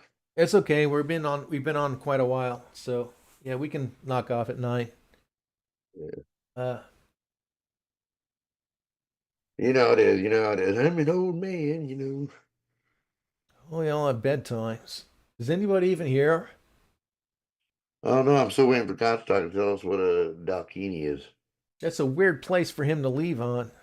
Yes, Didn't Elton John Cliff. have a song about that? Leave on, you leave on with the daikaki, talkie. Yeah. Did you hear the comedian I played this morning? It was actually Chris Farley's brother, Kevin Farley. Was talking about the lyrics of a song. I heard some comedian. I don't know about that one. It was Hey, Wendy. saying, Oh, goodness. I Wendy's shot heard this whole conversation. Sorry, Wendy. what conversation? Oh, about exposure. Well, I'm Well, gold right now and don't have anything on, so it's not a big deal. I don't have anything on under Oh. my clothes. Yeah. So what were you saying? What I started talking about. Kevin Farley. Oh, it was so funny. His name it was Kevin Farley, Chris Farley's younger brother, who's in the stand-up bit, and I was talking about song lyrics, and he mentioned the one about I shot the sheriff, but I did not shoot the deputy. Okay, but you still shot the sheriff. Just because you didn't shoot the deputy, you still think you're going to jail? Or I think we need to do one with the Andy on there. I think that I did bring that up. yeah. I think we need to do like an I shot the sheriff with Barney. You dig? I've always wondered about how to, because I've thought about that when I've heard I Shot the Sheriff. I've always wondered how to do a comedy bit based on Sheriff Andy, but nothing ever just came together for it. It's because you don't brain pool with us. Brain pool. We could come up with something fun. See, if I don't brain pool with you, I come up with Aunt Bee's pie, mushy Well, pie. yeah, that's why you got a brain pool with us. We came up with Yeah, so much fun, brilliant garbage stuff, and it just disappoints me that Neb bailed out because it's been over 10 years since the has it been last that long? brilliant garbage. Yeah, and it's like we had such fun stuff and we had so much potential and we had like almost it's not a big deal on YouTube, but we had almost 100 subscribers, and I know we could Yeah, have made it grow and it made it a lot of fun. yeah, it could have been with all the talent around in our little circle. It's could have found all kinds of things to do. Not like Even Miss that. even Miss Vicky, I know, got to be Aunt B screaming. That was good, Miss Vicky, but being the dead ain't be. The date ain't me. That's me dead. uh, I'm trying to find that episode. oh, the Halloween. Yeah, Halloween. that was just this past Halloween, right? Mm-hmm. Oh, that's Find the interesting. link to shoot it to you. Yes, It's hard. My internet, everything freezes up when I try to do anything when I'm doing this stuff.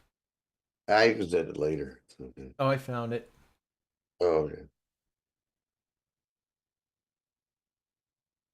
Man, my knees are getting. What do you think of trying to grow a goatee and it ain't working right? Hmm? Trying to grow a goatee and it doesn't look right. Tony was complaining about his um earlier in the show. Mm. Uh, This looks fine. It doesn't look as bushy as mine. well, he said he was getting freckles and he didn't want to show his freckles, and I'm like, well, just show a full beard then. And then he started talking about his neck and stuff, and I'm like, well, I'm not talking about a neck beard, just a regular GI Joe beard. In fact, it's time to trim this one. What do you want to put this link in chat, Steve? Yeah, it'll work. Uh, Steve, you're the only one allowed to see this. Yeah, I know. I don't care. Oh, you put it. Oh, you put it in the live chat. Well, where did you think I was going to put it? I didn't know you put Well, it I there can for everybody. unput it. What did you? I said chat. I didn't say private messenger. Oh, okay. But you just said that. Yeah, I'm the only one who can see it. I don't care. It's up there. It's just a BabbleGab show.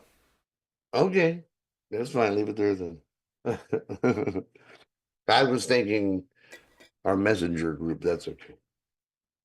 I'm not like Hey, sexting. It's not like a private. It's just a BabbleGab show. well, yeah. I was just ended up a statue at the end. That's all. There you go. Well, It's just something I do. it's, it's an art form, so I there's just nothing wish it wrong wasn't so cold that night. with it. Oh my. What happened to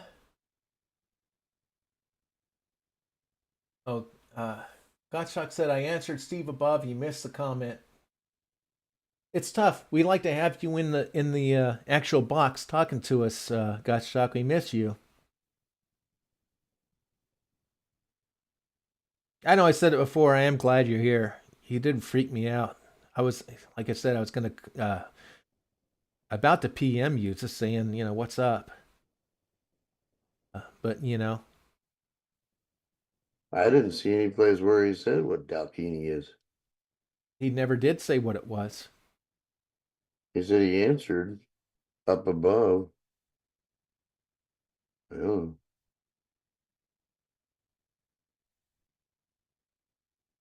Oh, And Wendy said, "That's okay. Don't forget, I was married to Ratchet." Ratchet was full of piss and vinegar. He was really a crazy An guy. ex- he was an exhibitionist. Um, yeah, sort of. Uh, yeah, sort of. But yeah, we had. I mean, even Wendy's probably got a story about when I was at their house. Oh my gosh, I don't want to get into that. Oh, I just met Wendy. Really, I think. Boy, that was the old days. mhm. I miss the old days. That was back when we were in Leonard Skinner. Not literally, but sort of. Oh. Yeah, she said Ratchet had no filter. Well, Look behind my mouth. It looks like behind you. I have a buck tooth sticking out of my mouth, but Oh yeah, I see that. Yeah. I don't know if that's just behind me, like a leaf behind me. I don't know what that is. Oh, probably just a. Oh, okay. He said it. He said the little guys in the movie Willow called the tall people you stupid dakinis. I don't know if I've seen Well, Willow. I think I've seen Willow. I remember something about pigs and midgets. I've never seen the movie Willow, so You know, I get Willow confused with a Val Kilmer movie in the Hmm. 80s. Shit, what was it? Real Genius. No, what was the movie where there was a movie where a guy was reading a kid a story that was sick in bed. It was, Hmm. I am Inigo Montoya. You killed my father. Prepare to die. I don't know that one. It had Nigel from Spinal Tap was in it, playing like some Spanish shit. There was Spanish Willow. shit. There was Willow, and there was a movie out at the same time that was just like Willow. Hmm. Okay, so Wendy said Val Kilmer was in Willow. Well, which one was I'm Inigo Montoya? I'm here to. You killed my father. Prepared. What movie was that? Was that Willow? Princess Bride. Good job, Wendy. That's it. Princess Bride and Willow to me are almost the same movie. They came out like at the same time, and they were both these kind of half funny fantasy movies. I don't remember seeing Willow. I think I've seen it. I do believe it. It's been like since the early '90s, probably. So I don't remember a lot of it. Evidently, Gottschalk is a fan of it to know those lines. That's okay. I'm a fan of some movies.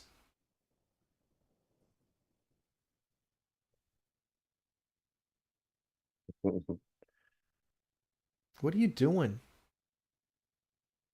Like your I nose was disappeared. pondering something ponderous. Ponderous, man. Ponderous, man. What was it? I love your Casey when you're like coming home from your radio jump. Well, hey, honey, what are we doing tonight? Sex. Hi, honey, I'm home. What's for dinner? It sure smells good. Hey, what do you want to do after dinner, honey? Sex. Gottschalk said it's worth your time, Steve. Steve does not watch movies. Believe me, I've worked on him. I've tried to get him to watch movies. He doesn't. Oh, I had good Vicky. movies. We went to Pensacon and had this hotel room. We didn't do that, but we had this. We all did share the same space. And I'm like, me and Lisa and Steve, and I'm like, hey, we're gonna watch a movie. You want to watch a movie? And you're like, no. Like, how about Raiders of the Lost Ark? Have you seen it before? And he's like, no. I'm like, well, here's a chance. We brought the whole. We got Raiders of the Lost Ark. Would you like it? No. For one, you had this little tiny laptop, and we So all had to. we couldn't get it to work on the TV, but we did watch the movies. They were still fun. We don't have to scrunch together on the bed. Well, real we weren't close. like having sex. It was a big bed. It was like John Denver's feather bed. It was like Michael Jack. Never mind. I don't go that far. Cameron! Yes, I'm still here. Hey, Vicky. Hi. Sex. Oh my God, sex, what's up? I'm going to be back 2 seconds again. Oh, Steve's watching the Halloween I should say the same Pensacon where you thought a street light was the moon.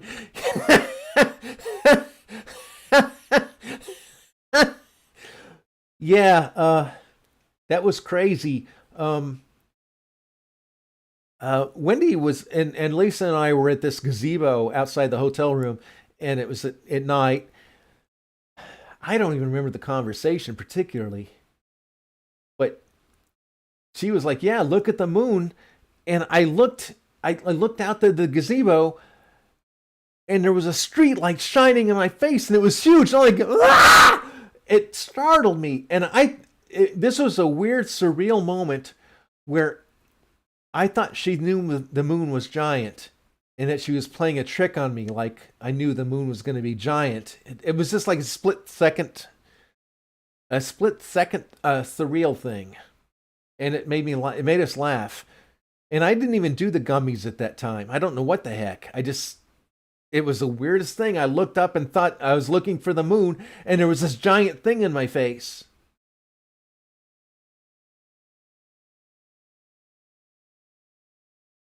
It was kind of like, I probably shouldn't say this. I won't say it.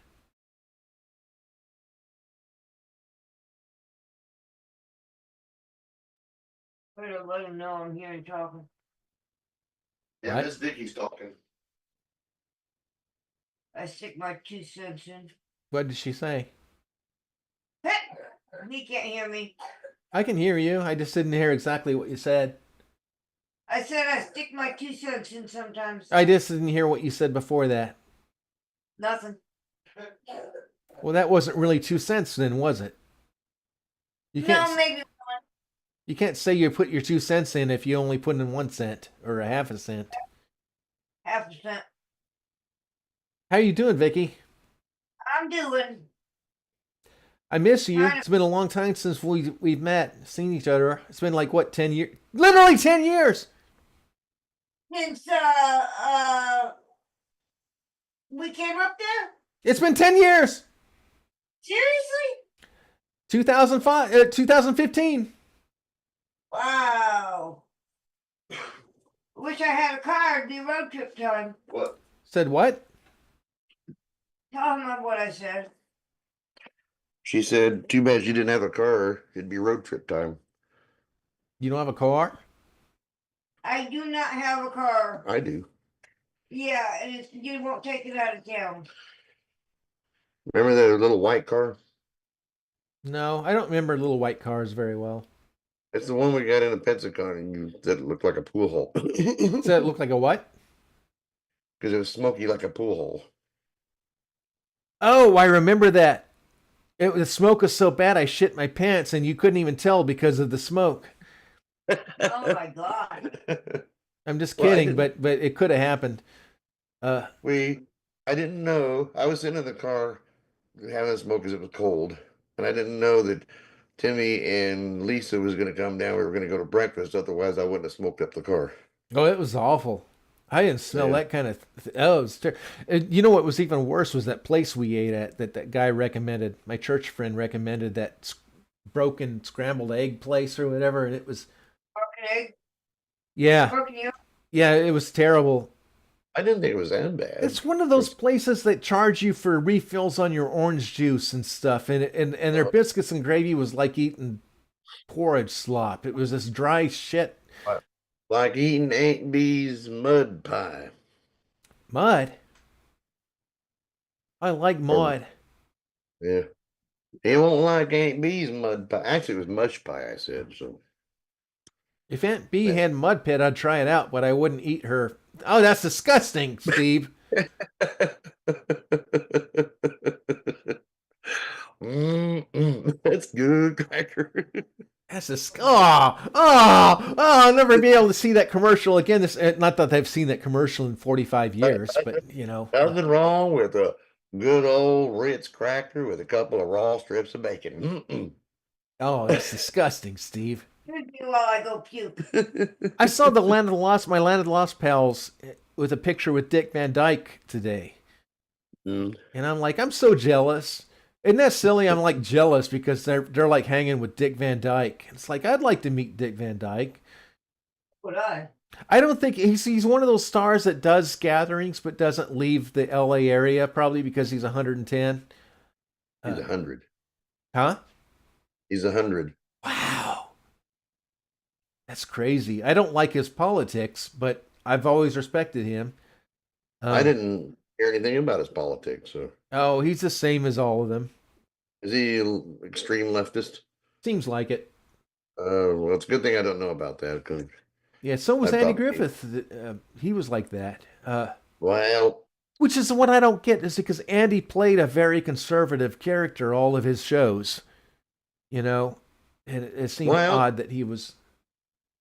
I swung left because I was a stupid idiot. Yeah. I was. And Gottschalk said, "Come to Ocala, Timmy. I have a place that the biscuits and gravy are." You know, the die for you said that about beef or Brady's, and I went there and I got like cold mac and cheese there. It looked good on the menu. It really did. And then they gave me it. It was like, could it? I was gonna say it would help if you warmed it up, but if they took it back and warmed it up, they probably would have shit on it or something because that's what people do in kitchens, I guess. But it was all fine because I really enjoyed seeing you and Jackie. It was fun. We had a fun trip. That was a really good trip. We had the only kind of bad point was, never mind. On Pensacon, you mean? No, it wasn't Pensacon. It was the Orlando Fanboy Convention. I think the only bad part of the trip was when we were in line to see Barbara Eden and she left for like an hour. And it got so bad. I'm having to stand there as a robot for an hour. And Wendy, she got dehydrated and she had to go sit at like the food court and get something. And it got rough there for a little while. I think that's the only bad part of these conventions. I think it's fine that you cough up money to see these people, which I said was a little soul destroying, but you get over it. But my problem was you're in line for people and they have these very random things where they just pull them away for photo shoots and then you're waiting for 45 minutes. And it's like they really should have the photo shoots as a designated time.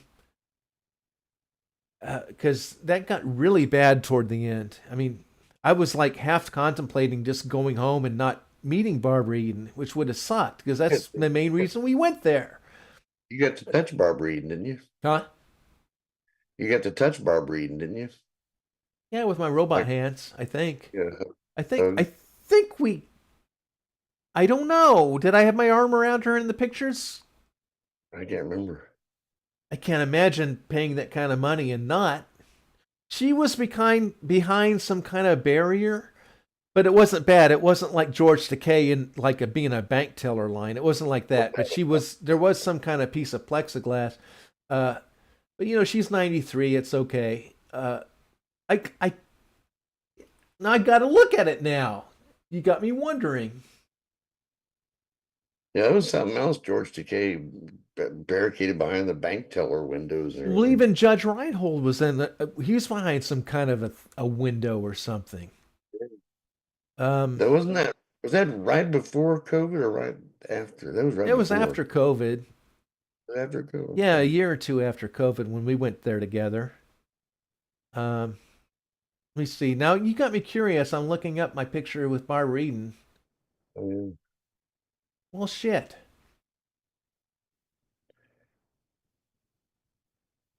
I thought I had these pictures. She's the only one from Genie left from that show. I guess so. I think everybody's gone, huh?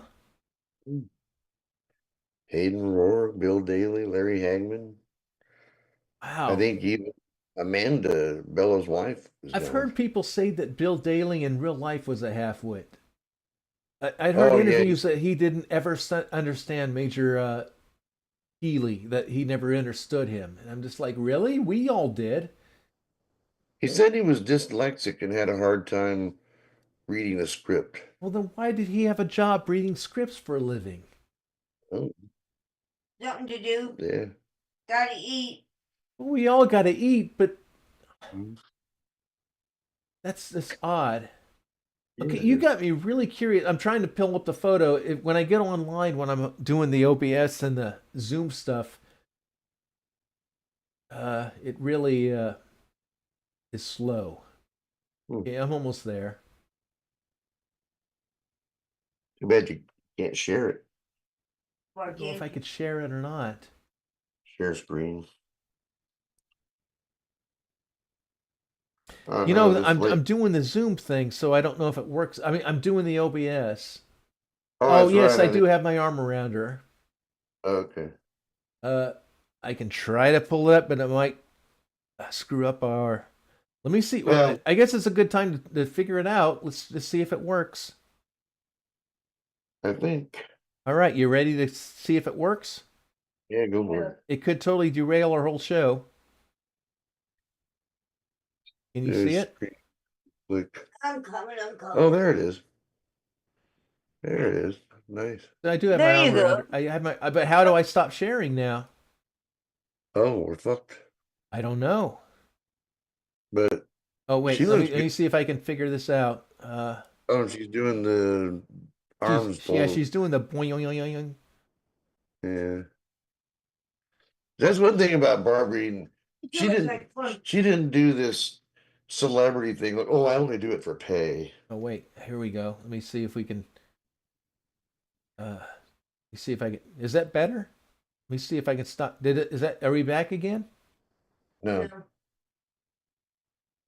Well, it's so close. You might just have to leave it like this the rest of the show. You see, in OBS, it's showing okay. Okay, stop share. Let me try that. Oh yeah, because it wasn't showing on the live chat or the live show. It wasn't showing on the show. No, Yeah, I just Tony had told us that it's really hard when you're the moderator to share stuff. We haven't figured that out yet. and it's amazing. I'll see some videos, some people doing live stuff, and they'll be like the professional TV. It's like, how in the hell are you guys doing that? Because they pay like a whole staff, like a living wage to do this stuff for them. I don't know. It's like I never try and share anything. See, sharing is not turned on for me. Well, I just hope we're back to normal. Are we back to normal? Oh yeah, we're back to normal on the stream in here. Yeah. Okay. Well, we got about 7 minutes. Let's make it count. We don't have one wrong channel precious moment here. What do you mean? My Aunt B's mush pie was funny. Yeah, 'Cause I'll have to look through this. that I'm was a sure I'll slip of the find tongue. something. It's like scavenging through a dumpster for stuff Oh, when I look through there this it- stuff. What? I said that was a slip of the tongue, and I was embarrassed. You should see how embarrassed I look. I don't think I've ever been embarrassed. I guess that's a Well, problem. yeah. That's a problem. Because I didn't mean to go there. That's what they Go just. where? But when saying Aunt B's mush pie, Oh, that's disgusting, Steve. Why did you go that's there? what I. That's because you were gone teetling somewhere, and Hey, you know, we all got to do our thing. yeah, that's okay. But I was gonna say earlier I mentioned that I thought I was done with the theater thing, but they're holding auditions for Kiss Me Kate. I thought you already did And that. no, I was talking about it, and now I wanted to do it because my grandmother, that was the first play I ever saw. She took me to when I was younger, and I wanted to do it just like for her memory. Oh, and you want to You be know? Kate, right? Yeah. No, I want to be the Kiss. No. Oh, No, I turned Robin to a kiss, a chocolate kiss, in one of the recent Transformers. Oh, that'd be fun. But I just wanted to do that, like just ensemble. I don't never want to be a lead character. I don't. I know I'm not leading character. Really, I'm the opposite. I would never spend my time to be in the ensemble. Oh, the ensemble can be fun. It can be, but you know, I live. You know my distance from the island. It's Hmm. you know, it's like a 15, 20-minute drive. Well, Well, that's how long it takes me to get to the Yeah, theater. but you know, too. I've got other things to do. Oh, I don't. Yeah, I basically I do stuff when they draft me to do stuff. They said we need you to be in this. The last play I was in last August, September, I told them no, I can't do it because I'm trying to finish film. I said, but if you can't get somebody in your audition, well then hit me up and we'll figure something out. And he hit me up because there were only like 3 people that auditioned. I'm like, okay, well I guess I'm volunteered myself, which is fine. I like to help out. I just hope they help me out and show my movie. They have in the past. I guess I gotta. What? So do the like you did with the Saturday? Yeah. Well, they showed the last page of summer, but it was COVID. It was the coof, so that it was outdoors, and it was like being in a drive-in. Everybody was outside watching on the big screen. It was really fun. It was fun. It was a better showing than the Saturday. It was a good showing, a real good showing, and so I'm hoping that she shows. She said she would show the new one, but it's been years. This new film. I've been doing it 4 years. Really? Yeah, there's scenes from this new film that's almost like a lifetime ago that I'm going over. Like when I'm going over scenes, trying to QA things. I'm like, I need to. I'm going into it. I haven't been in this scene for like 4 years. I don't even know what I'm going into here. It's how long that just shows how attention to detail you are. That you're not going to do it haphazardly. Well, I'm a very rare filmmaker in that I finish the works that I do because they say that 90% of people who make films don't finish their films.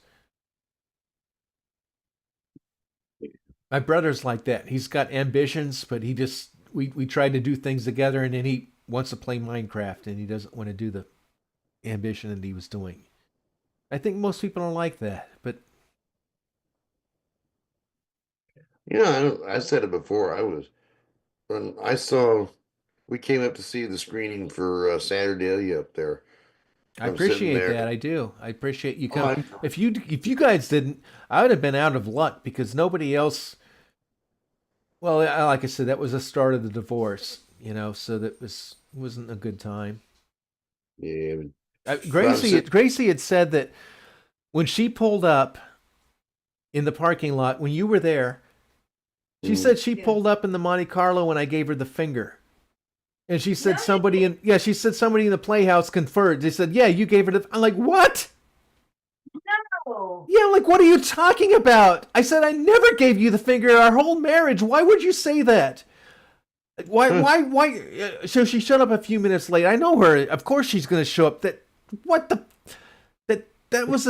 was crazy. That was when we were breaking. That's when she was left me, and that's one of her reasons. And I'm like, what are you talking about? So that whole night was ended up being unpleasant.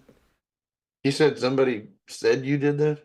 Yeah, one of the people in our play group said that I did that. I'm like, what? It's like I've been married for her to 13 years and I never did that. Why would I suddenly do that and do that in front of 15 people? I would never do something like that. Yeah, I wouldn't even. I did, maybe in jest, but no, I don't understand. Yeah, never mind. It was a bad time in my life, but I'm glad you guys were there, and I hope you enjoyed it. I don't know what the hell they do it for, but every time I turn around, somebody's fucking flipping me off. Well, we had a film festival the previous year where I played all of my other films, or just months before, and it had a lot of people friends that I met for the first time that showed up, and they loved it. In fact, in the lobby after the show, it was like all chatter and noisy. Everybody loved it. And then when we did our Saturday, the one you showed up, hardly anybody showed up. And when the film was over, there wasn't that chatter. It was just everybody just kind of left. That's because we were there. Everybody. No, it wasn't you. It was just I felt that the film lost everybody. That we had so many homages to things that it lost everybody. With the Croft and Richard Nixon and the Doors, we had so much going on in that film that even Wesley said that was so complex, which is I consider an insult. He didn't mean it as an insult, but I looked at it as, okay, we failed. A movie shouldn't be complex. It should just be entertaining. I got to sit there and shoot the shit with Josh for a little bit. Never got to talk to him before. And what'd you think of him? He was okay. I mean, well, he was probably being nice to me and everything, but Yeah, he's like I that. thought he was okay. And no, he seemed like a good kid. Because I always liked the way he did Rob. I do a better Rob. Yeah, but Josh kind of started that character for you. It's funny. I told Josh because he's like, yeah, I like that. So I'm Rob now. I own him. If you want to be in the film, you can, but you're not. I told Gracie the same thing because she wanted to be in more films. I'm like, sure you can, but you're not Tracy anymore. You're not Terry Trail. What'd she say? She understood. Um, Too bad, because Gracie really captured that character. Oh, she I mean, owned it. She owned it, but she left. Yeah. So I did what I could, and I became Tracy Trail, and no regrets. Because no matter what happens, I'll always be able to do her voice. What did she say about changing the character's name, or did she? Oh, she liked it because it rhymes with Gracie. Oh, that's fine. Yeah, she was totally fine with it. Gracie. Because Steve Katz, who was the co-founder of Blood, Sweat, and Tears, I was spending a couple days with him at Deborah's house, and I played the Rushes for the last page of Summer. It was about 3/4 of the way through, and I asked what he thought of it, and he said, I really liked it. It was amazing. It was like, but it was like a, he said it was like a, what do you call it? It was like an acid flashback, and he said that I said, is there anything you didn't like? And he says, I had a little trouble figuring out the character names. I said, do you mean that there's two Terrys? And he's like, yeah. And that's when I was like, okay, I'm changing her name. Because I wanted to before. I was just looking for a reason.